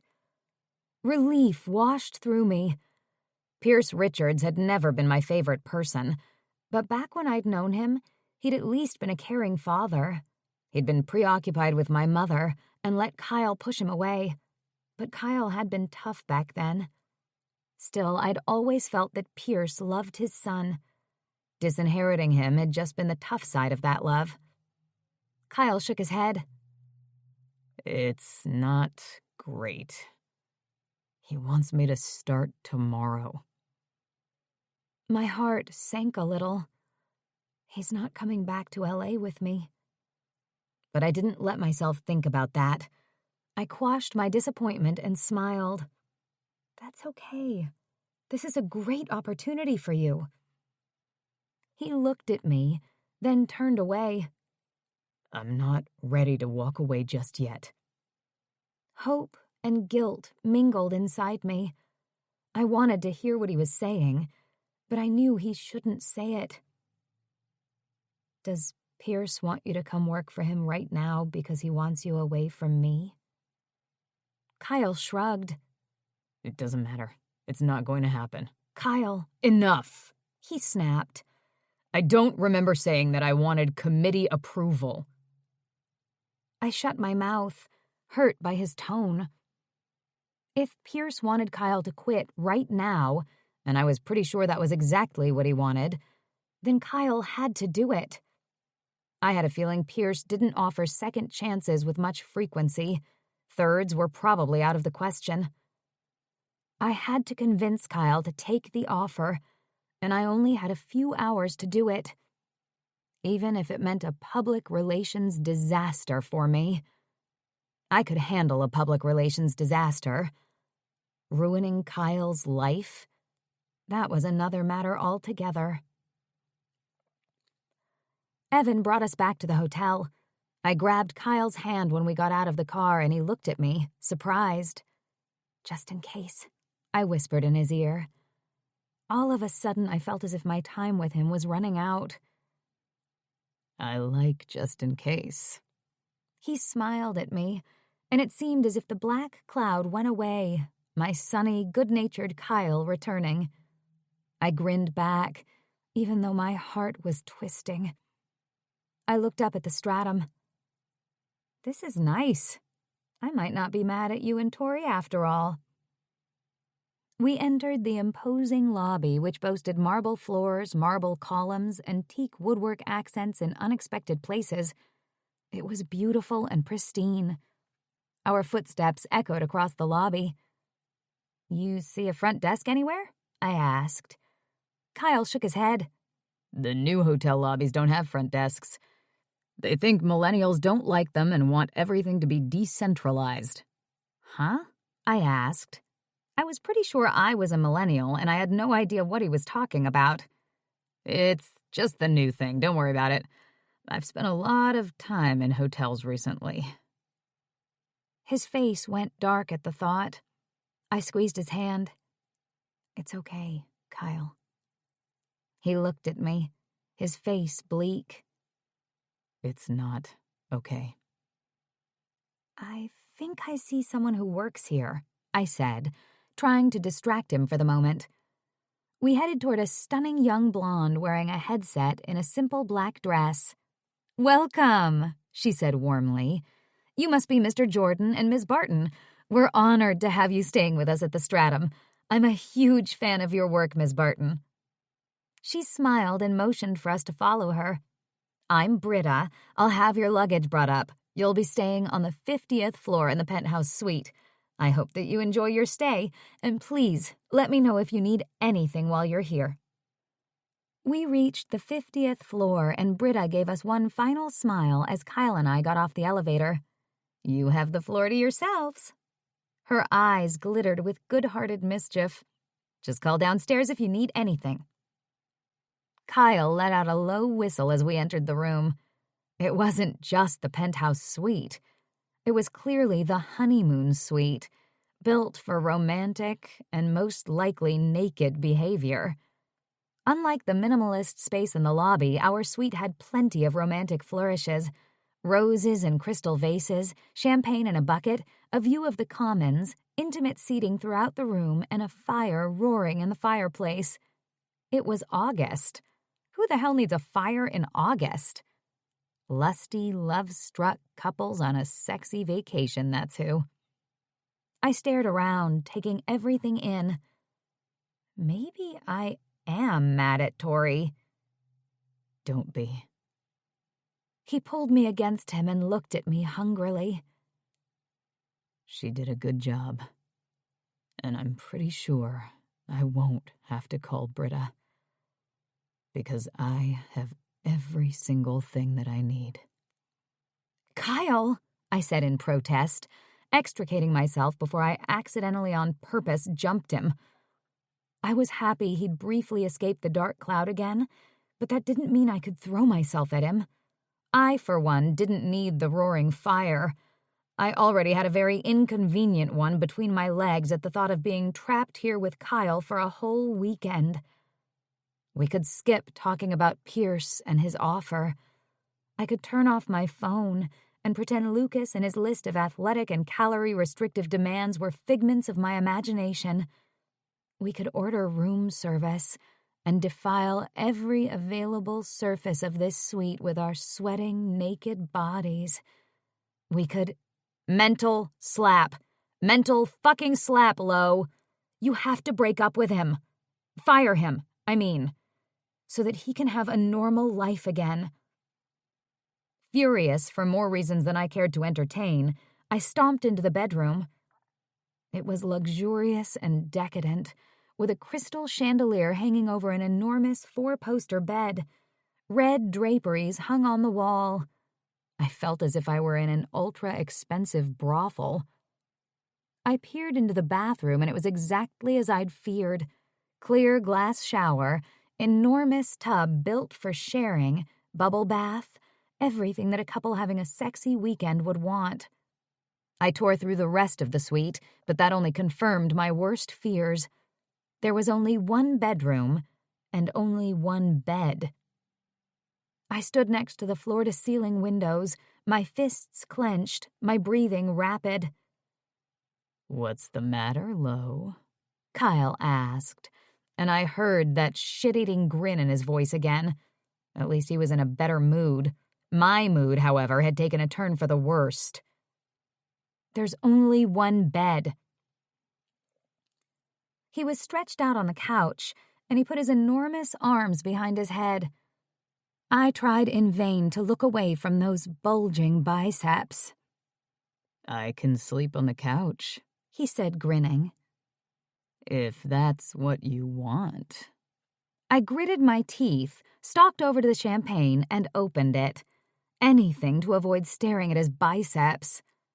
When in Rome, the least you could do was drink the available alcohol. Okay, sleep on the couch. Two could play this game, if that's what you want. He sat up a little and watched me. "It's not what I want." Oh, holy hell. Now he was being completely direct. I rolled my eyes as if he were being ridiculous. Stop. You just met with your father. We have enough problems right now. I swigged some champagne. His eyes didn't leave my face as he shrugged. "Okay, boss." Don't call me boss. "Okay, princess." Stop it. I sighed. At least you're in a better mood. I do hate it when you call me names, though. "Does it remind you of the good old days when I called you bookworm or pencil neck?" Kyle grinned at me. I grunted. It's not like I still call you scrotum head. Kyle raised his eyebrows. "You called me scrotum head?" I shrugged, feeling my face reddening.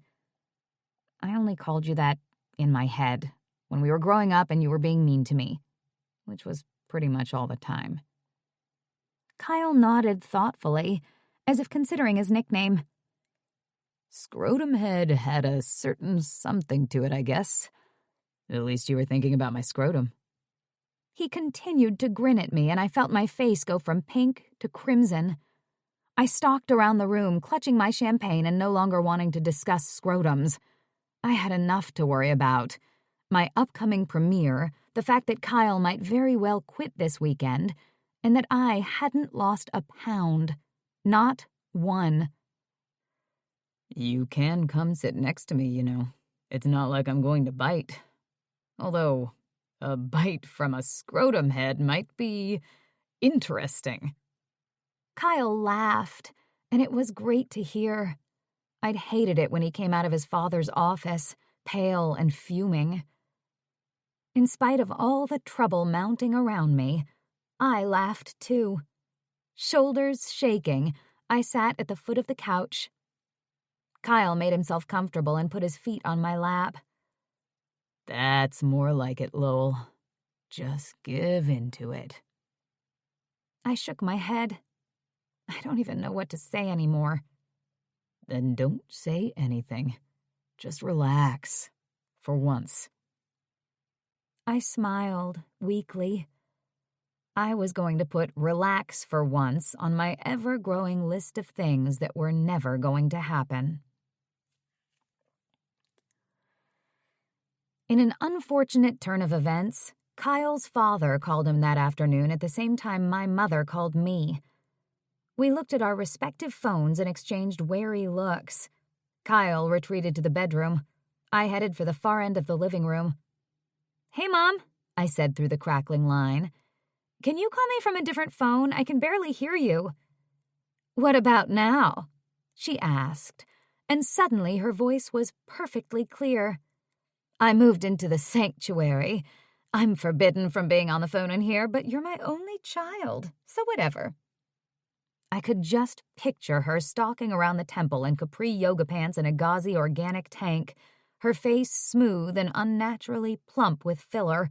Her hair, frosted only with the most expensive chlorine-free bleach, was probably hanging past her shoulders in age-inappropriate waves. "I can hear you now." I swallowed and realized I had a lump in my throat. I was hiding so many things from her, and that wasn't like me. "How are you, Mom?" "I'm great, darling. I tried to tell you last time we talked, but then we got cut off. This has been the best trip ever. It's not even a trip. It's a journey. I'm so mentally clear right now, you could probably see right through my head." She chuckled. "How are you? I've been worrying about you nonstop." "I'm fine." I tried to sound like I meant it. "Did you wrap Renegade Hearts yet? Did you get everything straightened out with Lucas? Did you tighten up your derriere, darling?" I groaned. I couldn't say anything about my ass, lest she offer to fly home immediately or sick her personal chef on me. "We're not finished filming yet. We're on a break right now. They had some things they needed to work out." The issue is still my ass, Mom, and yes, it's still too big for Lucas's taste. No, I haven't lost a pound, even though I've been going to the gym every single friggin' day. "I'm actually in Boston right now for a long weekend." "Huh? What was that, sweetie? I thought you said you were in Boston," she said. "I am." "Are you on a vacation?" She sounded thoroughly confused. I hadn't taken a vacation ever. "We're sort of on vacation," I mumbled. Then I groaned, realizing my mistake. "I'm sorry," my mother shrieked, probably breaking every rule ever made about the sanctuary she was in. "But did you just say we? As in you and an actual someone else?" I swallowed hard over that lump. "I'm, here with someone. Please, dear God, don't let her have had an internet connection on her spiritual expedition." "Is it a man?" she asked. Yep." I let my answer trail up in a question, because I was afraid. "Lowell, darling, I need details. Now. Who is it? What does he do? Is it serious? Is he rich? Does he have any single friends you can set me up with?" Those questions were coming. It was only a matter of time. I took a deep breath. "His name is Kyle Jordan. He's in consulting. He likes to surf. He's nice. You'd like him." "You'd hate him. Actually, you do hate him." "But you probably won't meet him. I'm pretty sure it's not going to work out." "He's nice?" she screeched, ignoring every other important detail. "You never say guys are nice." "That's because they're usually not," I said. "Especially not yours." "Well, I guess I have a bad habit of picking the wrong men. Maybe someday I'll meet the one." Even though my mother was stunned by my news, she was incapable of talking about anyone other than herself for longer than a minute. She prattled on about the non-existent state of her love life, while my mind raced a mile a minute. Knowing she could go on forever, I interrupted her with the million-dollar question. "When are you coming home?" "Sooner than expected, honey." The line crackled again. It sounded as though I was about to lose her. "I'll come find you." The line went dead, cutting her off mid-sentence. That was just perfect. My mom was coming back sooner than expected, she knew I was in Boston, and she knew I was dating someone. Why had I opened my mouth? I could have just let her blather on about her yoga poses. I'd just made everything worse. Again. Kyle walked in, his normal tan replaced by a slightly ashen color. His father seemed to have that effect on him. Pierce wants to see us. Together. I gulped. When? He has meetings over the next few days, so first thing in the morning on Sunday. Awesome, I said, a pit of dread forming in my stomach. Just awesome. Kyle. My stomach growled, and I looked at my phone. It was only 5, too early to just get room service and go to bed. Can we just go get a quick dinner, then call it a night? This has been the longest day ever. I'm beat. I scrubbed my hands over my face. Of course, Lowell said. We didn't ask each other about our simultaneous parental phone calls. I guess hers had probably gone as poorly as mine. She looked as tired as I felt. Evan picked us up and took us to the North End, the Italian section of Boston. It was a relief to be there, out and largely anonymous on the East Coast, without worrying about 50 photographers waiting to ambush us. The North End was perfectly charming, with narrow streets, cobblestoned sidewalks, and cafes with their windows open wide. After several failed attempts to pull away, Lowell held my hand without objection. We wandered around the neighborhood, enjoying the delicious smells and reading the different menus. My fatigue eventually evaporated, and I relaxed, relishing the time with Lowell. We finally decided on a tiny restaurant on the corner. They served us red wine in small plastic cups. The day melted away as we shared stuffed clams and fresh, hot bread. After our entrees arrived, Lowell twirled her black pasta and moaned with pleasure when she had a bite.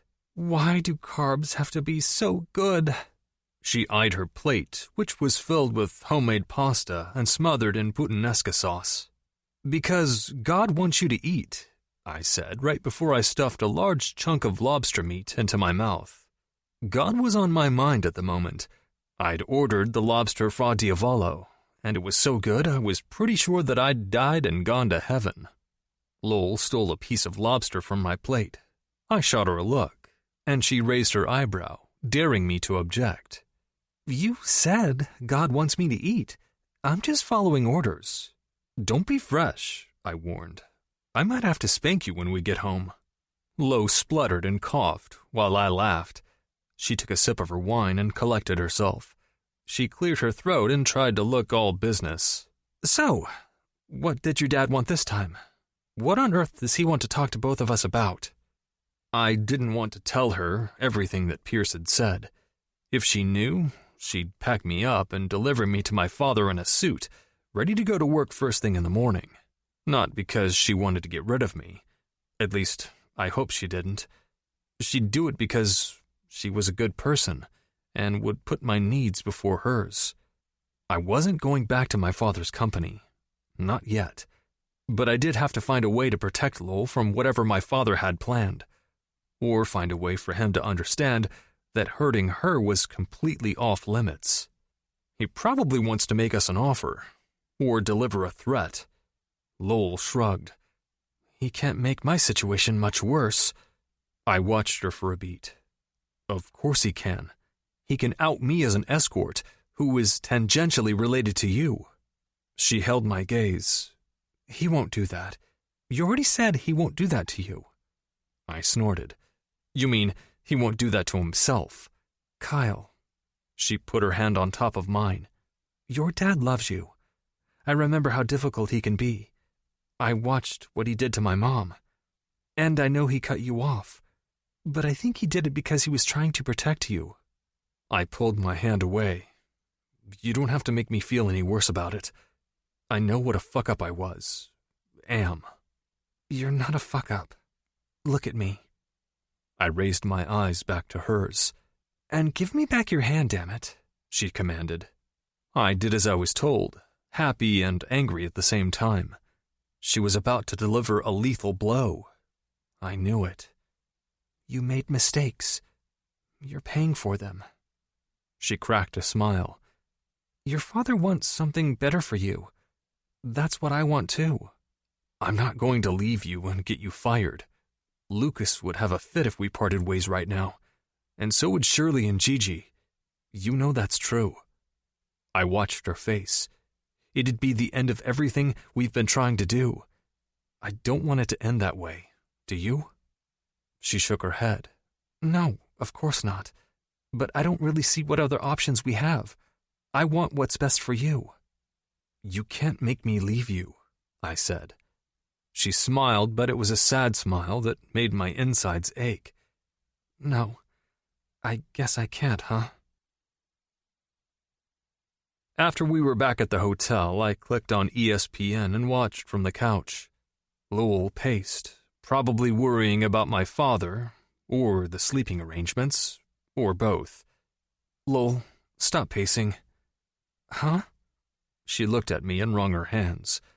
I patted the couch next to me. Come here, and tell me what's the matter. She sat stiffly next to me. I don't want you to say no to your father, and I don't want to get in any more trouble with Lucas and Shirley. And there's only one bed here. She miserably jutted her chin toward the over-the-top bedroom. Oh, what I would do to you in that four-poster bed. My cock twitched. Stop it, I ordered. She was upset. I didn't want to scare her away, or worse, take advantage of her vulnerability. You can have the bed. I'll take the couch, I said. She still looked miserable. About the rest of it, we'll just have to get my dad to understand that what we're doing has an expiration date. I swallowed hard at the thought. Once he understands that I will eventually come to work for him, that should reduce his drama. But is he going to let you stay with me for that long? Until the Hearts Wide Open premiere? Because I think that's the thing Shirley's the most concerned with. I shrugged.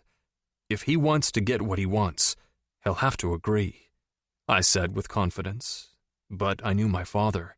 When he wanted something, he wanted it now, not a few weeks from now. Whatever happens, we'll deal with it. She nodded, but she looked troubled. Let's talk about it more in the morning. I'm going to bed. She gently kissed my cheek, making desire tear through me. She stood. Good night, Kyle. Good night, Lowell. If she was feeling what I was, the unmistakable, almost painful longing, I couldn't believe she would walk away. But she did. She looked at me one last time at the bedroom door, a mixture of desire and regret on her face. You can have the bedroom tomorrow night, okay? Okay, I nodded. But only if you're in it. Lowell. I lay awake that night. I could feel him on the other side of the door. My body, heavy with lust, was practically screaming for him. Shut up, I warned it. We're in enough trouble as it is. I hadn't told Kyle that my mother might be coming home soon. I didn't want to put him any more on edge than he already was. Besides, this was my mother we were talking about. She could end up staying in Japan for another month, going to a random Reiki retreat, or finding some Japanese businessman to fawn over. When I slept fitfully, dreaming of Kyle, naked and on top of me, his big biceps holding me down. Oh, yes, yes, yes, yes, I yelled, waking myself. I sat straight up in bed, my breath heaving, early morning light coming through the window. I looked around, flustered and wishing that either the dream had been real or I could somehow manage to stop craving Kyle's hands on me. "Are you okay in there?" Kyle called. He heard me. Just perfect. "I'm good," I croaked, embarrassed beyond belief. I looked at the clock. 6 o'clock. "I'm going to go for a run." And burn off some of this sexual energy before I burst into flames. Kyle knocked on the door and poked his head through. "I'll come with you. I can't sleep for shit." I nodded warily, wondering what he'd been dreaming about and hoping he couldn't read the guilty look on my face.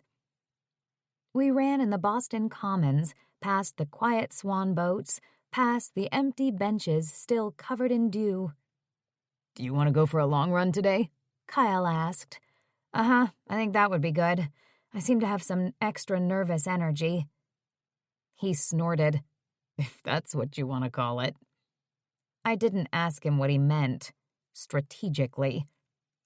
We ran for about 6 miles, looping back to Newbury Street. I stopped on the corner near a coffee shop. My breathing was ragged. Well, that hurt. At least I had something to focus on other than my yearning and frustration. Kyle put his hands on his hips and bent over. "I know." Sweat made his shirt cling to his back, and I could see every muscle. He stood back up and caught me looking at him. "What?" he said, not bothering to make it a question. I just opened and closed my mouth, like a guppy at a loss for words. He gave me that shit-eating grin and came toward me. "You enjoying the view, boss?" He put his hands on my hips and pulled me to him. I tried to pull back. I'm all sweaty, and don't call me boss. He held me firmly in place, and it became more than just the run that created heat between us. I struggled to catch my breath. "One of these days, Lowell Barton," he said, and grazed his lips against mine. "One of these days, you aren't going to pull away from me." I just gulped. He released me and looked at me darkly. "Let's get some coffee." I nodded and followed him obediently. For once. I called Tori a little while later while Kyle was in the shower. "What were you thinking?" I hissed as I stalked around the too sexy hotel room. "This suite is a sex trap." "Oh, lighten up," Tori said, and I could just picture her twirling her hair. "It's not a sex trap. It's just the honeymoon suite." "This is no honeymoon," I said through gritted teeth. "Aren't you having at least a little fun?" Tori asked. "The pictures from this morning looked a little intense, though." "What pictures?" "The ones on XYZ. Didn't you see them?" "Hold on." I ran for my tablet and fired it up, clicking quickly to the gossip website. We were on the front page. It was a shot from earlier this morning with Kyle's hands on my hips. He was leaning over me, and his intense expression gave me the shivers all over again. Huh? Tori sounded confused. "You didn't know the photographer was there?" "No." I tried to remember the people around us on the street. Things had been so intense between us at that moment, and I'd been so beat from our run, I hadn't even noticed anyone else. "You didn't think there were any photographers around, and you were looking at each other like that? You're so totally sleeping together." Tori sounded triumphant. "I'm not sleeping with him," I fumed. "It didn't just slip in there, even once?" She sounded crushed. "You can tell me. I won't breathe a word." "No." My teeth were clamped together so hard I was worried I would get lockjaw. "It didn't just slip in. I gotta go." I clicked off my phone and stomped to the bathroom, still clutching my tablet. I knocked on the bathroom door while Kyle was in the shower. "Come on in," he called. He peered at me through the shower door, and I tried not to look at his full frontal. But I might have peeked a little. The news was good. Very, very good. Or very, very bad, depending on how I looked at it. I kept looking at it. "I knew you'd come around," Kyle said seductively. I have not come around. I haven't come anywhere. I mentally slapped myself for using the word come. Kyle laughed as I got redder, clutching the tablet until it almost shattered. Oh yeah, the tablet. There is a reason for my visit, I said, keeping my eyes off of him and trying to sound dignified. I hit the screen and the picture of us came up. The headline read, "Trouble in Paradise?" Someone followed us here. I held up the screen toward him, in front of my face.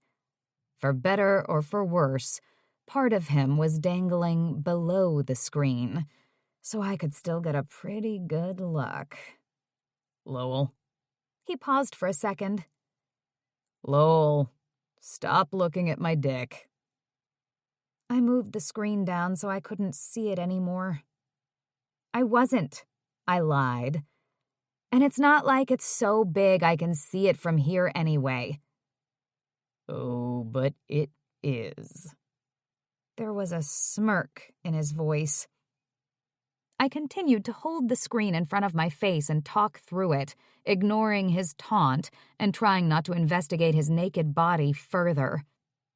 My point is that someone from XYZ followed us here.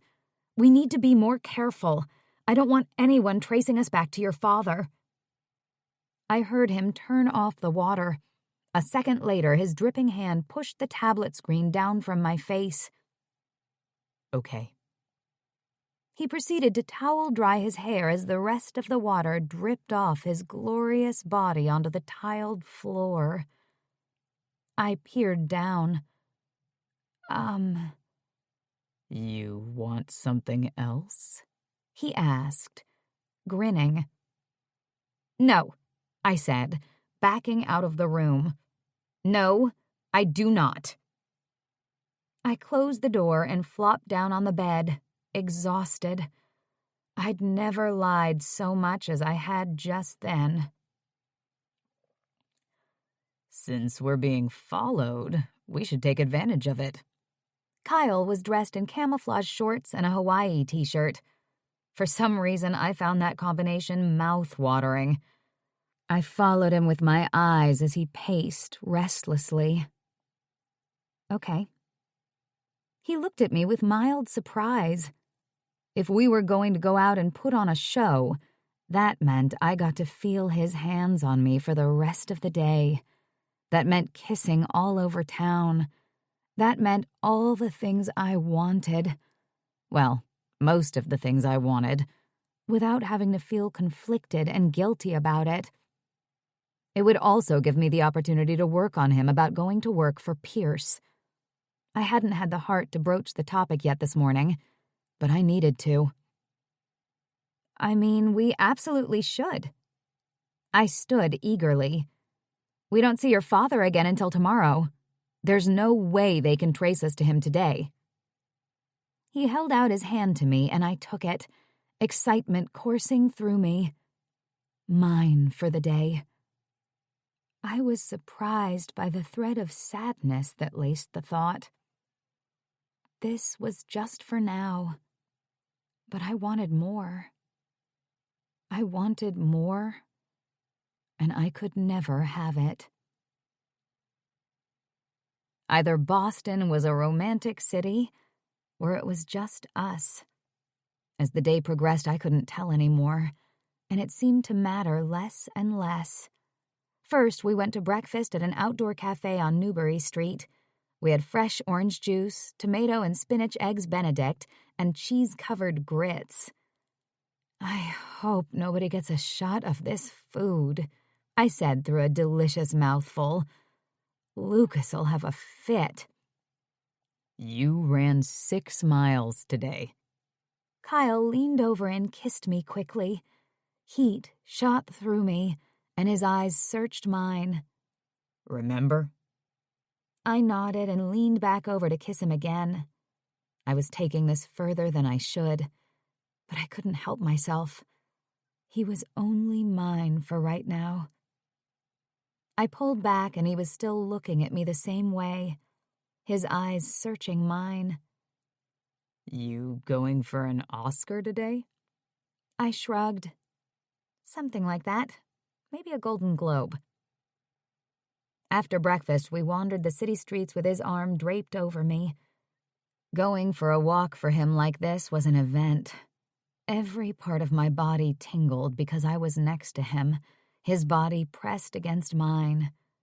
I'd never felt this before, this alive, aware of every second, and I didn't want it to end. I clung to him all day, knowing that when he wasn't next to me anymore, it would hurt. We went to Faneuil Hall and watched the street performers. Then we headed into the park and watched the children ride the carousel. Unlike L.A., Boston didn't house many celebrities. No one seemed to recognize me, and I welcomed the anonymity. At one point, we stopped at a tiny restaurant for raw oysters, clam chowder, and Bloody Marys. Kyle threw his arm around me again as we sauntered back to the hotel that afternoon.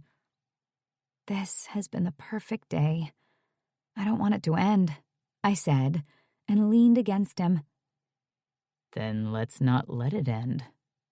Yet. His lips twitched into a smile. Did you bring a dress? I nodded. Good. Then let's go take showers and get ready to go out.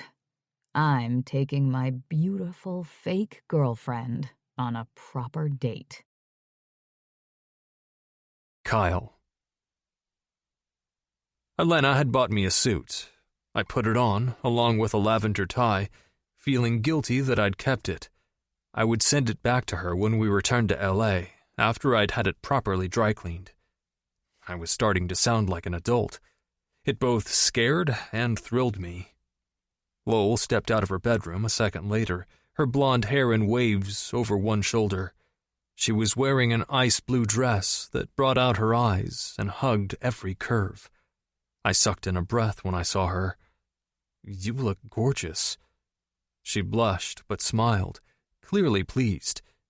And you look dashing. I've never seen you in a suit before. She came over and straightened my tie. I like it. It's very Kyle 2.0. She beamed and held out my arm. Shall we? She giggled and took it, following me out to the elevator. Where are we going? To the most romantic restaurant in the city.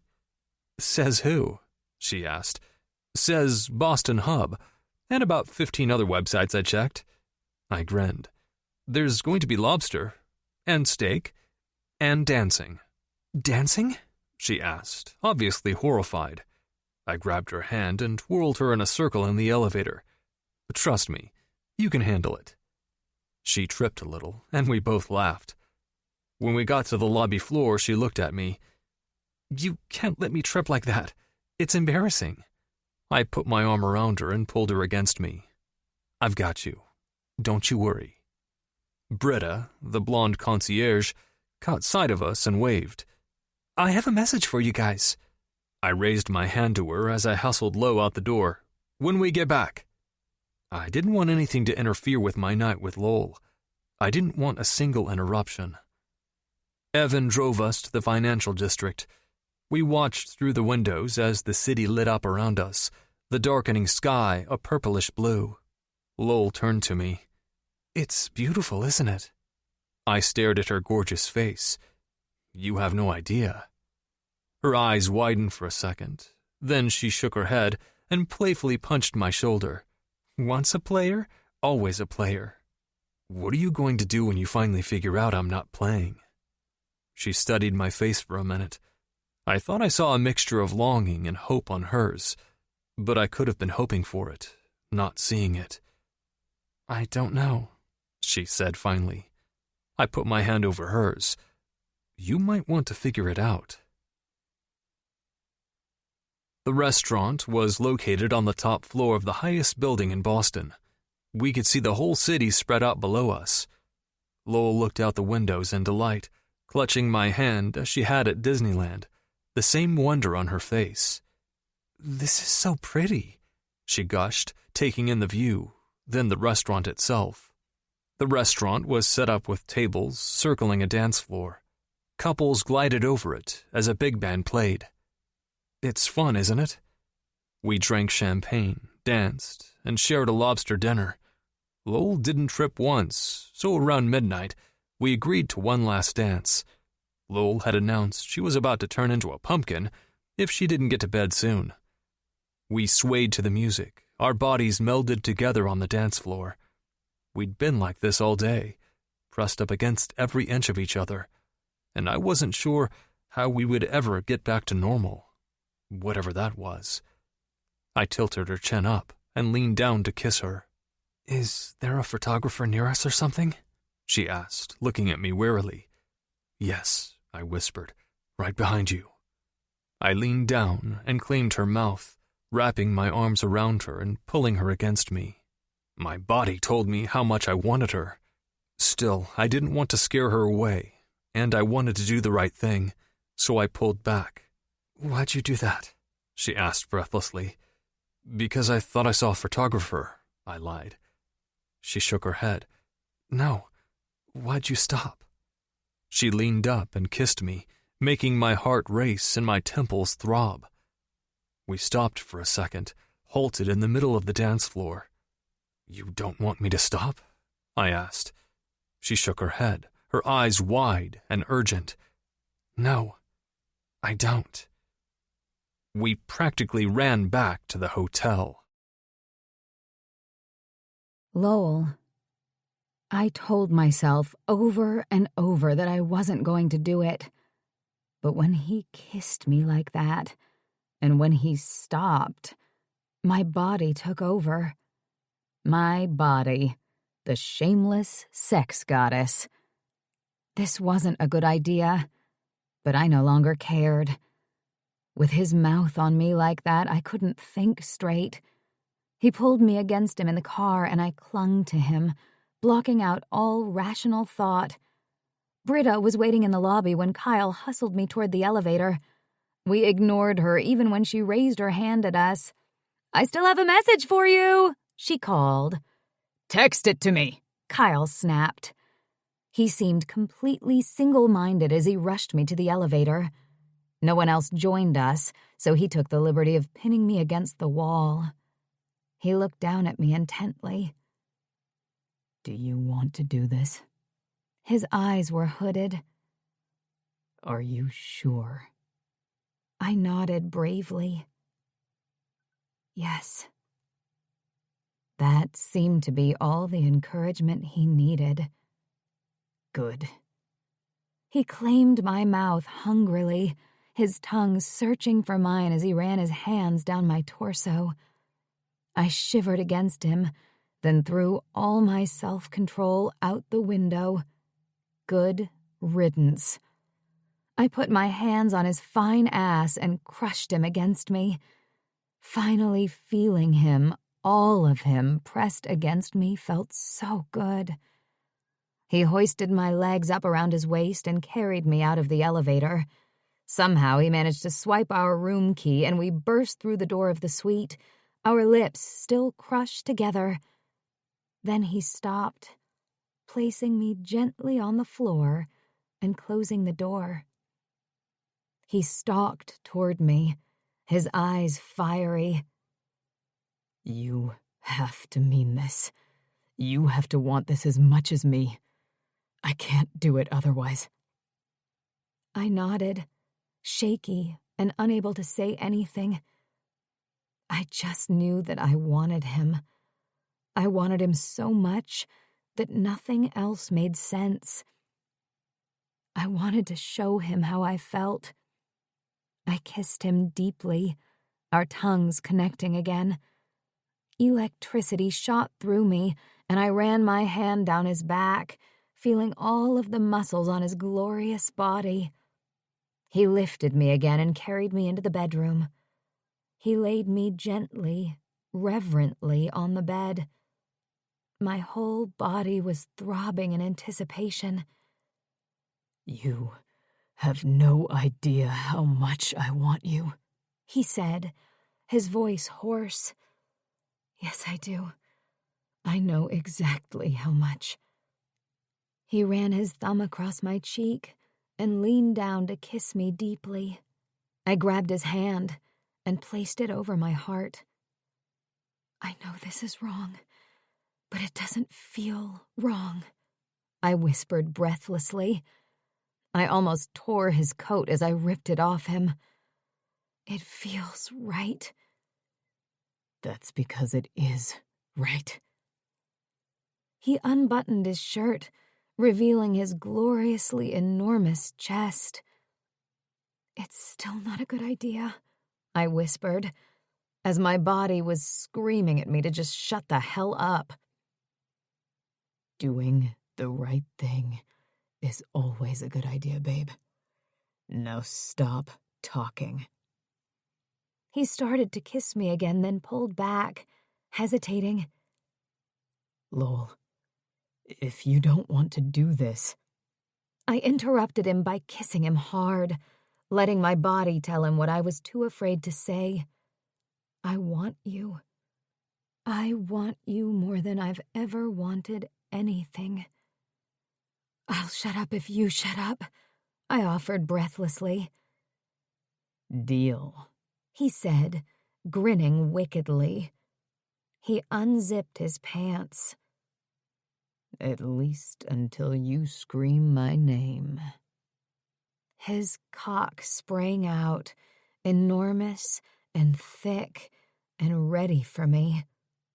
Looking at it close up, I was pretty sure I would soon be screaming something. I sat up and tentatively wrapped my fingers around him, stroking him slowly as he stepped out of his pants. He moaned and moved against my palm.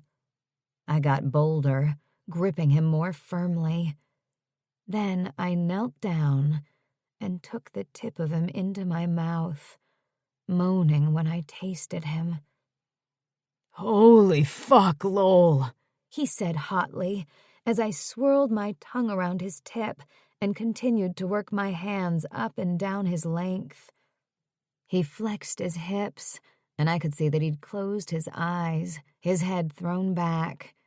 I took all of him, to the base of his shaft, into my mouth. He moaned, and I moved my mouth up his cock, back to the tip, until he moaned again. "Stop," he growled. "You're going to make me come like that." He lifted me and slowly unzipped my dress, stopping to kiss me. His tongue, probing and urgent, found mine. My dress fell to the floor, and he pulled back enough to look at me, stroking my lacy bra reverently.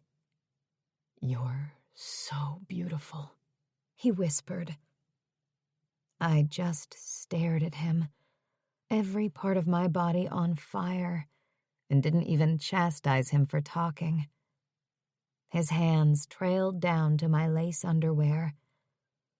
He twisted the bikini strap in his fingers and put his cock between my legs, rubbing against the lace.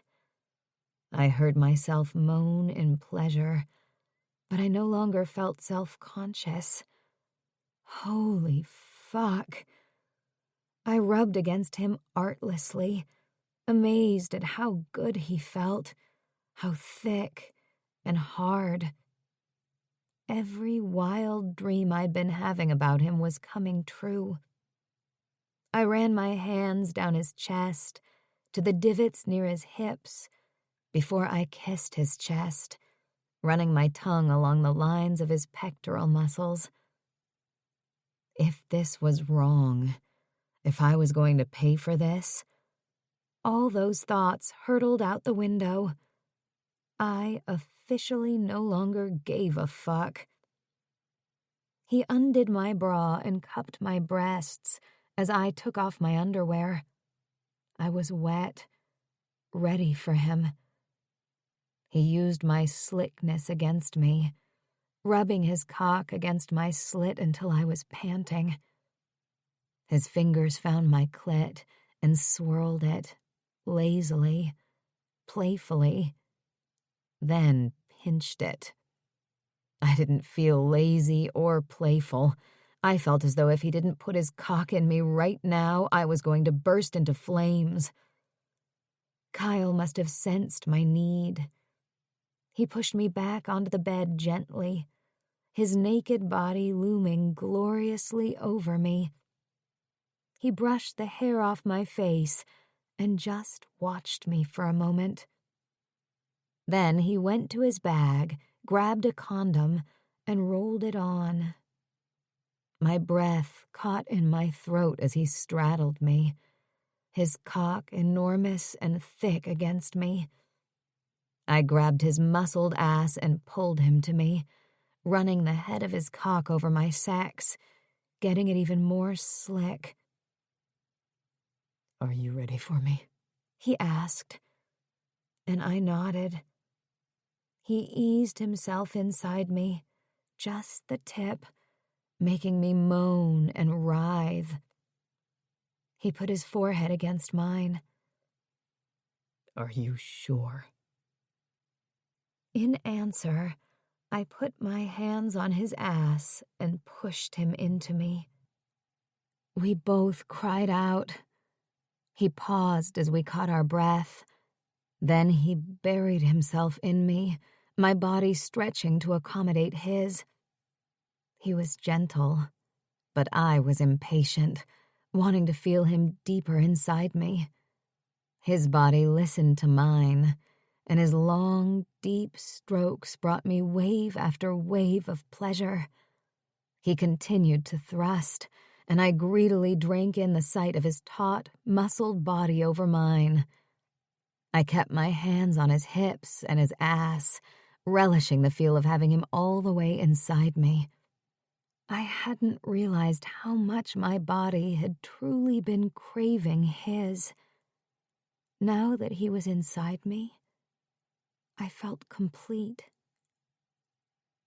He leaned up on his forearms, pumping into me more urgently. Waves of pleasure tore through me, taking me to the edge. "Kyle," I moaned. "Kyle!" "I'm right there with you, babe."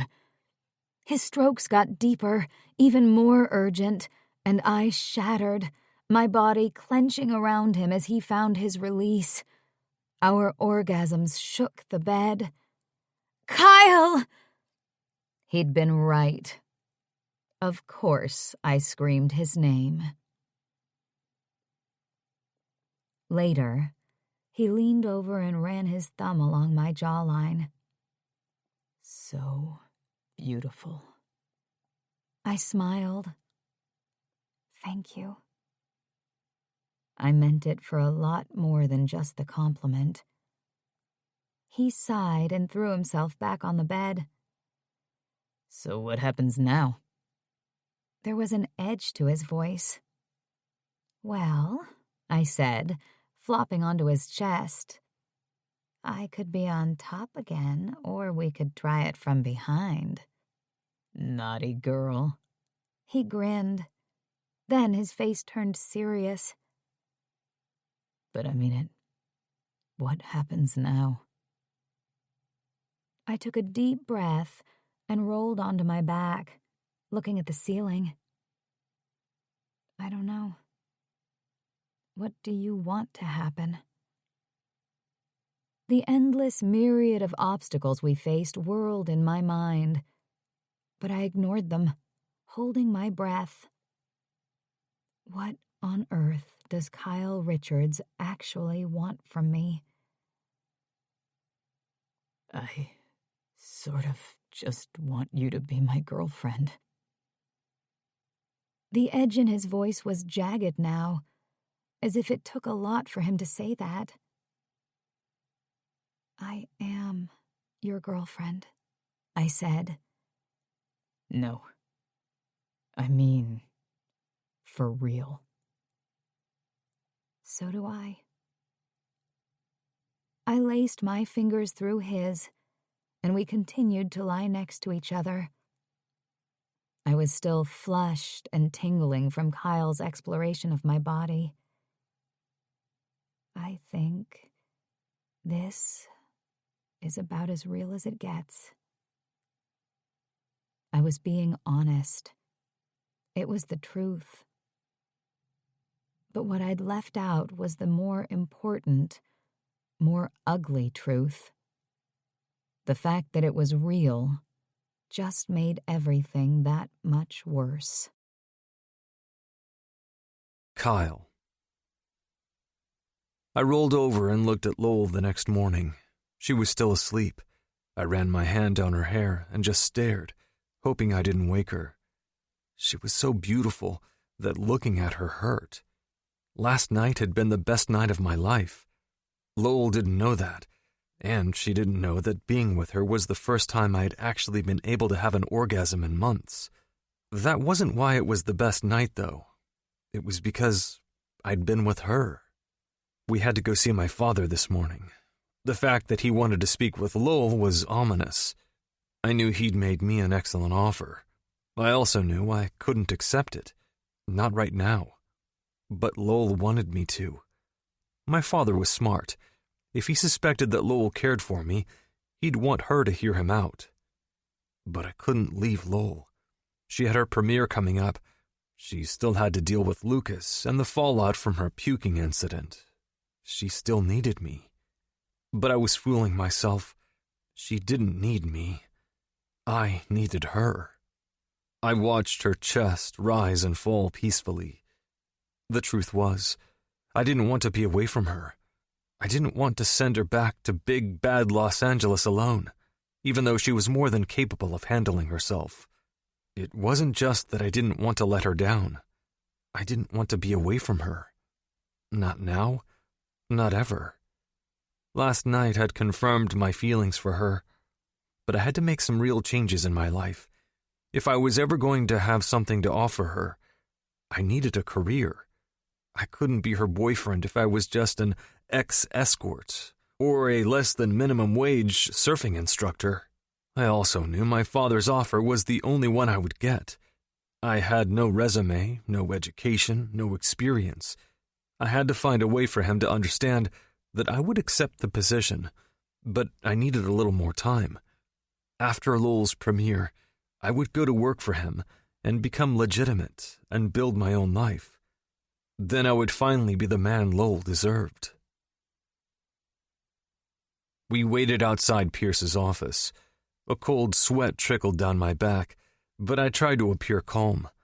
Lowell smiled at me, but I saw the stress in her eyes.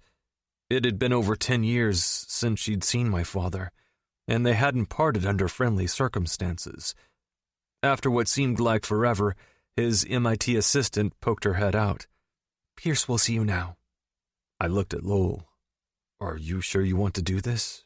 You don't have to come in there with me if you don't want to." She put her hand in mine and squeezed.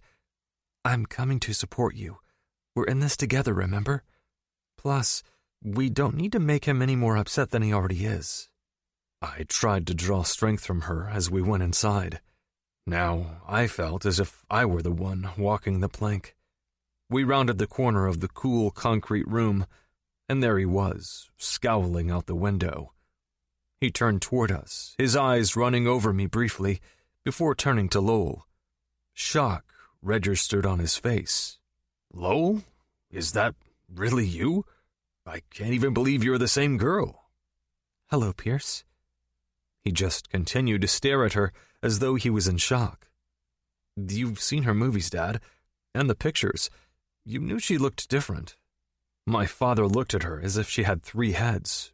"That is not just different. No offense, young lady, but you were never a looker like your mother. Watch it," I said, my tone warning. Lowell was being strong for me. She seemed to shrug off his brash rudeness.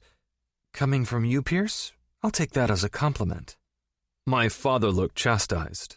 He ran his hand through his hair, what was left of it. I didn't say that to be mean. Sorry.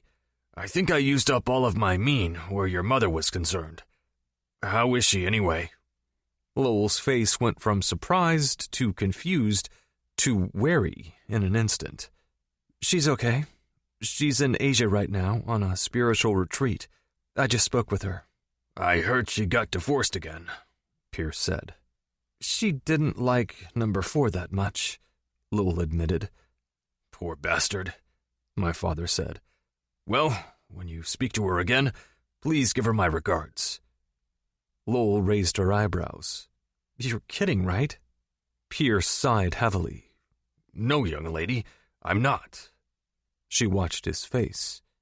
Well, excuse me for being surprised, but the last time I saw you two together, it was really ugly. I remember. I've had a lot of time on my hands lately. I've been thinking about her and about him. He jerked his head at me. How I screwed things up. Lowell's face softened. My mother is a piece of work. I'll be the first one to admit that. I shouldn't have pushed so hard in court. What's more money anyway? Then maybe she wouldn't have had to get married again. She's never had a job. It's not like she could support herself. My jaw was practically on the floor as I listened to my father. He has sympathy for Caroline Barton? Since when? Well, that's very chivalrous of you. My mother would probably pass out if she heard you say it. Lowell looked baffled. Pierce nodded. Maybe I should tell her when she gets back. Lowell's eyes were huge in her face. Right. Huh. As for you two, he pointed at us, I called you in here for a reason.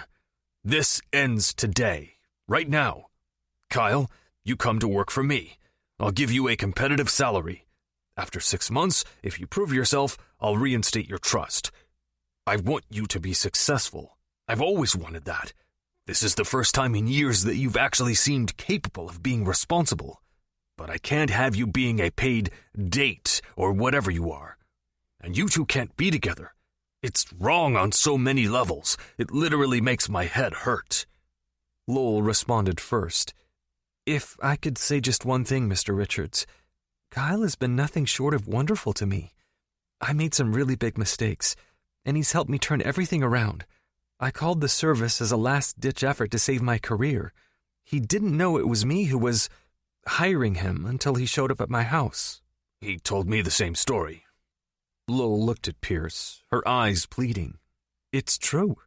This has all been a show for the press. Kyle's actually really gifted at public relations. He'll be great working for your company in that capacity. Everybody loves him.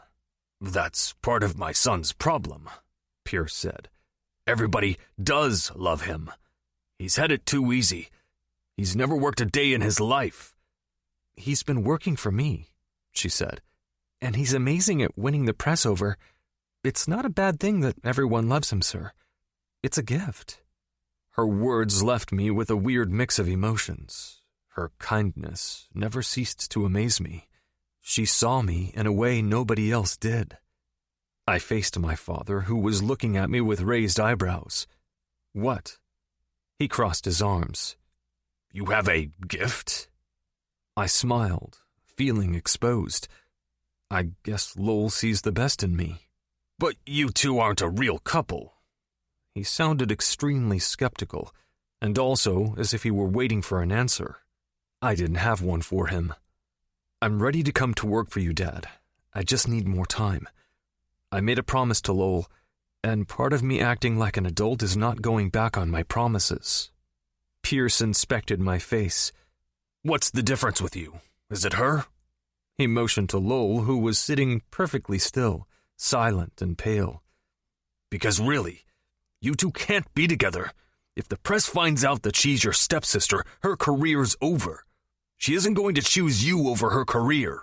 Lowell opened her mouth and then shut it again. You shouldn't choose her over your career either, my father said. Satisfied that he'd won the argument, he sat back in his chair. I don't want her to give up her career for me, and I don't want this to get out. I looked at him. I told you, I'll come work for you, but I have to wrap things up in Los Angeles first. My father leaned over his desk. Eric showed me the pictures of you two from yesterday. You've been followed here. Your every move is being documented. Hell, somebody could be waiting outside my door right now. He pinched the bridge of his nose. Giving you a chance is a risk for me, Kyle. I can't have it come out that you've been a male escort and that you've been escorting your stepsister. That'd completely ruin me. He jerked his thumb at Lowell. Her too. And I can tell you don't want that. He took a deep breath. I'm truly sorry. Lowell, I'd be happy to reimburse you for what you paid Kyle. I'll give you enough to start another PR blitz or hire another young man. Lowell shook her head. You don't have to do that, Mr. Richards. I don't need your money. I'm fine. I turned to her. You're fine because I'm not leaving you. We're going to that premiere. Not if you want your trust back, you're not. My father looked at me. I must have looked stricken, because his face changed from stern to apologetic. I'm sorry, son, but I can't risk this right now. I have too much at stake. Actually, I'm the one who's got... It's okay, Kyle, Lowell said. Your father's right. If he's got a big press blitz coming up, it's too risky for all of us. I don't want the public to find out how we came together, and I don't want them finding out about our parents. She looked at me. I'll be fine. You've done wonders for me. I'm going to be okay. I clenched my hands into fists. Let's talk about this outside. I turned to my father and nodded at him tightly. Dad, you need to come back here tomorrow morning. You start work then, he said. Lowell, it was a pleasure seeing you. You've grown into a mature, thoughtful young woman. Thank you for cooperating. Give Caroline my regards. Tell her I've been thinking about her. Lowell nodded, clearly shocked by his lack of animosity toward her mother. It was weird, but I ignored it, grabbing her elbow and dragging her out of the office. I had bigger things to deal with right now. You have to listen to him, she said as I stalked down the hall beside her. I'm an adult. I heard the anger in my own voice. He can't tell me what to do. She shook her head. You need to listen to me then. This is your one shot. He's going to give you a position that you'll be brilliant at, and you'll get your trust back. That's millions of dollars we're talking about. You can't give that up for me. I stopped, and turning, I pressed her back against the wall. Anger and sadness ripped through me as I looked at her beautiful face. I'm not leaving you. Period. He's my father. He'll wait. She shook her head, and although I saw sadness in her eyes, stubbornness rolled off of her in waves. He's not going to give you another chance, Kyle. He has his launch coming up. If you cross him now, it's all over. I leaned over her, wanting to crush my lips against hers and stop this stupid conversation. Your premiere's next week. Unable to stop myself, I ran my lips along her jawline. It's just a week. He'll be fine.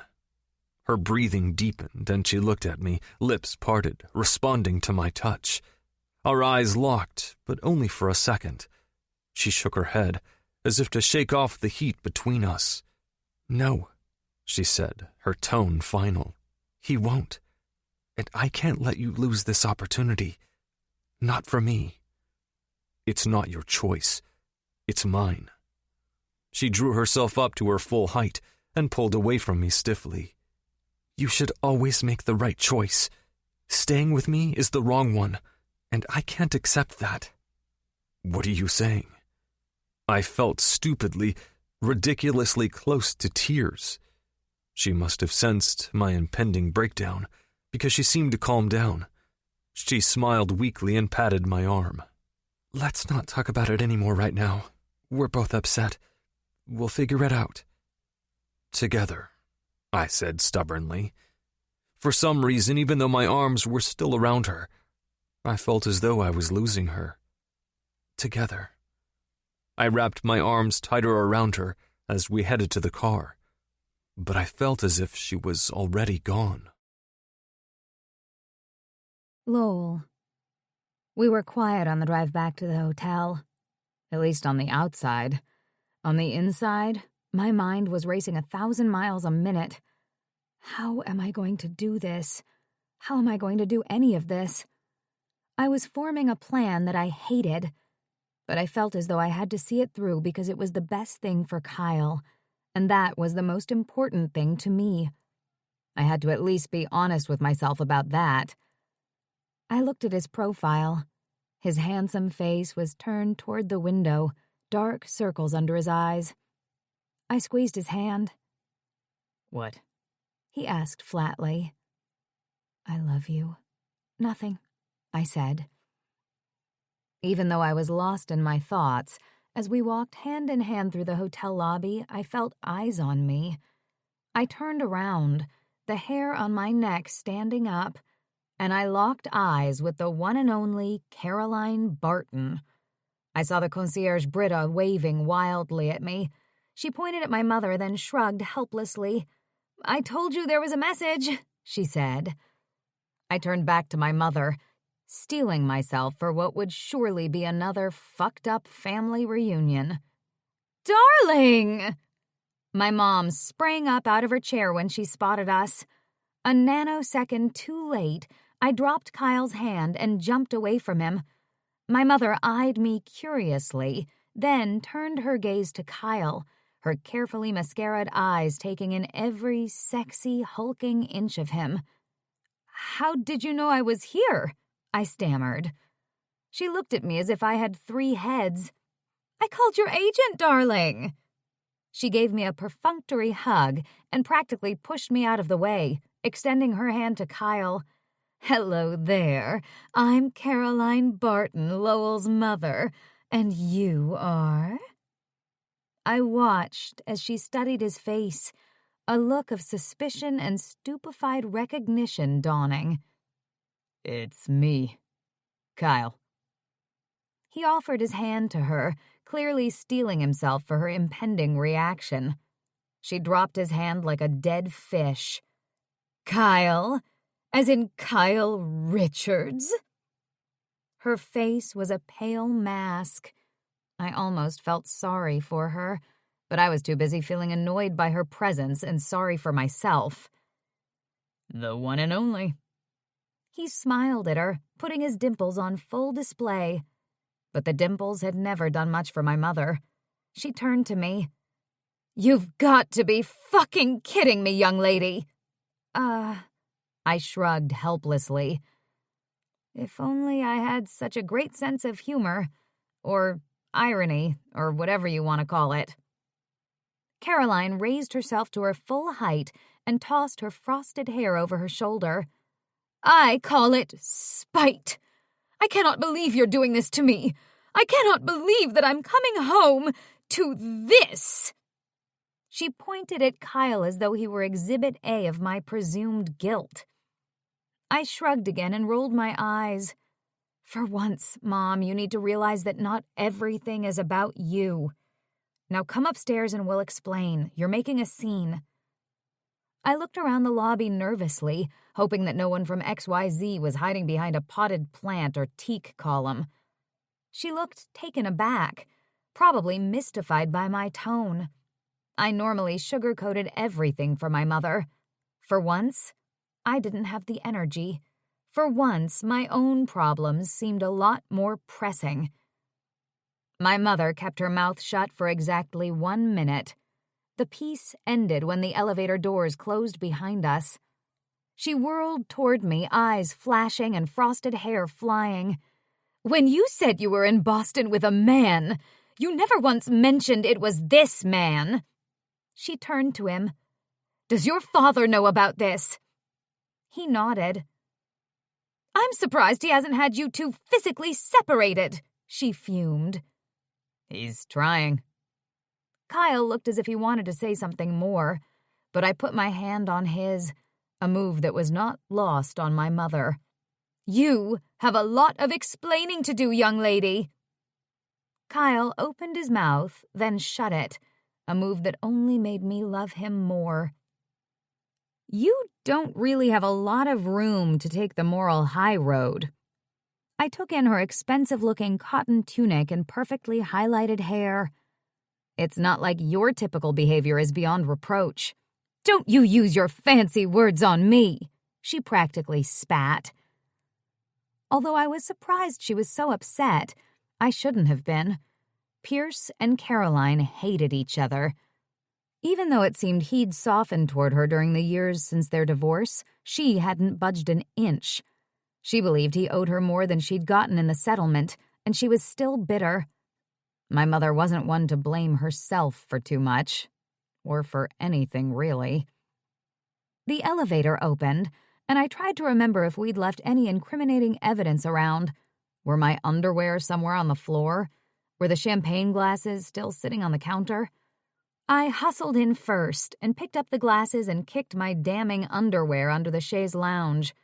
I turned around and saw my mother frowning, her eyes trained on the spot where I'd just kicked my lace thong. She looked at me. "What is going on with you? I read a magazine article on the plane that said you'd gotten drunk in public, and now this?" She jerked her thumb toward Kyle. "Have you gone completely crazy? He's your stepbrother. Isn't that illegal?" She turned and looked him up and down, his muscled shoulders clearly evident underneath his tight-fitted t-shirt. She turned back to me. "It's totally illegal. I'm sure of it." "It's not illegal. We aren't related. We never were. And you and Pierce got divorced a decade ago. There's no scandal here." "Except for all the scandal." She snorted. "That's a ridiculous statement. There is only scandal here. Do you know what the press will do if they find out that you two lived under the same roof as kids? They're going to have a field day." Kyle shuffled his feet and I twirled my hair. My mother looked back and forth between us. "What?" she said, not bothering to make it a question. "Why do you both look guilty now?" I shrugged and washed the glasses. Kyle picked imaginary lint from his shirt. "Answer me! One of you, now!" My mother folded her arms across her chest. I said. Kyle said. "Maybe you should sit down, Mom, and have a drink." A strong one. Kyle smiled at me. "I'll have one too, babe. Lowell. I meant Lowell." He looked sheepishly at my mother, then immediately at the floor, as if he wished it would swallow him up. "Make mine a double," my mother snapped. "Then please tell me what the hell is going on. I have a feeling I'm going to have to call Dr. Klein this afternoon and order a new Valium prescription." "You'd better make that a double, too." I dutifully poured the drinks. "So," I said a while later, not knowing what else to do, I called an escort service. Accommodating. Everything was confidential. They had insurance.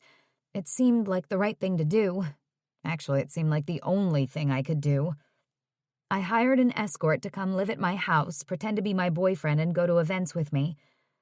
I needed to make the press more interested in my love life than the fact that I'd just spilled my guts, literally and figuratively, all over the internet. My mother swallowed some of her drink. "And they sent Kyle?" I nodded. Kyle was nursing his own drink and staring out the window, listening to me. He showed up, and I freaked out when I recognized him. But I had an event that night, so I took a chance. Best thing I ever did. I looked at him longingly, hating that we had to be apart from each other right now. "Why is that?" my mother asked sharply. I lifted my chin. "Because the press love him, Mother. He's brilliant at keeping me on message and in the public eye. And because he's important to me. He's in my corner. I trust him. And I can't say that about too many people." She snorted. "You trust him? An escort? Son of the man who ruined us?" Now it was my turn to snort. Pierce hardly ruined us. You just wanted more money from him, like a tip for being such a pain in the ass to live with. It looked as if she tried to raise her eyebrow at me, but failed. Probably too much Botox. You're being really mean, Lowell. Kyle shot me a look, and I leaned back on the couch, exhausted by dealing with both of our parents. I'm not trying to be mean. This has been a rough day, and I wasn't expecting you. What are you doing back so early? And where are you staying? I came home because I thought my daughter needed me. And also, really, I needed a change of scenery. I meditated, and after a while it just got boring. She finished her drink. I needed more action. I groaned inwardly. Of course she did. I've got a suite at the plaza. Of course she did. I said nothing, even though I was sure it was costing me a small fortune. Sometimes being rich and famous seemed in direct opposition to my overall financial health. Pierce asked about you, I said. He told me to tell you hello. He never got over me. She tossed her hair over her shoulder. Typical. As the notes fade gently, let your mind feel lighter, ready to re-enter the world of the story.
He was trying to be nice, I think.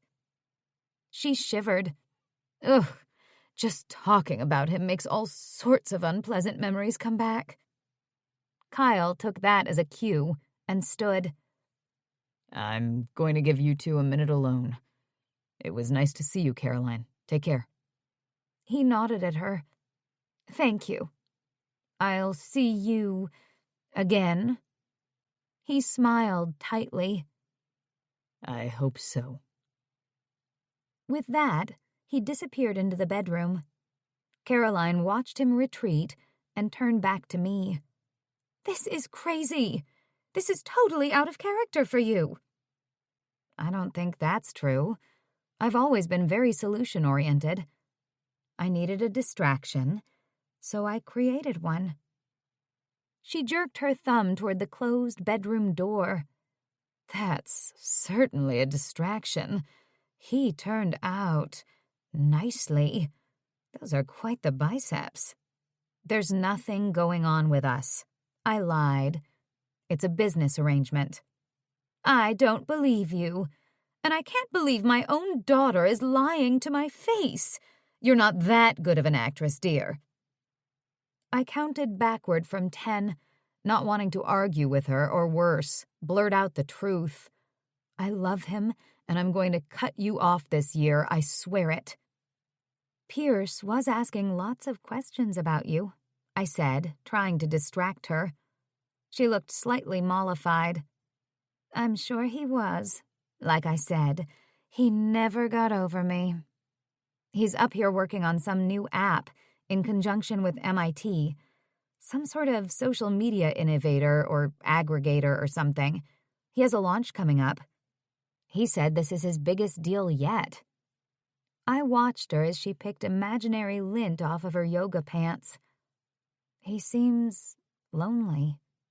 There is a good reason for that, darling. He's a wildebeest. She searched for more lint. Is he seeing anyone? I knew she'd come around. Actually, no. He seems lonely. I eventually packed my mother up and sent her back to the plaza. Even though the thought gave me a wicked headache, I promised to call her later. Kyle hadn't come out of the room. I knocked tentatively on the door. Come in, he said flatly. It sounded as if that black cloud was back. I went in and sat on the edge of the bed. She's gone. For now. Why is she here? Why now? He propped himself up on the pillows and clicked off the television, studying my face. She was just worried. Or bored. Or something. I looked at him. At least she's gone now. Ugh, our parents really give me a headache. You're speaking my language, babe. He patted the bed next to him. Come here. I scooted toward him and he pulled me close and kissed the top of my head. She's furious about you. That I kept you a secret from her? She was furious at me anyway, for putting my career in jeopardy by drinking. She'll probably try to stick me in Betty Ford to get me away from you and make it look like I've officially cleaned up. Do you trust her? He asked. I looked at him sharply. She's my mother, Kyle. I don't trust her judgment per se, but I don't think she'd ever do anything to intentionally hurt me. Why do you ask? He shook his head. It's nothing. I just remember what she was like when she was divorcing my father. It was like there was no limit to what she would ask for. And the stuff you've told me about how she takes advantage of you, she just seems predatory. I'm sorry to say that. I sat up and pulled away from him. Maybe that's because you shouldn't have said it. He sighed and gave me a long look. Is it wrong that I want to protect you? I bristled. even though part of me was collapsing all over myself at his words. I don't need to be protected. I know. He brushed my hair back from my forehead. But even though I know that, I still feel that way. And it's probably not going to change. But you have to trust my judgment. You have to trust that I can take care of myself, and my mother for that matter. I know. I do. He pulled me against him again, and I didn't resist. Our time was running out. I could feel it. But can you accept that I'm still going to watch your back and worry about you even if you don't need me to? Why? I leaned my head against his chest and luxuriated in the feel of his muscles all around me, protecting me even when I said it was the last thing I needed. Because he kissed the top of my head. You can get used to that, can't you? Of course I can. And that was exactly what I was worried about. Kyle. A little while later, after Lowell had let me make love to her again, I slipped out of the room while she slept. My phone had been buzzing for the past hour. Balls deep in the woman I loved, I'd chosen to ignore it, but I had a sinking feeling that it was something that needed my attention. "Call me immediately," read a text from my father. He picked up after one ring. "Hey," I said. "Hey yourself." Anger rolled off of him through the phone, and I braced myself. "I had a rather unexpected phone call from Caroline Barton after you left. You saw her?" "Unfortunately, yes." "Well, apparently I'm not the only one who has objections to your circumstances with Lowell. Her mother's very upset." "I can't imagine that you really care. Not after what she did to you." He sighed. "She was practically hysterical." Drama queen, actress, grifter. "That's too bad. She seemed okay when she was here. Not that I trust her." "Well, I don't trust her either. She said some other things too, son. I'm not sure what I'm going to do with her." "What do you mean? What'd she say?" "Well, first she asked to see me. When I said no, that I was too busy with meetings, she went on and on about how she doesn't have any financial security right now, and she said she's worried about Lowell, that she seems off balance." "I think she's on a treasure hunt. Stay away from her." "She probably is. She usually is." He snorted, as if dismissing the topic of Caroline Barton. "Am I going to see you tomorrow?" I looked toward the bedroom door. Lowell had suddenly appeared there, her brow furrowed, staring at me. "I don't know," I said, because I didn't.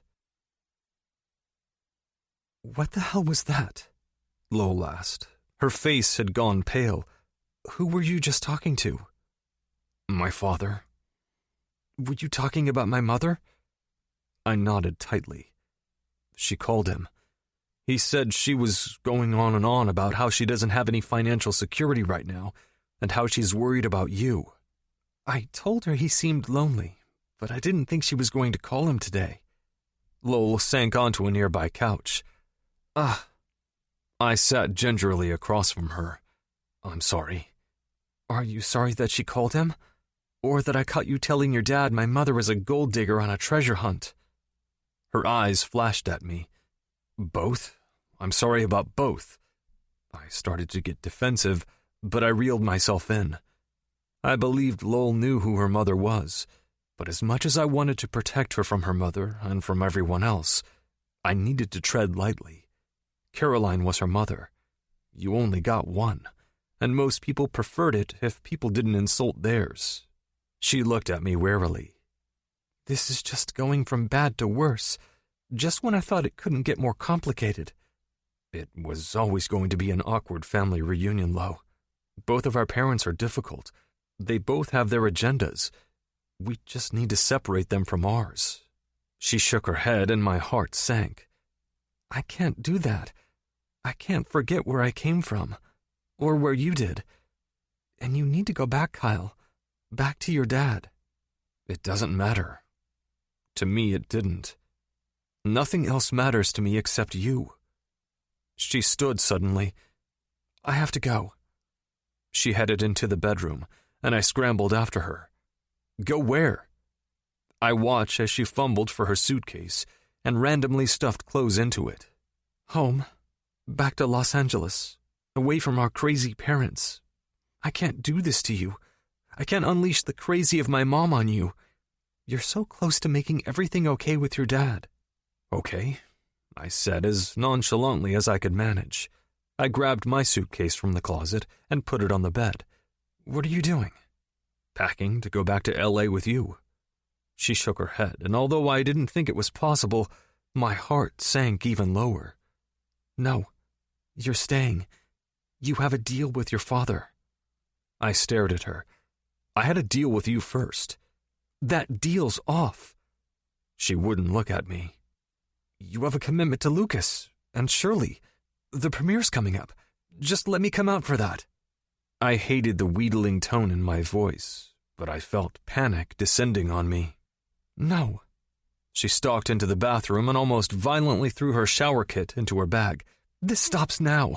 I've already told more lies than I thought I was capable of. We've already hurt our parents. I don't want to keep going until we hurt each other. She grabbed her bag, threw on her flip-flops, and headed toward the door. You are not walking out on me right now. This is fucking ridiculous. You're acting like a child. I am not. She still wouldn't look at me as she headed out the door. Damn it, stop. But she didn't. I ran out after her, shoeless and wearing no shirt. The elevator doors were about to close, but I wedged myself in and grabbed her wrist. You said you didn't want to hurt me. You're hurting me now. I can't do this. I can't ruin your life, she said. Her eyes were filled with tears, but she had that stubborn set to her jaw. You haven't. You've made it 1,000 times better. I'm a better man because I've been with you. The elevator doors opened to the lobby, and she rushed out. Just come back upstairs, I pleaded. No. Lowell stormed through the lobby doors. The skies were darkening, as if it was about to rain. She turned to me. Kyle? She sounded as if she was trying to keep her voice on an even keel. Go back upstairs. Go to work tomorrow. I'll call you from home. Don't do this to me, Lo. My voice was shaking, and my hands were clenched into fists. I'll send the full fee to Elena. Don't worry about that. She sounded as though she was trying to be all business, intentionally cold. I'm not worried. I practically spit. I already quit. I don't care about the stupid money. Yours or my father's. Her face faltered a little, but fine actress that she was, she recovered almost immediately. I stared at her until she looked at me. If you want me to leave, think it through. Please don't do it because you think you're protecting me. Her eyes flashed, and I couldn't tell if it was in anger or because I'd hit a nerve. What do you want from me? She asked. I reached for her, but she stepped back. You know what I want. What did you think was going to happen between us? Really? Not this, I said. Not you leaving me. Being around our parents is the reality check I needed. I don't want this either. But I have to get out before things go too far, which is already. She raised her hand at a passing cab and pulled it over. I just don't want to make it worse. I stood there, watching her as the sky opened up. I said I was sorry about what I said about your mom. I'm sorry. I sounded like a sniveling shadow of a man, and I didn't care. It's okay. I probably said just as bad about your father. She shook her head. But look at what we're doing to each other. There's too much history. Thank you for everything you've done for me. She looked as though she was going to lean over and kiss me goodbye, but she hesitated, and the moment passed. Go back inside. You're getting soaked. Then she got into the car and disappeared. I just stood there with no shirt and no shoes as the rain crashed miserably over my head. Once her car had disappeared in the traffic, I shuffled back into the hotel, trekking water across the marble floors. "Mr. Jordan!" Britta started breathlessly. My glare cut her off cold. "Please have a bottle of Grey Goose sent up to my room." I sloshed past her. "And if anyone calls for me, tell them to fuck off." Lowell. I don't want to keep going until we hurt each other. My words rang in my ears, but I was already hurting. I felt as if I'd ripped out my own heart. I shut my eyes tight against the image of Kyle looking at me like that, betrayed, shirtless, standing in the rain. But of course, shutting my eyes couldn't stop the images from playing in my head. I'd never hated myself as much as I did in that moment. "Please take me to the plaza," I told the driver. I was going to go to my mother's suite, get cleaned up, and take the first flight out of Boston. The idea of dealing with Lucas, Shirley, Gigi, my producers, and everyone else when I got back was sickening, so I shut my mind against it. I would be fine, no matter what, because Kyle was better off without me. "You look like shit." My mother stood aside and let me in. "Gee, thanks, Mom." I stood in front of her bathroom mirror and wiped mascara from underneath my eyes. "What happened?" she asked. "I'm going back to LA." I shrugged and hustled past her to the suite's kitchen, which she would surely never touch. I grabbed a paper towel and tried to squeeze dry my hair. "I'm going to take the red-eye." "What about Kyle?" I shrugged again, as if I had no answer for her. "I spoke with Pierce." All I wanted to do was get away from her and go home. I heard. "He didn't seem as interested in me as you said." I rolled my eyes. "I said he asked about you. I didn't say he wanted to marry you again." Sighing, she sat on the couch. "You know, dear, I'm not as young as I used to be. My options are more limited." "Mom, get over it. You're still hot." "Well, I appreciate that, but I am getting older, darling." She spoke as if she was trying to sound dignified. "That's why I need to think about making sure I'm okay in the future, that I'm taken care of. That's why it's so important that you're successful. I need you to be able to take care of us. I was hoping Pierce might be interested, so I didn't have to lean on you so hard." I looked at her, incredulous.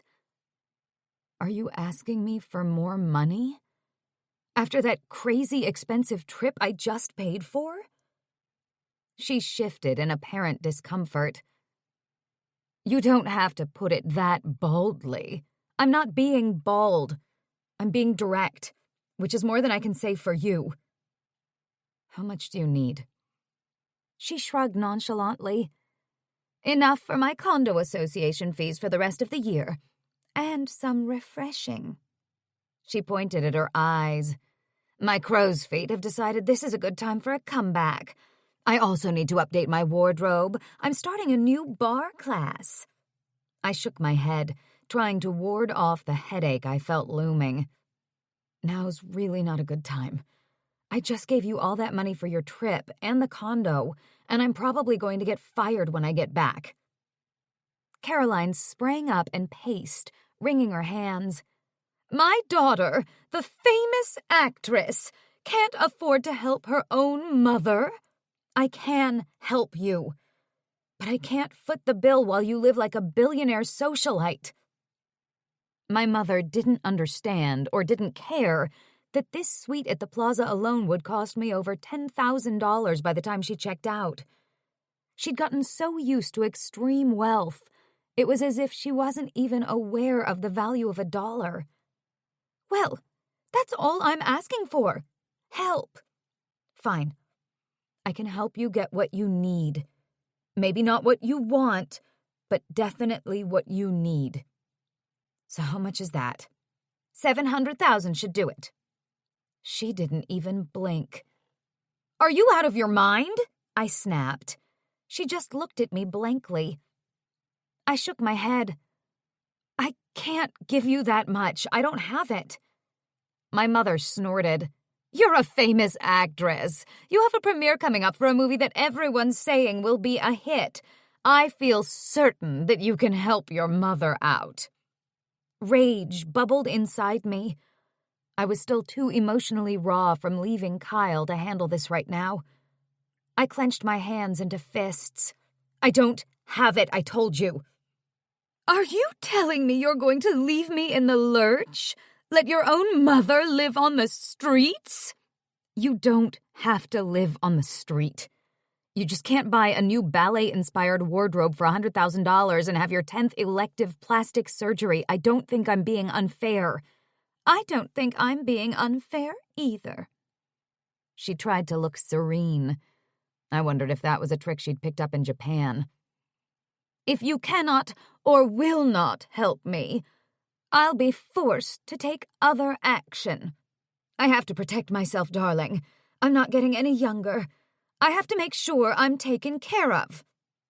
I stood, my hands shaking, and I grabbed my bag. Exactly what constitutes other action in your frail mind, Mother? Again, she didn't flinch. Fucking yoga. Must have given her all sorts of steely resolve, even though it's wildly misguided. Pierce doesn't want this story about you and Kyle to get out. Perhaps I'll let him know that if he wants to be as generous as he should have during our divorce, it won't. I opened my mouth, then closed it again, surprised by this new low. Seriously? You're going to blackmail Pierce? I thought you wanted to date him again. I told you he didn't really seem interested. He owes me Lowell. This would be one way of finally collecting on that. That's disgusting. She shrugged. Not as disgusting as going directly to the press to sell my story. The story of my daughter, the famous actress, hiring a male escort who happens to be her estranged step-brother. I stopped, dead in my tracks. You would do that? You would cut off your own mother? I'm not cutting you off, I yelled. I'm saying you can't afford to live like Paris Hilton. You're not leaving me with too many choices, dear. I dropped my suitcase and stalked over to her. My finger jutted out at her bony chest. You've got some nerve. I poked her, but she didn't wince. This is exactly what you were like with husbands 1 through 4. Your greed had no floor and no ceiling. No wonder they divorced your ungrateful ass. I can't believe my own daughter would speak to me like this. Caroline actually managed a sniffle. You, I poked her chest again, are being an ass. I've done everything for you, and this is how you treat me. I stood back, really looking at her. You do what you want. Blackmail Pierce, go to the press. I don't care anymore. I made it to the door before she spoke again. I guess that means you don't care about protecting poor Kyle either. I don't think Pierce will take it too well, whatever scenario I choose. If this gets out, Pierce will probably push Kyle away again. For good. My chest heaved, but I refused. I absolutely refused to cry in front of her. You leave him out of it. You're the one leaving him out of it, darling. You're only thinking of yourself. I actually laughed, leaning back against the door so I didn't just collapse. I'm the one thinking only of myself? That's a good one, Mom. Your actions have consequences. Just think about what would happen to your career if this comes out. What will happen to Kyle's relationship with his father? And it'll ruin Pierce. His launch will go so far south it'll be in the South Pole. That's the North Pole, Mother. She shrugged. Whatever. So now you're blackmailing me, too? At least she had the decency to examine her nails instead of staring blatantly at my face. A girl's gotta do what a girl's gotta do. You aren't a girl. I laughed again, but this time I was closer to tears. It's official. Your lifestyle, your clothes, your pocketbooks, and your face are more important to you than your daughter. She looked back at me. That's not true. But I can't go back to living like a Texan hick. I can't live in an apartment building somewhere and go grocery shopping and wear clothes from Target and watch cable for fun. I'd die like that. Wither away. I think I'd like to test that theory. She looked as if I'd just slapped her. What is the difference with you? You've always supported me, financially and emotionally. Why are you turning on me like this? Is it this boy? He's not a boy. He's a man. From what I remember, he's always in trouble. She crossed her arms and stood there, waiting for more of an explanation, which was more than she deserved. He's changed. He's not like that anymore. I sighed. Kyle seemed like a more mature adult than most people in my life by the nanosecond. But it's not just him. It's everything that's happened this year. The stuff with Lucas about my weight, that video, and yeah, Kyle. I'm starting to wonder what it would be like to have a normal life. I shook my head, furious with myself. Ugh, why am I even talking to you? You threatened to blackmail me 2 seconds ago. She smiled a little. Sorry about that, but you're talking to me because I'm your mother. She came over and touched my hair, fixing it and making me wince. It's always just been you and me against the world. You can't turn your back on me. I'm your blood. You and I would never do that to each other. Not after your father walked away from us. I swallowed hard. For all of her faults, I loved my mother. I'd never turn my back on you. But that doesn't mean I'm giving you $700,000 for pocket money either. She dropped my hair and stepped back. I don't have it, Mom. I'm not saying that to be mean. You're not leaving me with a lot of choices, Lowell. My mother had burned through 4 husbands and tons of my money with that very tactic. The threat of a temper tantrum and a bitch slap to the person saying no. But I was no longer negotiating with her. Do what you gotta do, Mom. I just wanted to get on the plane, go to sleep, and block out this entire miserable day. In spite of all the Botox, she still managed to look surprised. That did nothing to sway me. For the first time in my good girl life, I walked out and slammed the door on my mother. I was sitting in the waiting area at Logan, extra-large sunglasses plastered onto my face, when my phone buzzed. I looked at it warily. I hoped it was Kyle. Then I really hoped it wasn't, because I would probably crack. It was Pierce. Oh, fuck. Hello? Lowell, it's Pierce. Your mother just called me. Again. Ugh. That was all I could come up with. Did Kyle tell you she called me earlier? Yes. But I'm not with Kyle now, sir. I'm at the airport. He was quiet for a moment. You're flying out? Alone? Mm-hmm. I figured the less I spoke, the less of a chance there was I'd cry. Well, when she called me just now, she said you were cutting her off and that she's in a tight spot. She said she was going to have to sell your story to the press in order to have enough cash to survive. Wow, my mother wasted no time. If I weren't so sickened, I'd be impressed. Are you accusing me or empathizing with me? I asked. Both. I just wanted you to know I took care of it. I sat there, stunned. What do you mean? I'm giving Caroline the money she needs in exchange for keeping Kyle's situation private. You know she's just going to keep soaking you for that, right? I'm well aware of your mother's tactics. Pierce sounded as if he were amused.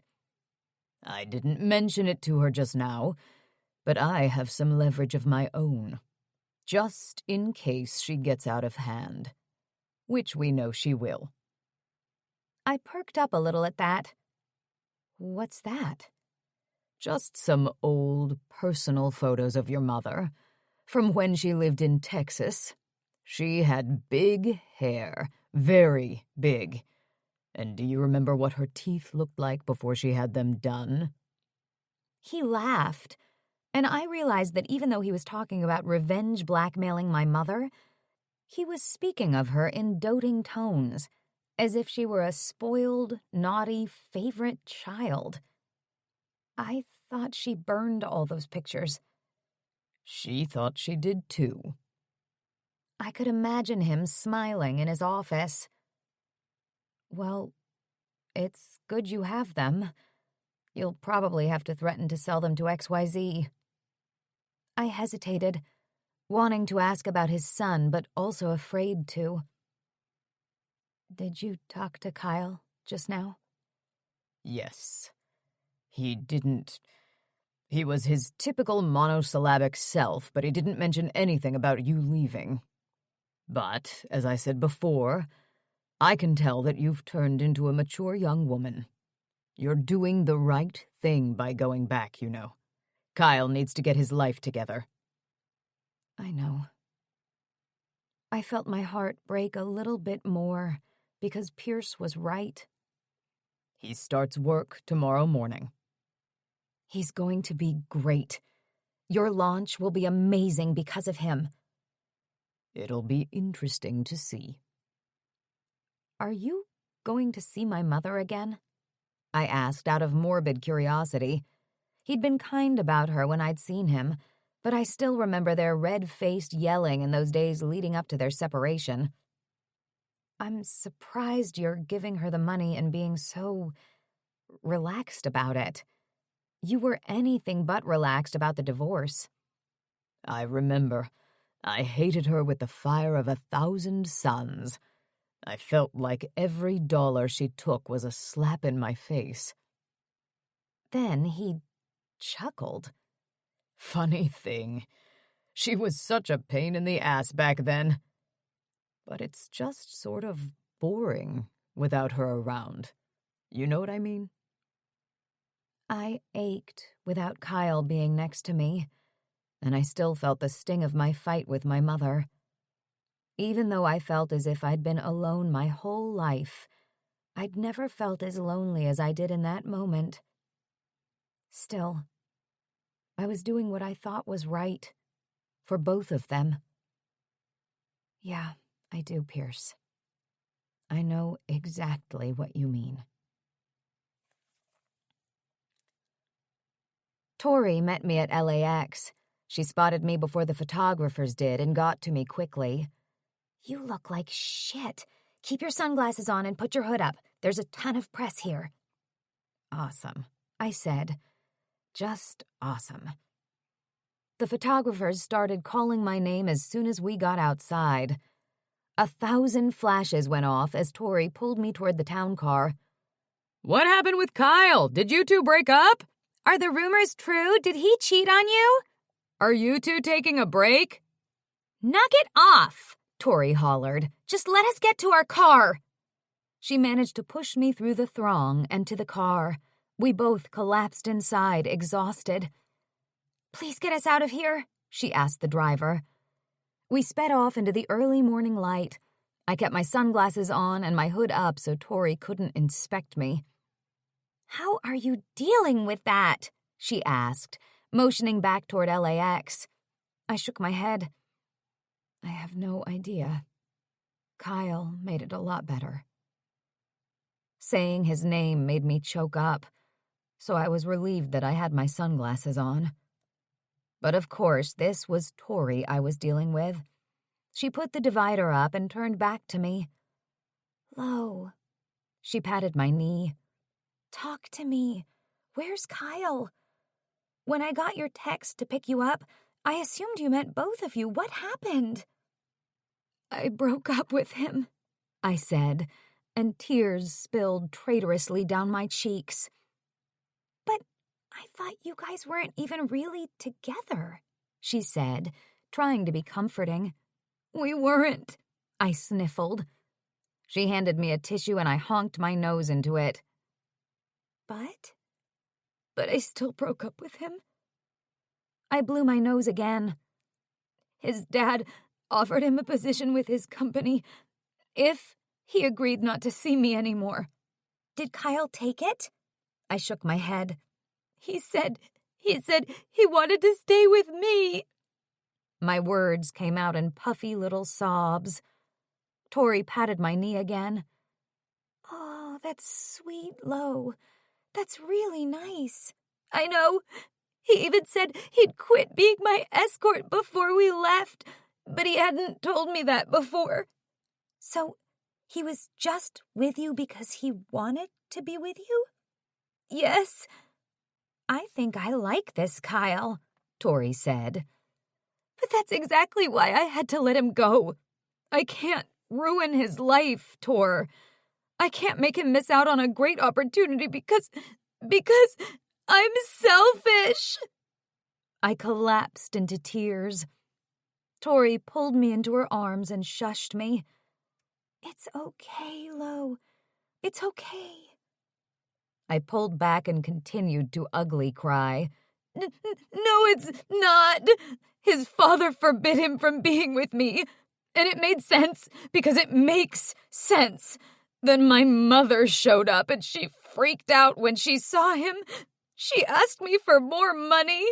Ugh, I knew she was going to do that, Tori fumed. And when I said no, she freaked out even worse. She threatened to blackmail me. I tore off my sunglasses and wiped my face. It's such a mess. I was trying to do the right thing. That's all I was ever trying to do, I swear. I know, she said soothingly. I know. We were quiet for a minute while I collected myself. So, what happens now? My friend asked. Kyle goes to work for his dad. That's the important thing. He'll get the chance he deserves. What about you? I shrugged. I go deal with Lucas and Shirley and everybody else who's going to be disappointed in me. And just pick up the pieces. Maybe quit the business. So that's it? You're just going to give up? On your career and on Kyle? I'll figure work out. I blew my nose again. It's not as if I really have a choice about Kyle. Tori snorted. Of course you have a choice. You're either going to give him a chance or you're not going to give him a chance. Did you not hear a word that I just said? I asked incredulously. His father will do anything to keep us apart. So will my mother. On top of that, there are some minor details you might remember. He is my stepbrother. He is my escort. Tori held my gaze. He was your stepbrother. He was your escort. Still sounds pretty insurmountable to me. I think he's nice. I think you should give him a chance. I can't. I shook my head, feeling desolate. It's not a good time. My best friend, who knew me too well, patted my knee again. When's it ever going to be a good time? Kyle. I drank half the bottle of vodka, but it did nothing to dull the pain. I sat on the bed, running my hands down the sheets, just thinking about Lowell. My head hurt. I didn't know that was actually a thing, aside from in books and movies, but it was happening. To me. It actually hurt pretty badly. Then my father called, going on about Caroline Barton. Some nonsense about her threatening to go to the press and him giving her money to stop her. I only half listened through the haze of vodka, but it sounded as if Caroline would be able to afford her next series of cosmetic procedures along with another Louis Vuitton bucket bag, courtesy of my father. As if I gave a fuck. We hung up, and I sat there, fuming. I wanted to tell him I wasn't coming in tomorrow. I wanted to tell him I had more pressing matters to attend to. But I didn't. I wasn't sure if Lowell would want me if I walked away from him. She might think I was never going to grow up, never going to be the man she needed. Old Kyle would have just finished the bottle, passed out, and slept in late. Fuck you to my dad. Fuck you to my questionable future. Fuck you to the woman who left me. But Kyle 2.0 couldn't do that. For once, I felt as though I had something at stake that mattered. And I wanted it more than I'd ever wanted anything. I put down the bottle and called my father back. Some photographer, one I would be punching later, when I could get my hands on him or her, had taken pictures of Lo and me in front of the stratum. We were clearly fighting. In the picture, her face was angry, and mine was despondent. My abs had made it into the shot. At least they looked good. The headline on XYZ read, "Lovebirds, done already?" Then there was another shot of Lowell, looking exhausted with puffy eyes, getting out of a cab at the Boston airport. Lowell packs on pounds amidst breakup. I cracked my knuckles, just thinking of what I was going to do to Katie from XYZ. I pulled up in front of Lowe's house the next afternoon. I'd only made one stop between LAX and her house. I hoped she would understand what I was about to do. I also hoped she would be happy to see me, but I kind of doubted it. There was a full-on campground of reporters splayed out on the sidewalk, drinking coffee, chatting, and waiting for Lowell to come out of the house. I triple-parked and got out, waving to my favorites. "Hey, Jimmy. Jose. Hey, Lila." I stopped when I saw Katie. "Your clickbait headlines had it all wrong. Again." "Really?" she asked, not missing a beat. She snapped about 1,000 pictures of me as I forced myself to smile pleasantly at her. "Tell me how I got it wrong. That wasn't a fight? It sure looked like one. Is she expecting you today, or is this a surprise visit?"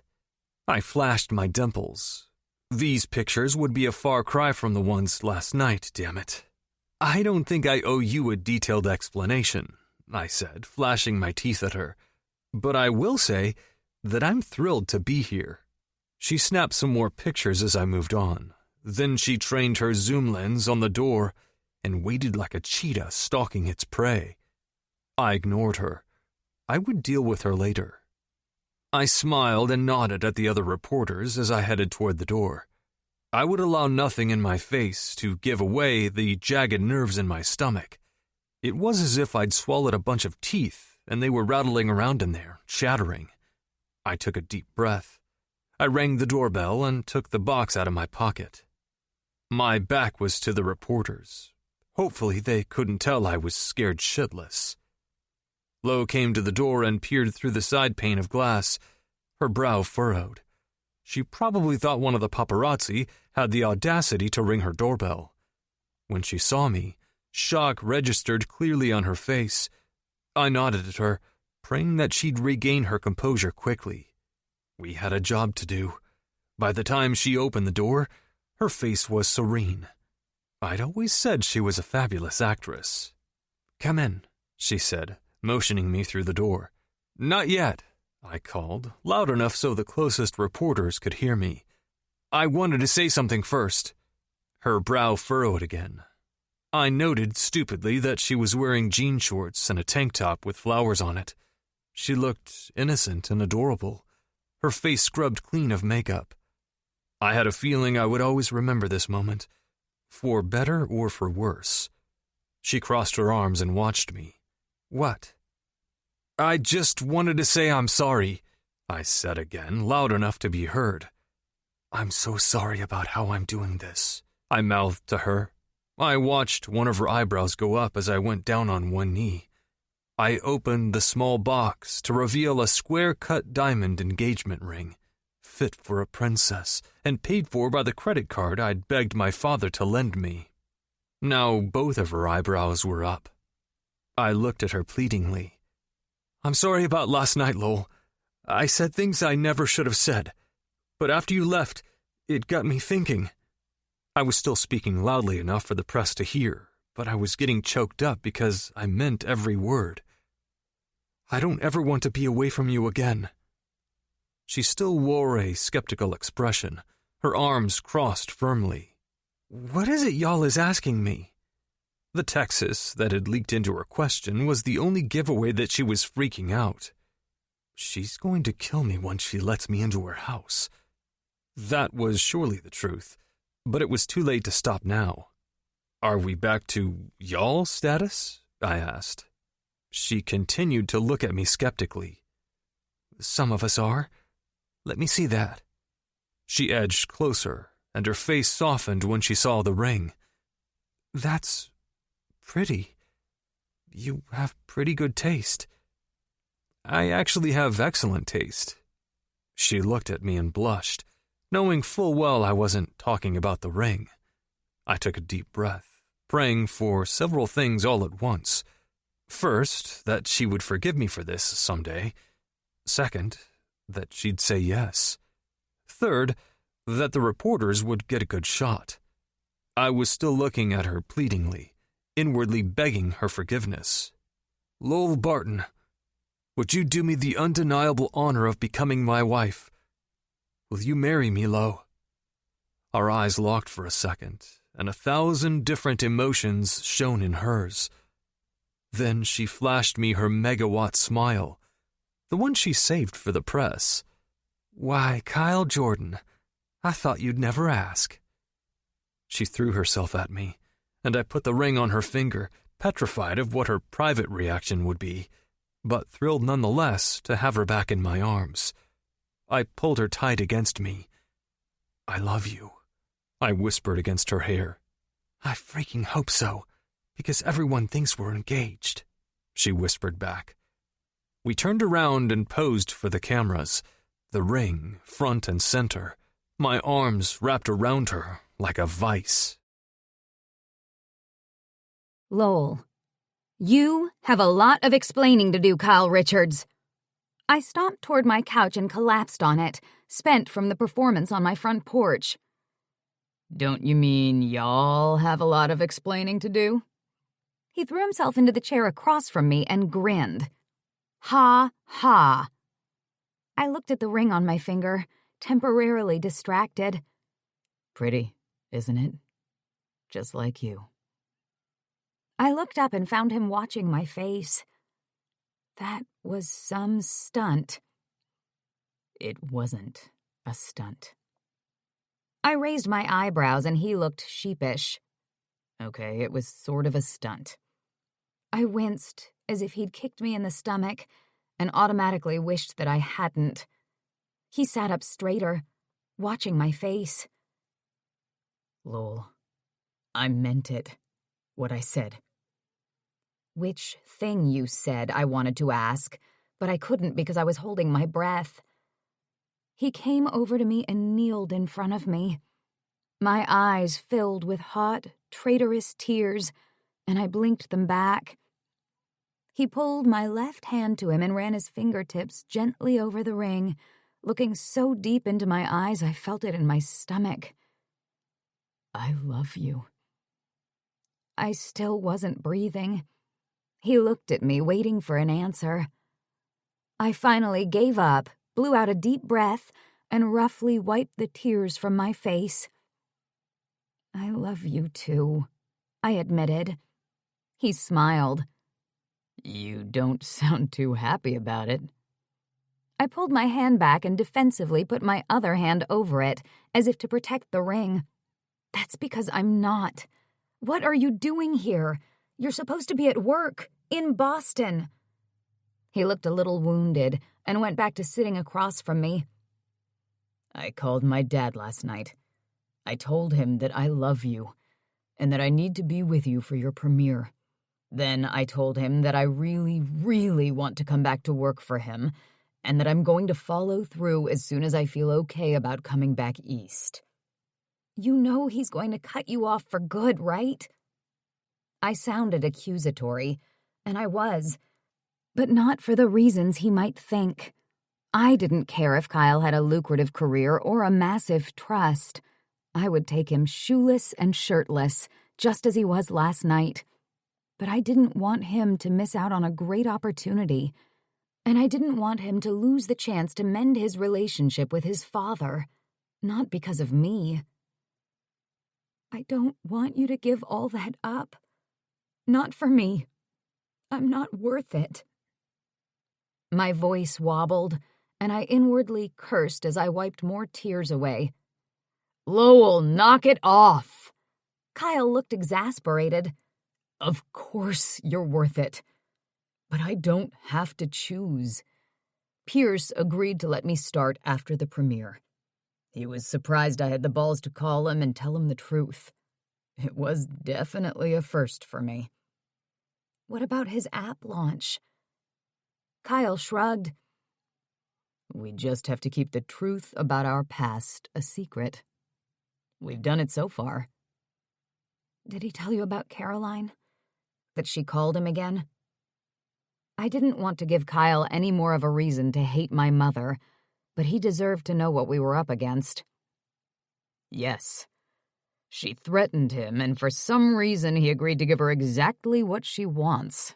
He seemed happy about it. He looked baffled. Your mother seems to have a knack for keeping my dad's attention.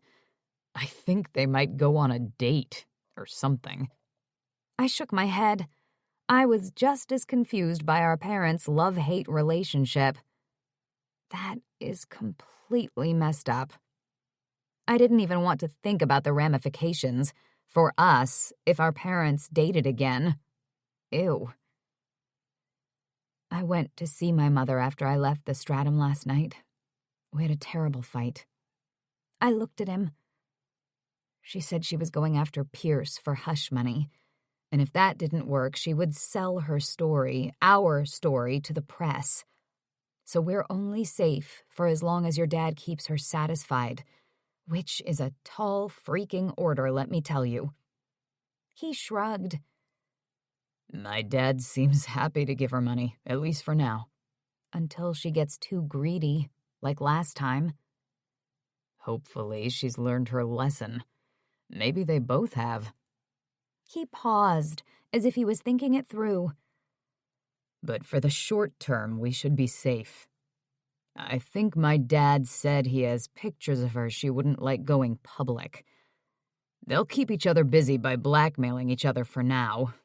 They really might deserve each other. But your mother won't go to the press, and my father won't cut me off. Done and done. So we could be okay, I mused. As long as nobody else finds out about our past. Kyle chuckled. This really is sort of crazy, huh? That's a massive understatement. I took a deep breath and held up my left hand. What about this? I wriggled my fingers, secretly loving the weight of the engagement ring. What are we going to do about this? What do you want to do about it? His voice was dead serious. A pit formed in my stomach. Everyone's going to think we're getting married. Okay. He shrugged a loaded shrug. Okay, I wailed, my voice reaching a near hysterical pitch. That's what I said. He didn't falter. I put my hand back in my lap and fiddled with the gorgeous ring. You really are a PR artist, you know. I know. He gave me a lopsided grin that made my heart speed up. So, what are we going to tell the press? The truth. He kept grinning. That we're getting married. Whenever you're ready. I stared at him. I had the sense for once to just keep my mouth shut. But that was where the sensibility ended. I threw myself into his lap and kissed him with wild abandon, letting my body say what I was too chicken to. After our kissing became more frantic, he carried me to the bedroom. I missed you, he said quietly. His mouth claimed mine, his tongue probing my mouth until I was dizzy with lust. I arched my back beneath him, trying to get as close to him as possible. I need you, I said urgently. I felt as if I was going to cry if I didn't have him inside me right now. I whipped off my tank top and my shorts. The self-consciousness I'd felt before was long gone. It was just me and Kyle, his glorious chest pressed against me, his strong arms wrapped around me. I unzipped his shorts, somehow struggling to get him out of them while he fisted my hair. His enormous cock, hard and glorious, sprang out to meet me. I leaned down to stroke him, feeling him get even thicker. I greedily took him into my mouth and heard him suck in a sharp breath. I took him all the way to the base of his shaft, wanting to taste every inch of him. He moaned and threw his head back as I sucked on him hard, wanting to get him ready to be inside me. Oh, fuck yeah! Lost in the moment, he thrust into my mouth, and I felt myself getting even more turned on. I loved how he responded to me, like he loved me being in control. I was throbbing, though. I needed him. Being apart from him, thinking I was going to lose him, even for a little while, had been too much, and now my body physically craved his. He gently stopped and pulled me up to him. He ran his hands through my hair and looked at me, his eyes urgent. I love you, he said. I love you too. I leaned over and kissed him, my need for him overpowering. He grabbed a condom from his pocket of his discarded shorts and handed it to me. I ripped the foil packet open, pinched the tip, and rolled it down his length. He pushed me back onto the bed with a deep, probing kiss that made me moan. He trailed his fingers down to my sex as he kissed my nipples. His fingers circled me, making me arch against his hand. Finally, his fingers touched my clit, and he rolled it back and forth. Pressure built up inside me. I arched up to him again, greedy for more. You looking for something? He whispered in my ear. I heard the grin in his voice. All I could do was nod and hope like hell he knew what I needed. Now. He slid his tip into me and I groaned. Then he hitched himself in farther, with small thrusts, and my body stretched to accommodate him. His thrusts became harder and deeper, bringing me to the edge already. He put his hand against my hip bone and pulled me against him for every thrust, making my vision go blurry, a scream building up in my throat. Come for me, baby. As soon as he said it, an orgasm ripped through me. I was shaking, screaming his name as I shattered around him. He fucked me ruthlessly through my orgasm. Then he took my hands and held them over my head. He licked and sucked my nipples between thrusts, making me moan. Every roll of his hips sent shockwaves through me. It was as if my body had been built for his. He filled every inch inside me. Every thrust brought me closer to the edge again. Tell me you're mine now. Tell me you mean it. He slid into me, making it difficult to breathe. I'm yours. I mean it. He thrust all the way into me again, making my heart speed up and my world go woozy, as if my impending orgasm was going to knock me out. Tell me you love me, Lo, that you're mine. I felt my body clench. I love you, Kyle. I was crying and laughing, moans escaping my lips without my consent. I'm fucking yours! Now his thrusts were deliberate, deep, and bracing.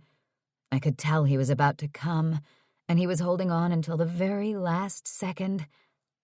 I adjusted my hips and forced his cock all the way into me.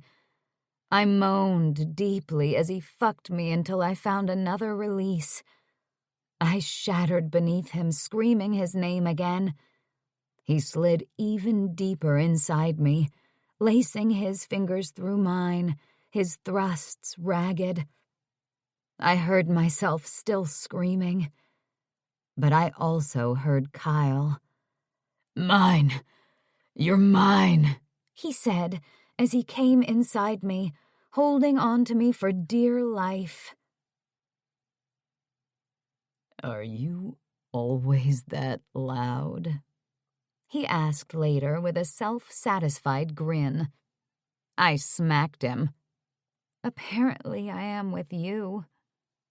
He managed to look even more self-satisfied.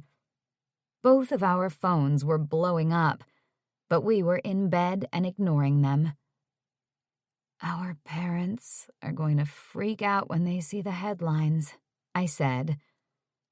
What else is new? I considered that. With the two of them, not too much. Tori's really going to freak out. Kyle laughed. Yeah, she is. And my agent, and Lucas. They're all going to go nuts. I snuggled into him.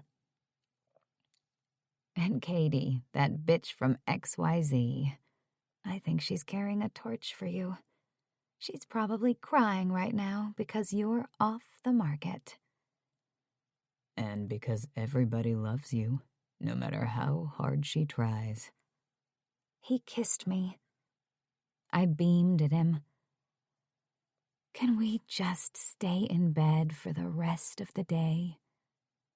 Hell yeah, he answered, beaming back.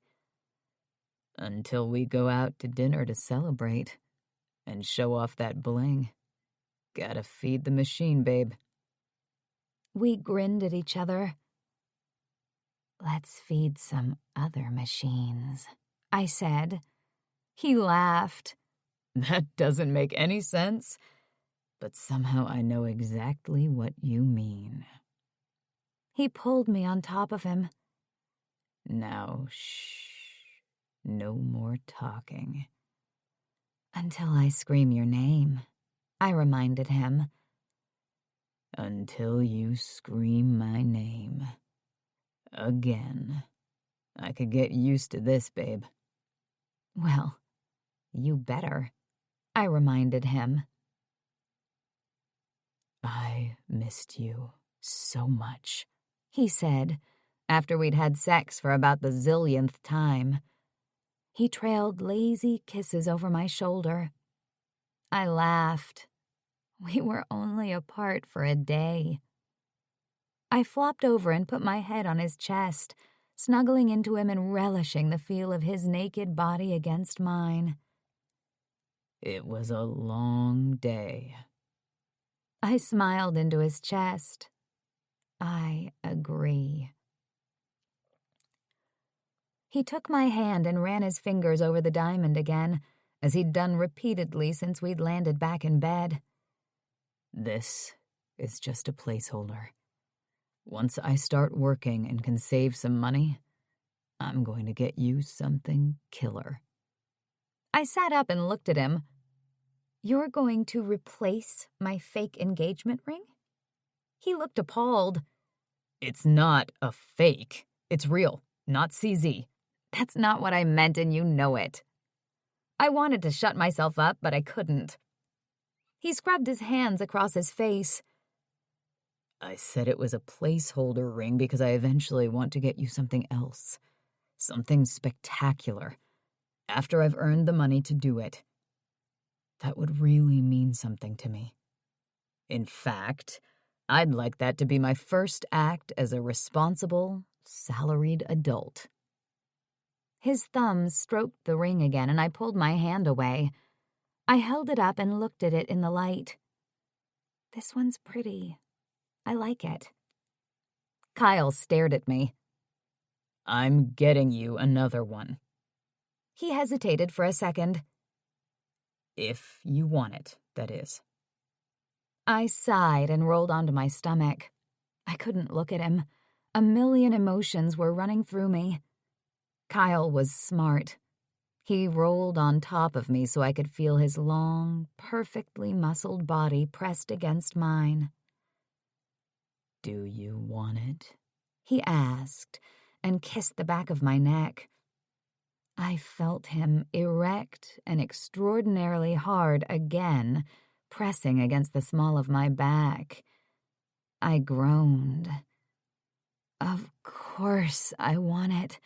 What are you, crazy?" "Which it?" He poked me with one of the its I wanted, and I automatically spread my legs a little. But then I remembered what we were talking about. I tried to muster my last dregs of self-discipline and swatted him away. "I want it." I jerked my thumb at his lovely, erect, large piece of man fun. "And it." I waggled my ring finger. I turned to look at him. "But we can't be engaged, Kyle." He sat up and ran his hands through his hair. "You're really doing this? After all that?" He jerked his thumb at the bed. I sat up too. Even in my glowing post-sex haze, I felt as though I needed to be responsible, to be serious about this. It hasn't been long enough, first of all. We've only been together for a little over a month. Second of all, our parents were married, and they might be dating again. I don't even know if we can ever get, you know. "You know? You sound like a middle schooler." He cocked an eyebrow at me, and I desperately wished I'd thought of a different word than cocked. "You can't even say it?" "I can say it. Married. I'm worried we can't ever really get married. And I'm not even sure that's what this is." I held up the ring again as if it were evidence of some plot to cruelly confuse and embarrass me. "Let me try this again, because apparently I didn't do a very good job." He traced my jawline with his thumb, making me shiver. "I asked you to marry me because I love you. I did it in that obnoxious manner because we needed a headline to trump our fight. Your premiere's coming up fast. You don't need any more trouble. You need to be on top." At that, he laid back and pulled me on top of him. I relished the feel of him beneath me, his strong, muscled body fulfilling every wild dream I'd had about him. But this was serious, so I slid off him. I'd love to be on top. Hell, I'd love to stay on top forever. But we need to figure this out. He sat up again, undeterred. "You said yes, right?" I nodded. "Did you mean it?" He asked. What exactly did I say yes to? I noticed that my heart was hammering. "You said yes, in front of the press, to marrying me, which means they think we're engaged. You said yes when I asked you to marry me, which means I think we're engaged." He was quiet for a heavy beat. "And that means, to me, that we're committed to each other. Exclusively. Forever." I held my breath and felt my eyes well up with stupid, inconvenient tears. "And for me, forever starts right now," he continued.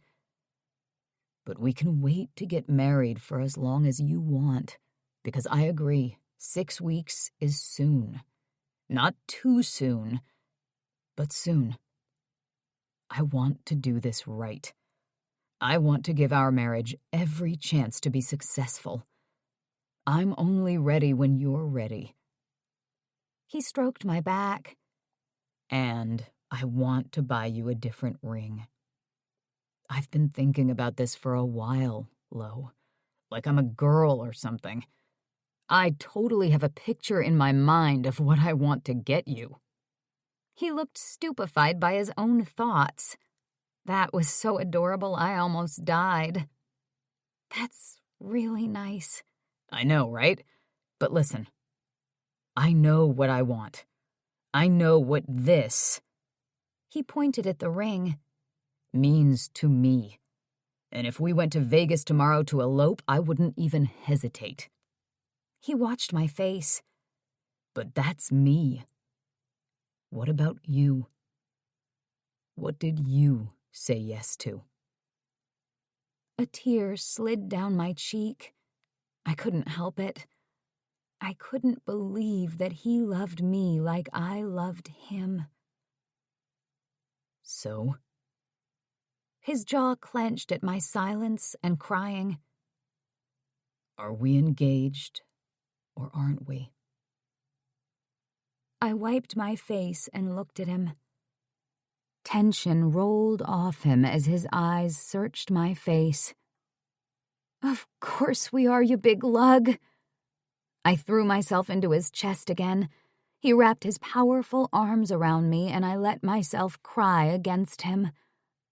Like I could ever be away from you again. Y'all is family. "I'm not a plural, babe, even though I totally understand you wishing I was."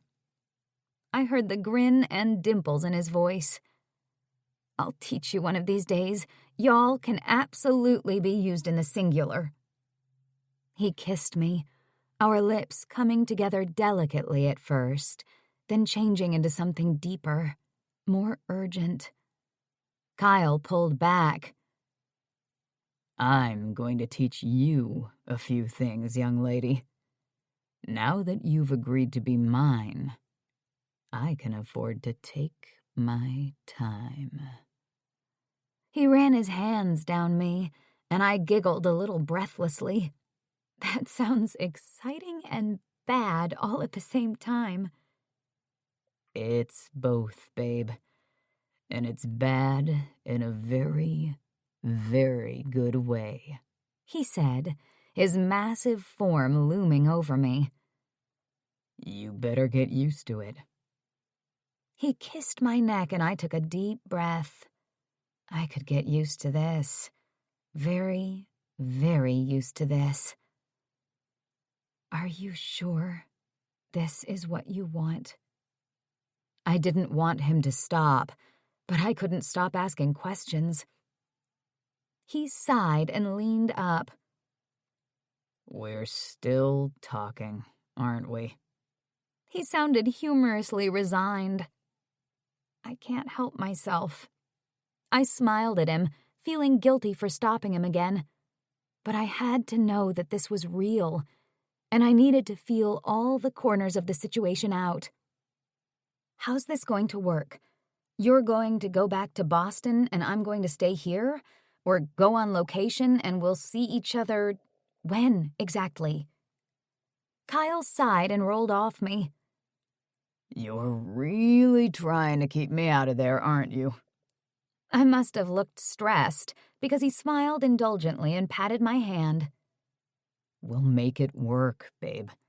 I can fly out here on weekends, or we can take turns. When you go on location, I'll take vacation days to see you. We can Skype." He tucked my hair behind my ear. People do it all the time. We can do it too. And what about our parents? For real, they're going to freak, you know that, right? We were joking about it before, but it's not funny. Kyle shook his head. We're just going to tell them the truth, and they're just going to have to live with it. But people are going to find out about us eventually. I swallowed hard. At some point, the press will discover your real name.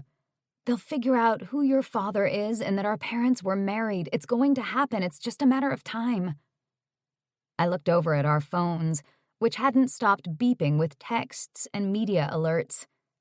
What happens then? He pulled me against him. I don't know. I only know that what we have is the most important thing to me. Everything else will just have to work itself out. I looked at him, knowing in my heart that he was right. I love you, Kyle. Saying it felt so good. That's what matters to me now. He grinned. I love you too, babe. Everything else will be okay. Trust me. Kyle. Trust me. Of all the bright ideas I'd had, maybe that had been the worst one yet. I read the latest text message on my phone and groaned inwardly. Then I looked over at Lowell. I loved watching her sleep. I loved it as much as I loved watching the 49ers, and that was saying something. I turned back to the message. Lowell was going to freak, and it was all my fault. I shouldn't have come out here. It was selfish. But I shoved that idea from my head. It was probably true, but it was also true that Lowell and I loved each other. We agreed that our relationship was more important than everything else. I really hoped she still felt that way once she'd had a chance to think about it some more. And once I told her what was coming, I sighed and gently nudged her awake. She opened one eye and squinted at me adorably, a huge smile spreading over her face. "Well, hello, fiancé." My heart leapt. Then I remembered the text, and my stomach dropped. "Hello, fiancé yourself." I swallowed hard. There've been some, developments while you slept. She sat up and opened both eyes. "What?" I held up my phone. Katie from XYZ texted me. She said she had some new information and wanted to verify it before she went to press. "Since when does she ever verify anything?" Lowell asked skeptically. "Exactly. Never. So this has got to be a big deal. It can't be good." Nope. It definitely can't be good. I rolled out of bed and threw on some clothes. Just then, Lowell's phone rang. She looked at it suspiciously before picking up. "Hello, Tor." She held the phone away from her ear as Tori screamed a few things. When she'd subsided, a grinning Lowell brought the phone back to her face. "I know, right? He totally surprised me. And yes, it's a real engagement, to be followed by a real wedding. When we're ready." She listened to Tori babble. "No, you can't start planning. No, we're not ready to book a venue. We just got engaged 2 hours ago." Her brow wrinkled as she listened to her friend. "Listen, if you want to live to be my maid of honor, you'd better relax." I heard more squealing through the phone, and I decided it was a good time to grab a snack. I was searching through the refrigerator for the organic peanut butter when I heard a knock at the door. Uh-oh. Lowell was still in the bedroom, so I went to the door and looked through the side glass panel. It was Katie from XYZ, looking smugger than usual, and who I assumed was her assistant. I cracked the door open and peered through. "I got your text about 2 seconds ago. Do you mind giving my fiancé and me a minute to talk it through?" She looked at her watch. You have about 1 minute. She was antsy, tapping her foot and fidgeting. I need to publish this before anyone else does. Stay right there, I said, not trusting her enough to leave her alone for more than a second. I ran back to Lo and stuck my head through the bedroom door. Lowell was on her back, chatting and smiling, like a normal newly engaged person, which she was not. Hey, I said, interrupting her. Barracuda lady's at the front door. She doesn't seem like she has a lot of patience. Lowell rolled her eyes and hung up with Tori, promising to call her later for more dissection of the happy news. She didn't give us much time. She's antsy, tapping her foot on your front step. Great, Lo said, getting up. She looked down at herself in a rumpled t-shirt. Then she peered in the mirror at her hair, which was mussed and wild. I totally look like I've been having sex all afternoon. That's because you have. I grinned, ridiculously proud. She sighed and grabbed some clothes. Let her in while I take a shower, but don't let her pass the living room. I don't trust her. What do you want me to tell her? I asked. Nothing. Not yet. You can come in, I told Katie the Barracuda, but give your cell phone and any other electronic devices to your assistant. Nothing's coming in here. Picky, she tisked, but she did as I asked. I have to be, I said, letting her in. You can't trust anybody nowadays. You can say that again. She looked greedily around Lowell's house, her eyes drinking in every square inch. This is lovely and perfect, much like Lowell Barton herself. I agree, I said, although I didn't care for Katie's snide tone. She's just jealous. I was sure that was true, but it didn't make her any less dangerous. Have a seat. I'd offer you something to drink, but I'm not leaving you unattended. She raised an eyebrow at me. You were a lot friendlier when you first showed up. I had to learn the hard way. We looked at each other for a beat, with fake smiles, until she broke the silence. I have information about you, Kyle. I wanted to give you the courtesy of telling you first. That's so thoughtful of you, Lowell said, sailing in from the kitchen, wearing clean clothes, her hair pulled back in a ponytail. She carried 3 lemonades on a tray. Lemonade. Katie rolled her eyes at the tray. You really are something, you know that? Lowell handed her a drink and sat across from her. Yes, I know that. Lowell flashed her a megawatt smile. Now, what can we do for you? I'm assuming you're not here just to offer your congratulations. Thank you anyway. I did, however, overhear you telling Kyle that you have information about him. How fascinating. I just can't imagine what that might be. Lowell linked her hands through mine and squeezed, the only indication that she was on edge. Katie set down her drink without taking a sip. I'm pretty sure that you know, but I appreciate the little flourishes of your performance. Tell me, how is it going to be to kiss all of that goodbye? Because I happen to know for a fact that Lucas Dresden won't appreciate the story that's going to break about you two later this afternoon. She motioned toward the ring on Lowell's finger. That was a nice try, though. Lowell held up the ring. It's not a try, Katie. It's an engagement ring. Because we're engaged. The reporter raised her eyebrows. I don't believe you. Why's that? I asked. But the pit in my stomach told me I already knew. I knew there was something off between you two.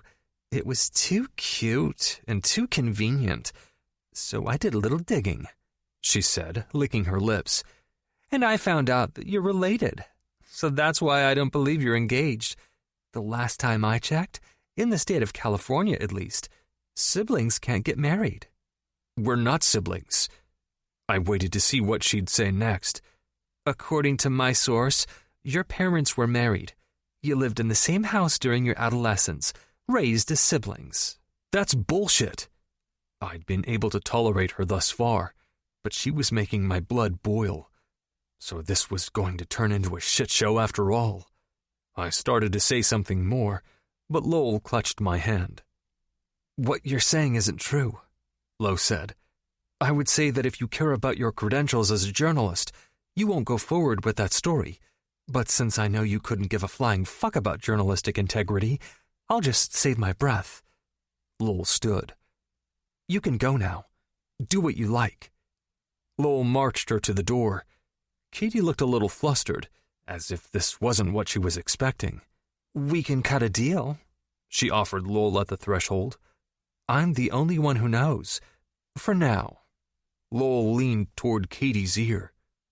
Go fuck yourself. Deal? Lowell slammed the door behind her, then pressed herself against it, her chest heaving. She was quiet for a minute. Then she said, We're so fucked. I nodded, feeling guilty as hell. She seemed to pull herself together a little. She stood, a faraway look on her face, as if she was lost in her thoughts. What's the name of your favorite reporter out there? She asked. Jose. Lowell opened the door. Go get him, and tell him he's going to need a camera crew. Lowell. Kyle was taking care of the arrangements for our interview, which would take place first thing in the morning. In the interim, I had to make the call I'd been dreading since Kyle came back into my life. My mother. Always my mother. I decided to call Pierce first. Kyle and I had already talked about it and decided on what to say to each of them. Dealing with his father's anger would be like baby stepping toward dealing with my mother's. Lowell, he answered before it even rang. You've got to be fucking kidding me. When Kyle asked for a credit card, I assumed it was for a plane ticket, not an engagement ring. I swallowed hard. That's not exactly the reaction I was hoping for, Pierce. He sighed. You know that it's not personal. But the timing for all this couldn't be worse for me. Now that it's an engagement, your story's going to turn into even more of a media circus. I know, I said quickly, but Kyle did it to protect me. I know, and I see how much he cares for you. But his being in the public eye like this 1 week before my launch is too risky for me. I've already told you both that. I know, but he puts me first, even when I tell him not to. I lovingly fingered my placeholder engagement ring. Now that I knew what it felt like to have someone fight for me, I understood it wasn't something I would give up easily. Still, I felt bad for Pierce. I didn't want him to come out here honestly. I wanted him to stay in Cambridge and stay away from me.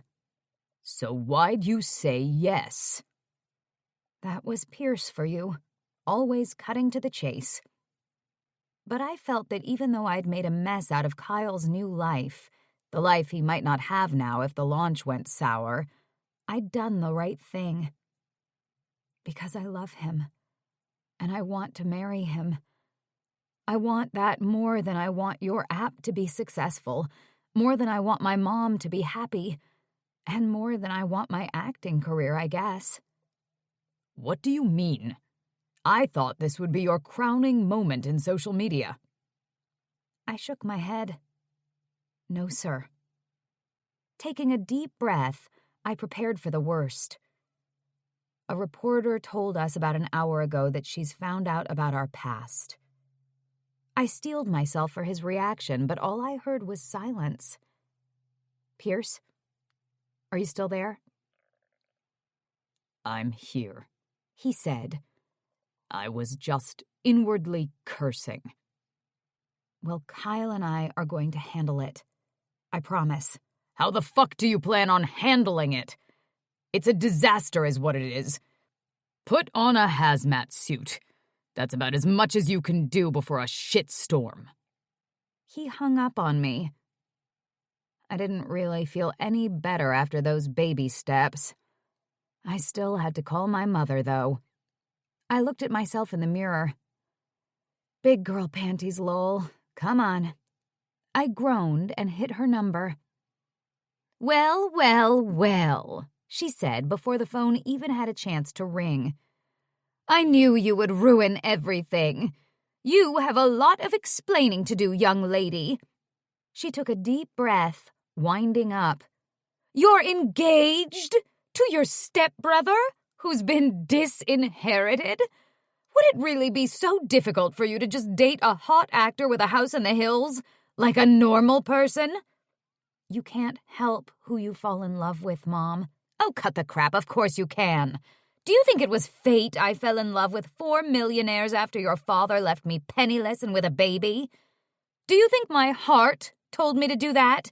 No, young lady, those were decisions based on rational thought. I needed someone to take care of us, so I found someone to take care of us.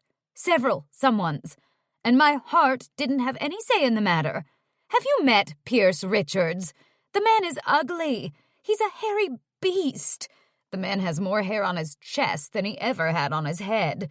He even has hair on his ass, Lowell, like fur. But I married him anyway, because it was the right thing to do for our future. Do you understand what I'm saying to you? Not really, I answered weakly, which is pretty normal. Caroline sighed. It's time to grow up, young lady. Part of what you find out when you're an adult is that fairy tales don't happen to those of us who live in the real world. You don't love Kyle. You just want him to put his dick inside you because he's a bad boy and because it's taboo. I know you. This is a phase. You'll grow out of it as soon as you two stop having sex all the time. Then you'll realize what this is. Lust. And maybe a late-stage temper tantrum. Please don't ever talk about Kyle's dick again. My voice was flat. This is not about sex, Mother. I know you can't understand what being in love means. You don't love anybody except for yourself. That's not true, she said, and I almost felt her seething through the phone. I love you. I loved your father before he knocked me up and took off. I just don't let my emotions rule me. That's called being practical. That's called being a grown-up. I paused for a second. I'm sorry you're disappointed. I'm sorry I'm disappointing you. Then don't disappoint me, dear, she snapped. You're the only one who never has. Don't start now. I shook my head, tears welling up. I don't want to be like you. The tears ran down my face. I don't want to end up like you. Like what? She snorted. Thin, rich, and fashionable. There are far worse things, let me tell you. I don't want to be bitter. A bitter cougar. Aren't you lonely, Mom? Aren't you tired? Don't you want to be with someone who cares about you? She groaned. Before you went and messed things up, I thought that Pierce was interested in me again. But you don't love him.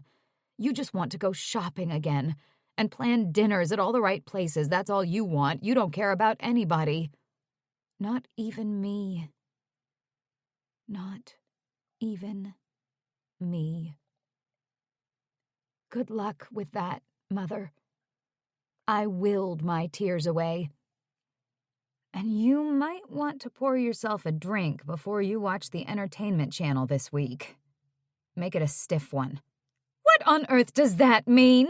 She shrieked. I'm coming out there to put a stop to this. You're the one who needs something stiff. A stiff dose of reality. You've lost it. But I just knew I'd only just found it. Speaking of stiff, Kyle does have a nice dick, and I do enjoy it, and he is a bad boy. I heard her inhale sharply, and I almost relished making her upset. But do you know the best thing about him? Do you? I realized I was yelling at her, and my whole body was shaking. It's that he loves me, Mom, and I can trust him. I can't believe my own daughter is so naive that I feel sorry for you, I interrupted.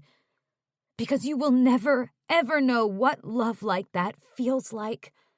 But I hope your new bar class is great, and your new $10,000 bucket bag.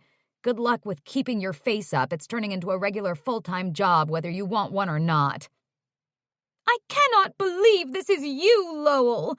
You're going to pay for this. I am going to make you pay, she screeched. But it was as if someone had dropped a house on her and she'd lost all her power over me. Suddenly, I didn't care if she went on screeching till her next facelift. I just shook my head. I've already paid, Mother. So I guess this is goodbye. I hung up, looking in my own eyes in the mirror for signs of despair. None came. As if it were a new wrinkle, I took that as a visible sign of growing up. The interview was booked for first thing in the morning. I had no idea what Katie would do between now and then, but I figured it couldn't be good. It was time to come clean. I invited Tori, Shirley, and Gigi over, and I made them pack their bags to stay the night. We needed to close ranks. After they arrived, they all fussed and cooed over Kyle as if he were the conquering hero of my Hollywood image empire, which I suppose he was. With a pit fully formed in my stomach, I called Lucas. I've got good news, and I've got bad news. I always like to hear my good news first, he said. Go. I'm engaged. Yay. I already saw that. That's fine news. Much better than the fight you two had up in Boston. Nicely done. He waited for a minute while I paced.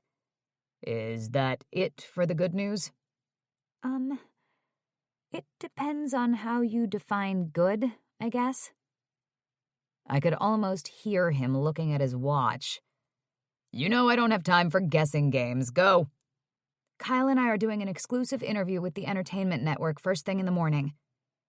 Did you clear that with your agent? I'm sending our PR person over. She needs to be on set. I already told you that. She'll have to vet the interview. Great, I said tightly. That's great. So what's the bad news? Go, he commanded. I haven't lost a pound, but I've been working out, and I think I look pretty good. She looks great, Kyle called from the other side of the room. He, Tori, and Gigi were researching wedding venues and honeymoon destinations in spite of my protests. If you give her a hard time, I'm coming down to the set tomorrow to break your face. I made a shushing motion at Kyle, but I was secretly thrilled by his threat. It was just so macho. Lucas just ignored him. Per our contract, you have to be in shape enough for our shoot. Per our contract, I'm in shape enough. I'm in better shape. I'm just not skinny. Shirley came over. Give me that phone. I handed it to her and watched her stalk around my kitchen. Real body types are in, Lucas. Your movie sucks, but Lowell's body just might save it. You might get numbers if people think she's representing a new Hollywood standard in beauty. She listened to him and rolled her eyes. No, I don't think your movie should be a clinical trial. That's not what I'm saying. He must have yelled at her because she closed her eyes and braced herself against the phone. Say what you want. I've been in this business a long time and I know what I'm talking about. You can thank me when it does well. She hung up and handed the phone back to me. That guy's a real asshole. I told you, I complained. He's a successful asshole, though. You still need this part. She wagged a red, gel-manicured fingertip at me. I know. I don't know if I'm going to be able to keep it, though. I looked nervously at Kyle. Now that I'd sort of dealt with Lucas, it was time to deal with my inner circle. We hadn't told anyone about us yet. Tori was the only person outside of our parents and Katie who knew about our past. Shirley rarely, if ever, missed a trick. What does that mean? I swallowed nervously. It just means that Kyle and I are going to answer every question at the interview tomorrow. I would expect that, so what's the problem? Shirley looked at my face, which was clearly guilty, and raised her eyebrows. Then she looked at Tori, who was looking down, picking imaginary lint off her blouse. She turned to Kyle, who was inspecting his nails. Gigi just shrugged at her, mystified, so Shirley turned back to me. Out with it, right now, please. I'm not getting any younger. Kyle and I have known each other for longer than you think. I shot him a quick look and saw the smile spreading on his face. We knew each other when we were younger. Go on. Shirley crossed her arms, because I know that's not the whole story. We grew up together. For part of the time, anyway. My father was married to her mother, Kyle said.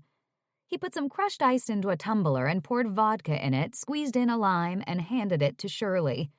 Shirley frowned and took a large swig of her drink.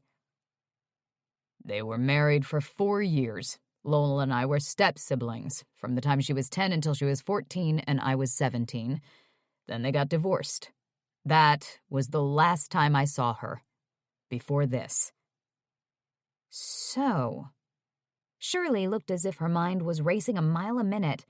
She didn't look upset anymore, more like she was plotting and scheming. Her normal look.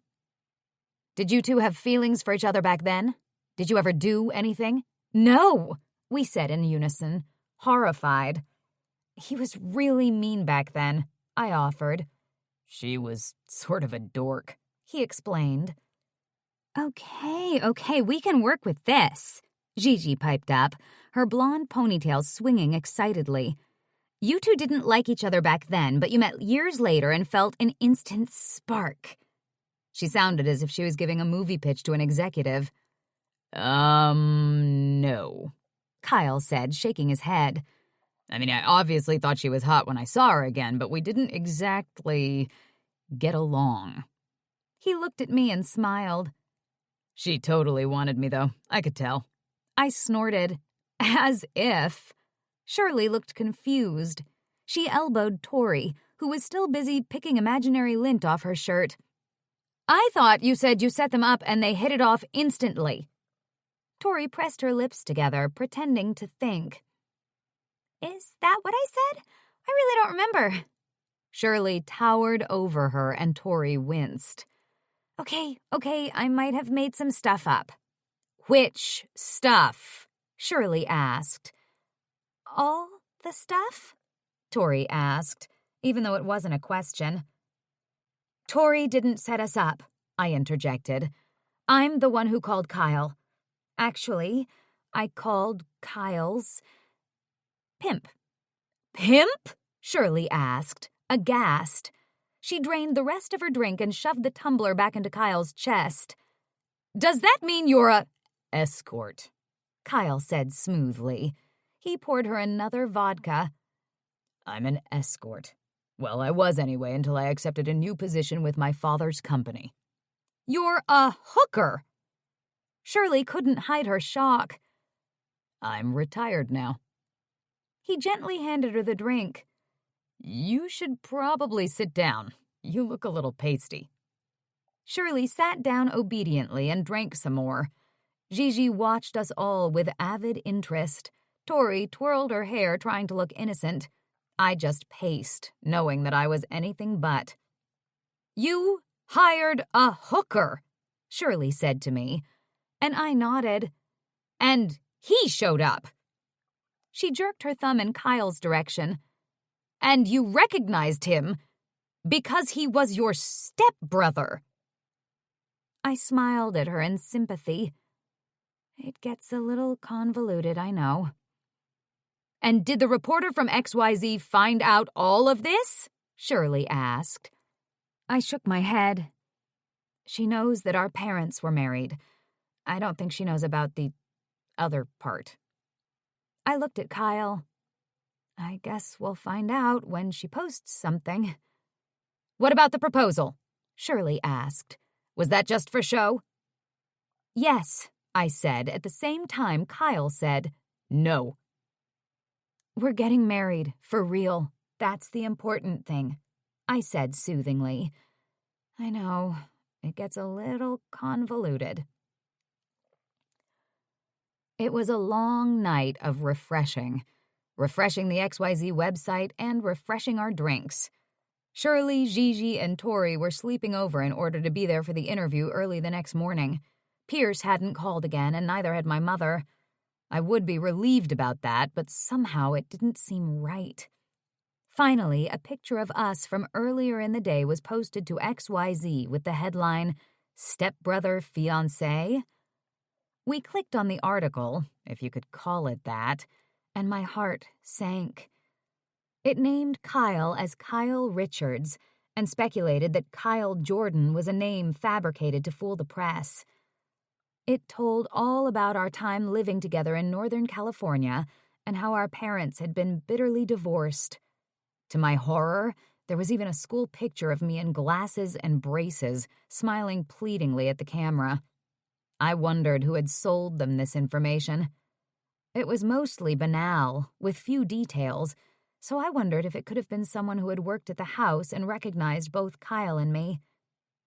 There was no mention about accommodating. Not yet. But I knew it was only a matter of time. Kyle. Lowell and I went to bed a little after that. I felt thoroughly dejected. "It's just a matter of time," I said. "They're going to find out that I was working for Elena and that you hired me. It's all going to come out." Lowell wrapped her arms around me and pulled me close.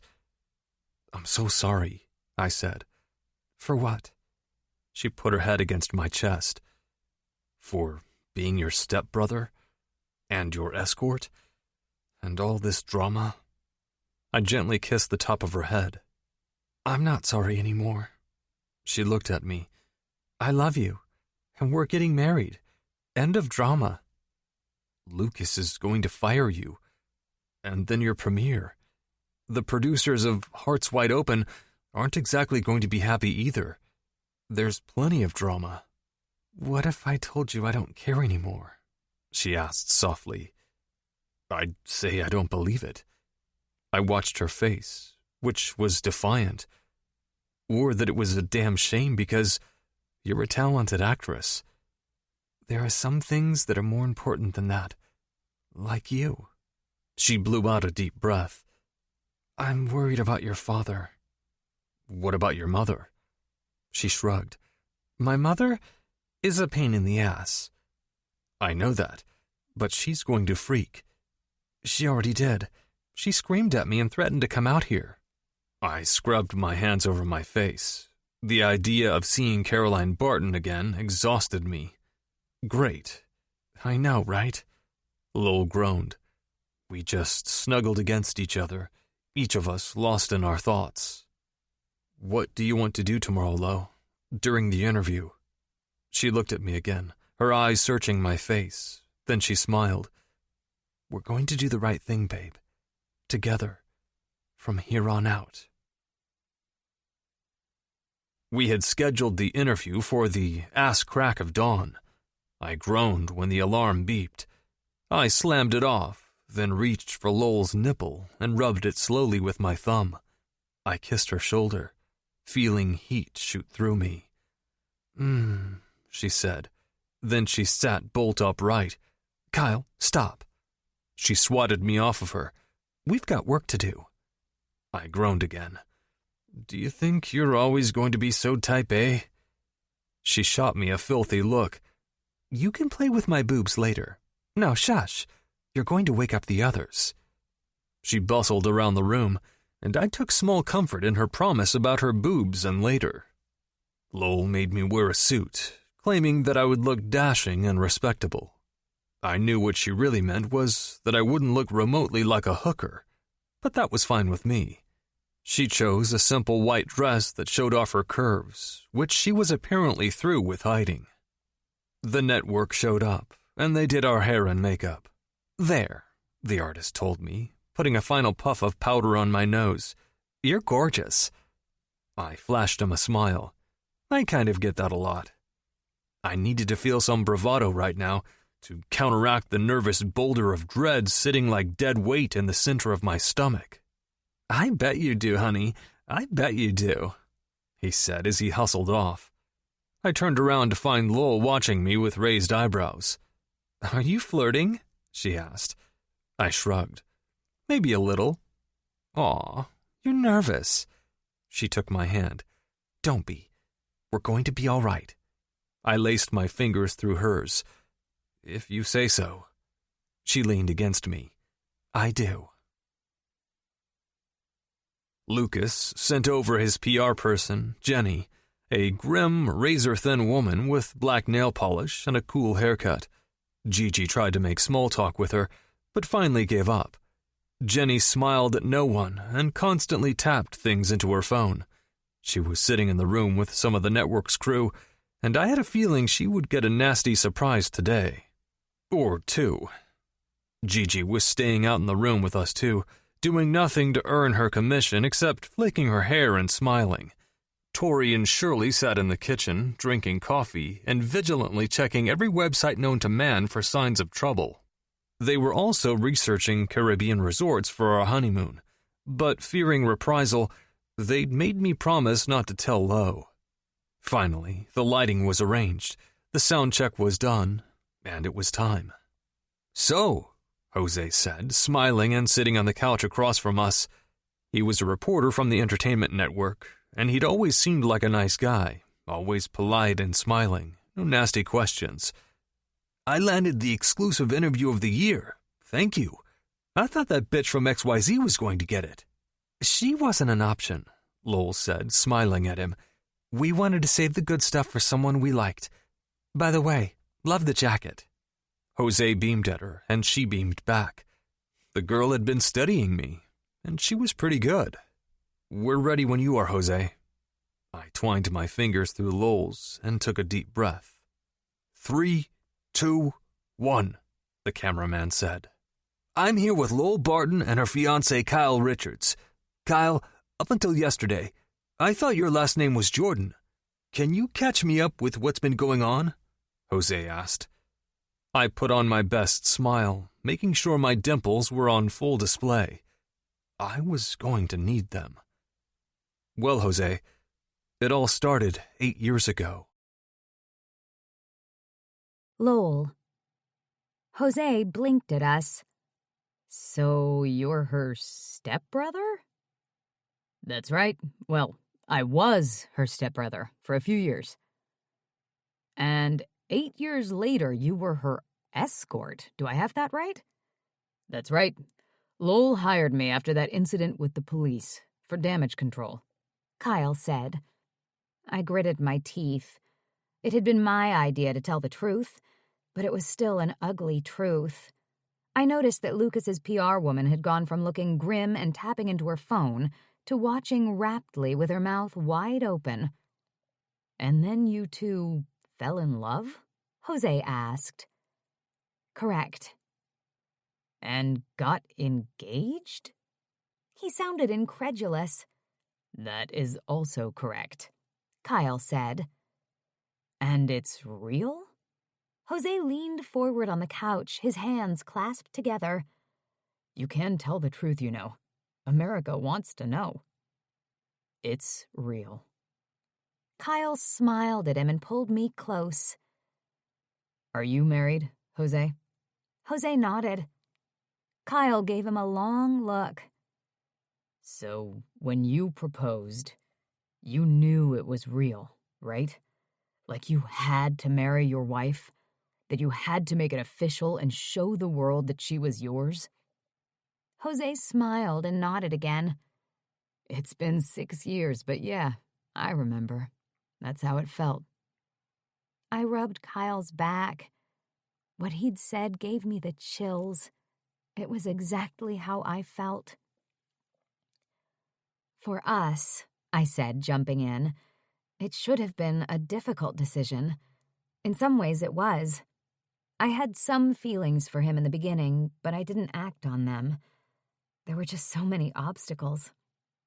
Kyle tucked my hair behind my ear, and I squeezed him again.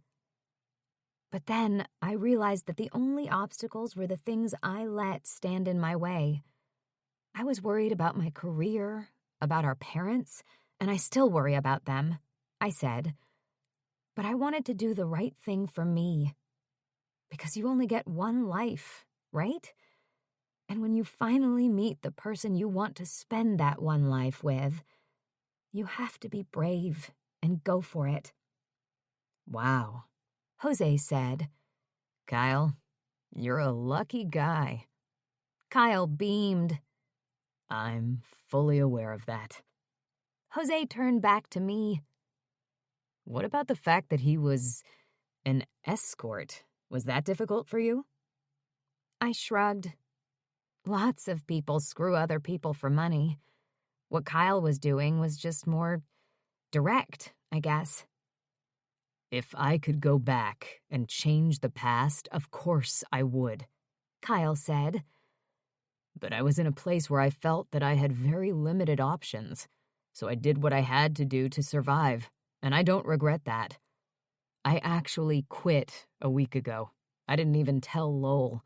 I just had to be with her for the right reasons. There were lots of them. Jose nodded as if we were actually making sense to someone other than ourselves. I could only hope that our parents, my fans, and the people in the industry felt the same way. What do you think is going to happen now? Jose asked me. With your career, the director of your latest film's been pretty vocal since your run-in with the police.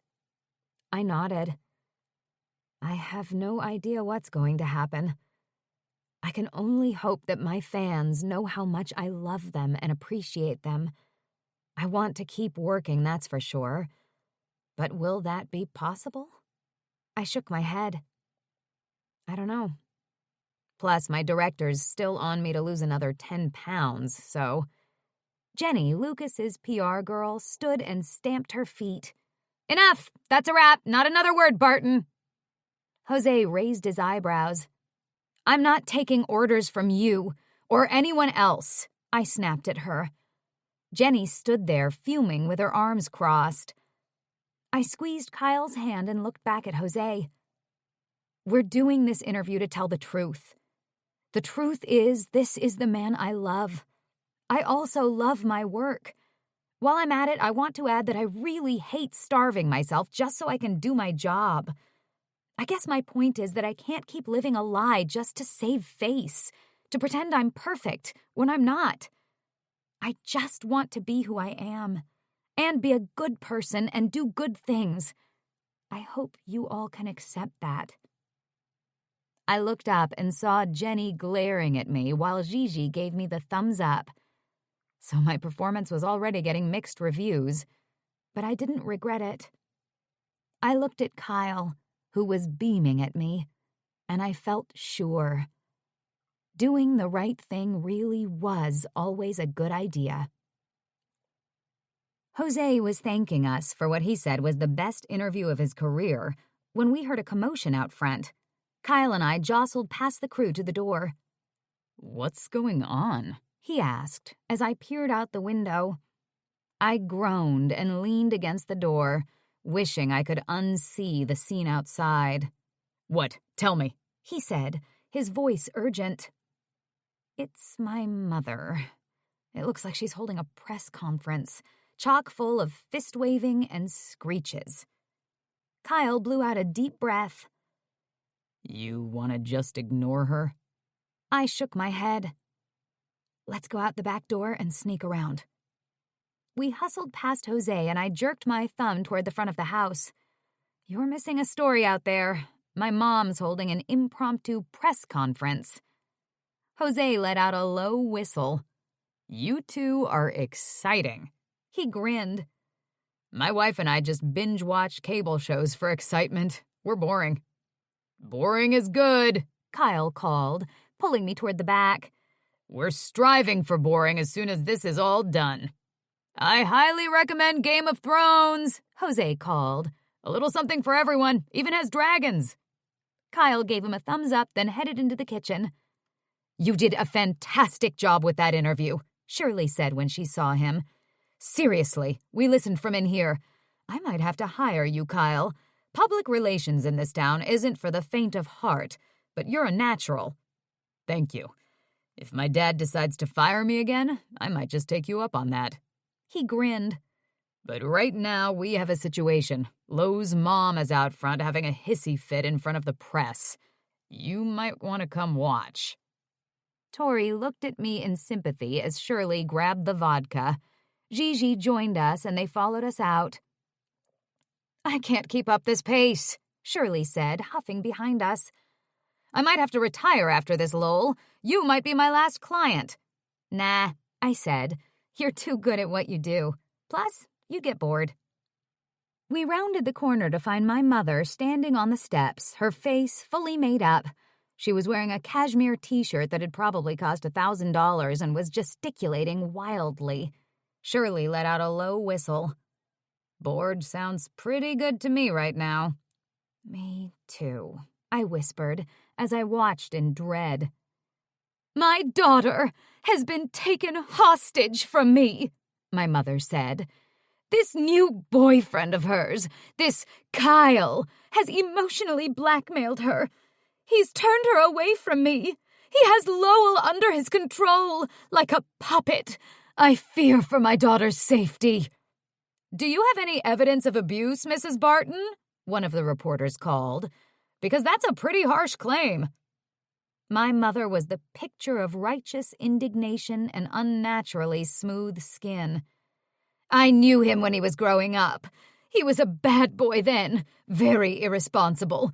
I don't know what sort of trouble he's dragging my daughter into now." I took a deep breath and gathered what was left of my strength. "I think she's been brainwashed," she said. "If anyone wants an exclusive interview with me for all the gory details, I'm accepting bids now." "Okay, that's enough," I said, coming around the corner. I looked at my mother accusingly, but she just squared her shoulders and stood her ground, as if daring me to contradict her. I pointed at my mother and faced the press. "This woman is my mother, and I love her. But she's having a temper tantrum right now because I've chosen to be with Kyle against her wishes. What she's telling you is a lie." I turned back to my mother. "It's time to get off the podium, Mother. Your mascara's running." She quickly ran her fingers underneath her eyes. "Is it better now?" she whispered. I just blew out a deep sigh and nodded. "If you guys want to know the real truth about my relationship with Kyle, make sure to tune into the Entertainment Network tonight at 7. Jose said it was the interview of a lifetime. He got the real scoop." I looked at my mother, though I was still addressing the press. "All of it." She paled beneath her makeup. "Ladies and gentlemen, we're going in now, but I'll be back this afternoon if you want to take some pictures then. Anybody thirsty or hungry?" Some of them yelled yes. "I'll send out lemonade and cookies." I waved to the photographers, and they waved back. Then I grabbed my mother's elbow and hustled her into the house.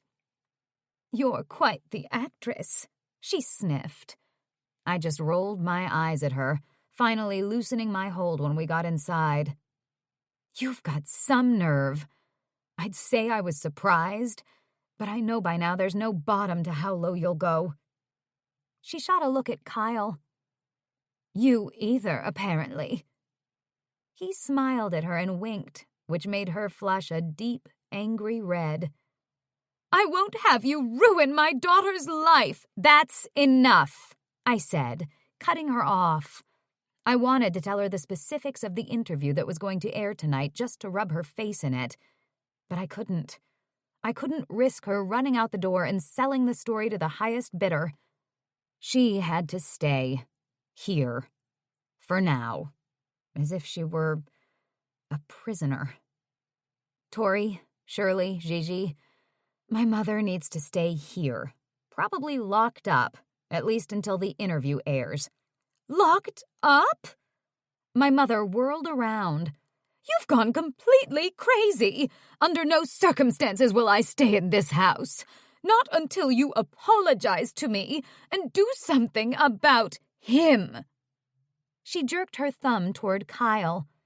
I crossed my arms and smiled at her, my real smile. "But I'm not sorry, Mother, so I don't actually owe you an apology. I love Kyle, and we're getting married, and I'm not supporting your bony ass anymore. So when you're done being locked up here, go get a job. Or a husband." I thought I saw Tori and Shirley high-five in the background, but I was so focused on my mother that I couldn't be sure. I don't know why you're here anyway. I thought Pierce had you on salary. He does, but this goes further than the pittance he's offered me, dear. You're ruining everything. I figured if you were going to blow up your career, I might as well try to get some long-term security out of this debacle. I'm the one who helped you build your career, but you don't seem to remember that, or to care. You came out here to extort me, to sell my story to the highest bidder, to make a profit from my mistakes. I don't owe you anything. I've already paid. I'm done. She was shaking. She was so livid. Then she started to cry. I can't believe you're turning your back on me like this. I've done everything for you. I was the one who believed in you and your career. I drove you to all those auditions, sacrificed money for your acting lessons and your braces. That wasn't your money. And what else did you have to do? Play tennis? It's not like you were out curing cancer or even waiting tables for Christ's sake. She looked as if I'd slapped her. You've changed. And I don't think it's a good change, young lady. You're flushing your career down the toilet because of a man. No, a boy. He can't even support you. You know that, right? Pierce cut him off cold. I don't need a man to support me. I can take care of myself, thank you. And if my acting career's over, so be it. I can get some other sort of job. I'm not afraid to start over. The only thing I'm afraid of is missing out on the chance to love Kyle. A chance to really be happy. A traitorous tear crept down my face, and I roughly wiped it away. I needed to say this. But even after everything she'd done, it still hurt me to hurt her. I love Kyle. I reached for him and he moved beside me, letting me have my say with my mother. We're meant to be together. I love him more than I love my career.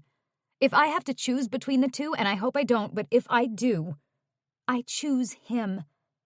Because a life without him would be an empty life. She shook her head. You are making an impertinent, lust-based decision that's going to ruin your life. Just because Dad left you doesn't mean it'll happen to me, or to you again, I yelled. I know you were hurt when that happened. I know you never got over it. But you've just pushed everyone aside. You treat people like they don't matter. All you care about is things. I don't want to be like that. I don't want to be you. I was crying for real now, my nose running, and I didn't care. I'd never called my mother out on her feelings for my father and on what that abandonment had done to her. It was as if she'd become an ice princess after he left. No one could get to her heart, make it warm and loving again, full of life and vulnerability. Don't you dare speak about your father. You don't know anything about it. Her voice was hoarse. I'm sorry that happened to you. To us. I wiped my face and was grateful to feel Kyle still at my side, strong and supportive. But you never gave anyone else a chance after that. It was like you were playing a game with your husbands. How much money could you get? How cold could you be?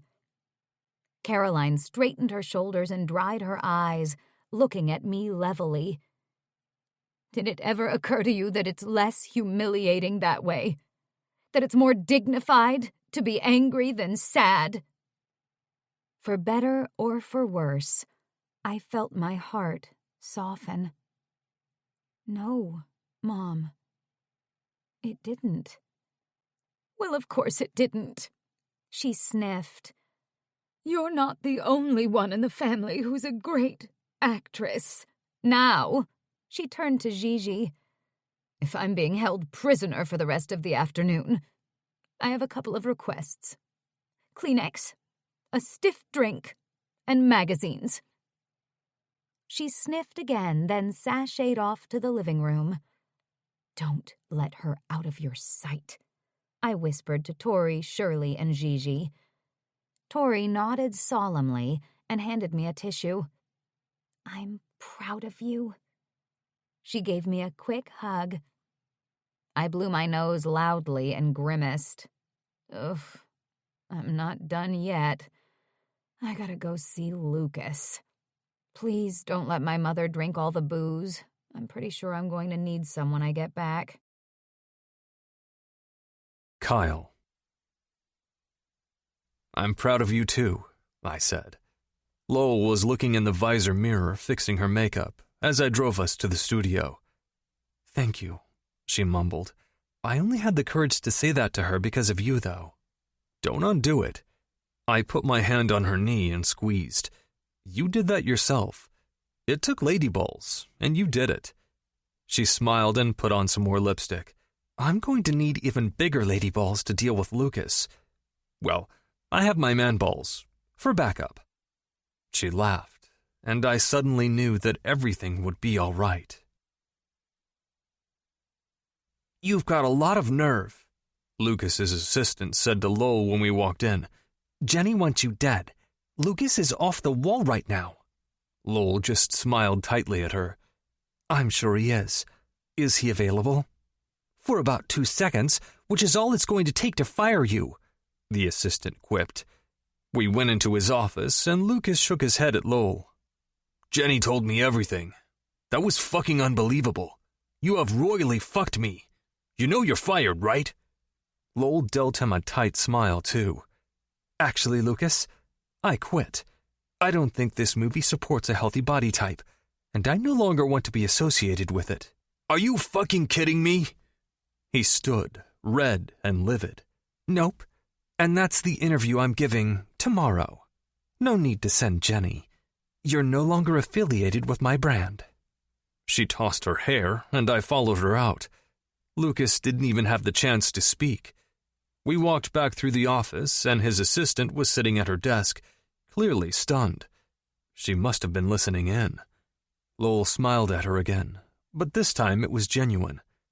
See you, Christina. He's all yours. Good luck with that.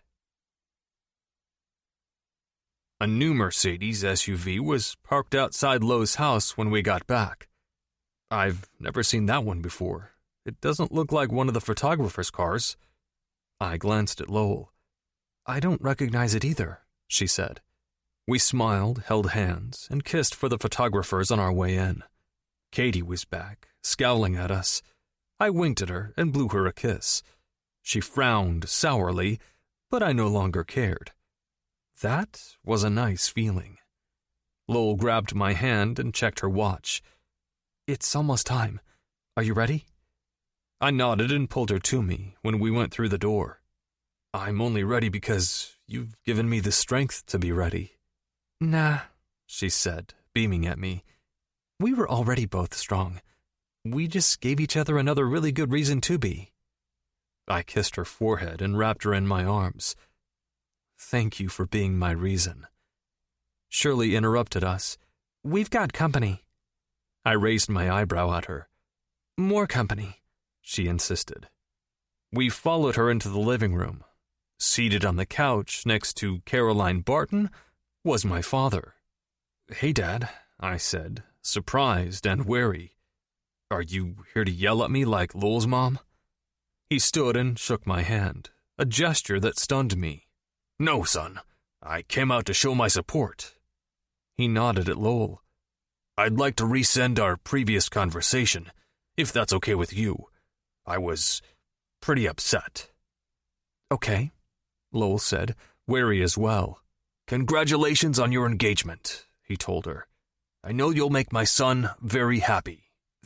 Thank you, Pierce. Isn't that nice, Kyle? She elbowed me. I opened my mouth, then closed it. I just looked at my dad. Do you mean it? I do, actually. He dropped back down into his seat next to Caroline. I blew out a deep breath.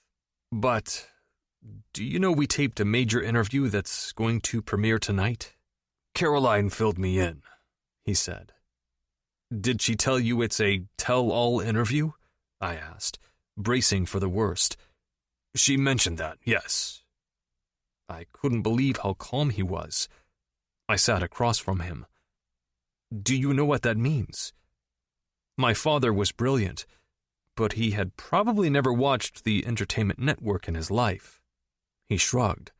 It means that you're going to tell everyone Lowell hired you as an escort. They already know that I was married to her mother. That's right, I said cautiously, watching his face. We told them everything. We want a fresh start, Dad. We don't want to start our lives together pretending. I think that's very mature, Kyle. He looked at me. I'm proud of you. Huh? I asked. I did the opposite of what you asked me. No, what you begged me to do. I ruined your launch, too. My launch is inherently compromised. But at least my Forbes piece will be entertaining. Pierce nodded thoughtfully, his eyes twinkling. When I spoke to Lowell yesterday and she told me about the truth coming out, I lost it. After that, I sat in my office for a while, fuming. And I realized it didn't matter. If you two really love each other enough to risk your privacy and your reputations, then who am I to stand in the way? My father, I reminded him, who has a vested interest in the situation. I know you went against my wishes, son, but I also know that you did it for the right reasons, and you used good judgment, which I might add, I've never seen you do before, so this is sort of a big deal. I felt the pinpricks of tears in my eyes, but I willed them away. So you don't hate me? Lowell clutched my arm, giving me the strength I needed to hold back the tears. My father's face softened. You're my son. I could never hate you. Even when I cut you off, I was angry, but I didn't hate you. That's not possible. He gave me a long look. This isn't how I would plan things, but I've never seen you this happy. I've never seen you this together. I feel like for the first time since you were a kid, since before things went wrong with us, I feel like you've been honest with me, and I like you when you're honest and together. He grinned at me. I actually like you, son. Between worrying that you were going to kill yourself and wanting to kill you myself for so many years, I didn't know that was possible. Gee, thanks, Dad, I said, grinning. You're welcome, son. Lowell leaned forward. And you forgive her? She jutted her chin at her mother. Pierce patted Caroline's knee. Don't be so hard on your mother. She's been through quite a shock. I might have imagined it, but I thought I saw a small smile pass over Caroline's lips. Here we go again, for better or for worse. We were headed to the Hearts Wide Open premiere. I'm nervous, I said as I adjusted the bow tie on my tuxedo for the 1,000th time. And I don't get nervous. Yes, you do, you big lug, Lowell said and swatted my hands away from my neck. She fixed my tie and blew me a kiss. You look gorgeous, though. Nothing to worry about. Everybody knows I was an escort. They're probably all going to be thinking about this. I motioned to my cock. Lowell burst out laughing, then clapped her hand over her mouth. Sorry. Her shoulders were still shaking. But are you really worried that people are going to be focused on your penis? I shrugged defensively. Maybe. Probably. Usually. I'll be thinking about it. That's for sure. She grinned wickedly. Don't make me mess up your pretty dress, I growled and chased her around the room. Squealing, she ran until I had her in a corner. Kyle, don't, she yelled, laughing hard. I just had my makeup done. Then you better behave, I said, fake menacingly. And stop looking at my dick. She was laughing so hard, her mascara was going to start running. I love you, babe, she said when she could catch her breath. I love you too, and I'm looking forward to messing up your pretty dress later, when you can feel free to look at my dick. On the red carpet, we saw a lot of our normal photographer friends, but also a lot of new faces. Whoa, Kyle, over here! Show us the ring again. How does it feel to have everything out in the open? It feels great, I called. Do you two have any regrets? I looked at her, and she looked at me. I wish we'd slept together sooner, she said so only I could hear. I wish we were getting married sooner, I said.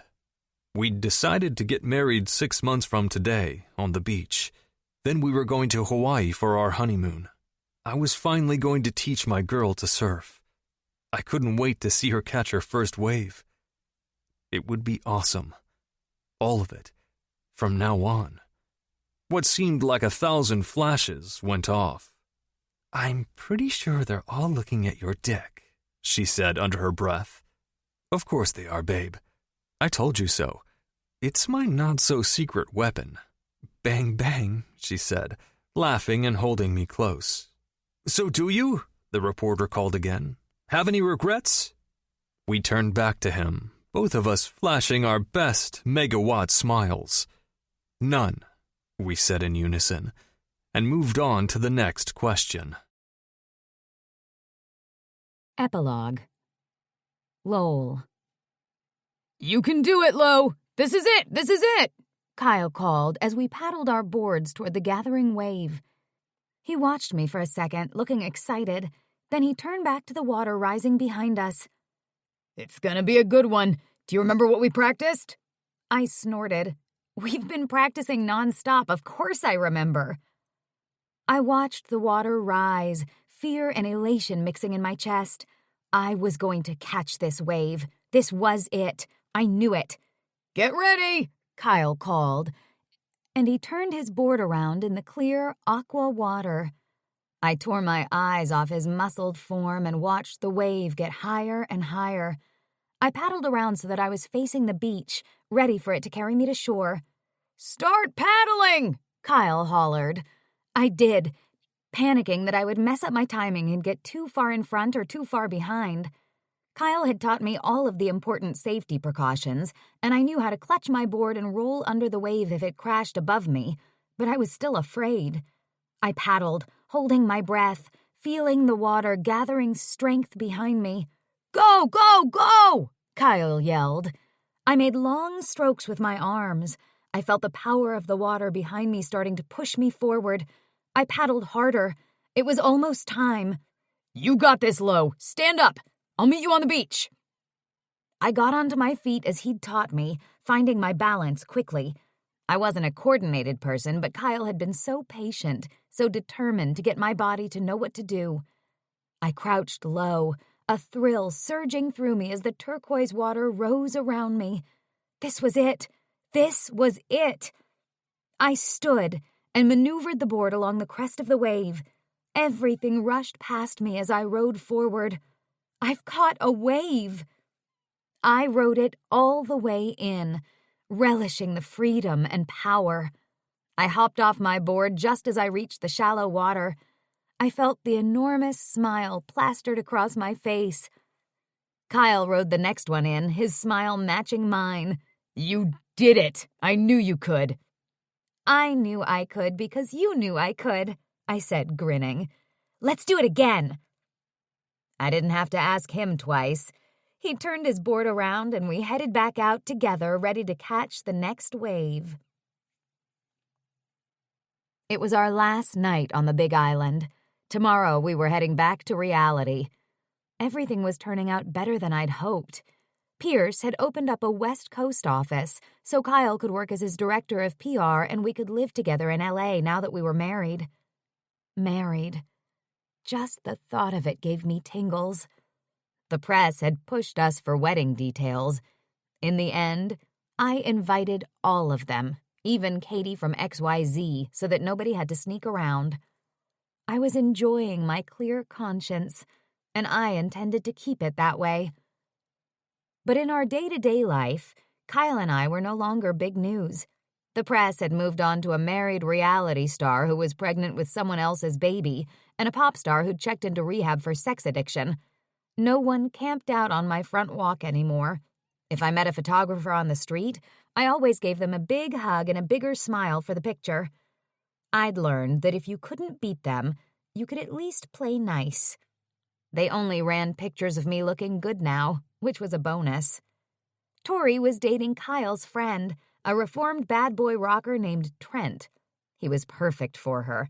He had a house in desperate need of organization, and he loved her sunny disposition and curls. They were so cute together I could hardly stand it. But in what I considered a very hypocritical twist, Tori wouldn't let me constantly pester her about the status of her relationship. Elena had told Kyle that even though he'd quit, her business was booming. She was looking for new male escorts to add to the squad. Kyle's notoriety and good looks had created a new market of women looking to hire men for dating, companionship, and stuff. Lucas had hired a newer, thinner actress for Renegades Forever, but the film had done nothing at the box office.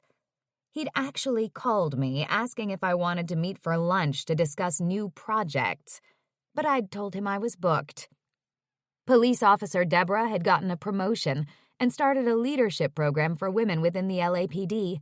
She even taught a class about how to appropriately deal with mansplainers. Police Officer Scott had shown the video of me throwing up on Officer Deborah to his teenage daughters many times as a warning to not abuse alcohol. Shirley Feener's business was booming. She'd recently bought a lovely new Mercedes and paid cash for her perfect little bungalow in the valley. Gigi was still working with her, swishing her ponytail and somehow earning her 15% commission. I'd started my own production company and was currently writing a script based on Little Women adapted to the modern day. I intended to include actresses of all colors, shapes, and sizes. We were going to have kick-ass food at craft services. I'd bought Ellie a new headset and hired her to help me run my company. Kyle and I still went to the gym every day. I hadn't lost any weight, but I'd never felt better. I loved working out and I loved eating. I thoroughly enjoyed eating snacks with my husband every night while we binge-watched Game of Thrones. Pierce's app launch went better than expected, netting him a hefty bonus from his backers. He put it into Kyle's trust, mentioning something about grandchildren. Several somethings. The issue of Forbes that ran his interview was its best-selling issue of all time. Caroline had moved up to Cambridge with Pierce. They'd agreed to never get married again, and Pierce gave Caroline a very robust shopping allowance. She sent me pictures of them together sometimes, eating caviar in their pajamas and watching the entertainment network. We'd never spoken about the fight we'd had, but things seemed better between us. Good, even. She had also mentioned something about grandchildren, several somethings. On the last night of our trip, Kyle and I went to a traditional luau for dinner. I was wearing a dress I knew he'd like, short and strapless, showing off my newly acquired tan. We sat next to each other at a long table, feasting on Hawaiian barbecue chicken, coconut and cashew rice, grilled pineapple and shrimp kebabs, and a mysterious blue drink that was so yummy we asked our server for the recipe. He linked his hands through mine, rubbing his thumb over the enormous diamond ring on my left hand. He'd found a new ring we both thought was perfect, and he'd paid for it with his salary, a fact he was very proud of. He smiled at me, looking so handsome in the fading light, it made my heart stop. Remember that time I showed up as your escort, and you tried to kick me out? He asked. Yes, I said, laughing. Most awkward family reunion ever. I know, right? I've known you for a long time, but it seems like it took us a long time to get here, he said, still touching the ring. That's because it did. I hope this next part takes a lot longer. I hope it takes forever. He stroked my cheek tenderly, sending shivers through me. I kissed the man I loved, the man I never thought could be mine. It will, I promised. It'll be our own personal forever. This concludes Escorting the Actress by Leigh James, narrated by Kasha Kensington and Nelson Hobbs. Copyright 2015 by Leigh James. This unabridged audiobook is published by arrangement with Leigh James and was produced in the year 2023 by Tantor Media Incorporated, a division of Recorded Books which holds the copyright thereto. Please visit tantor.com for more information on our growing library of unabridged audiobooks.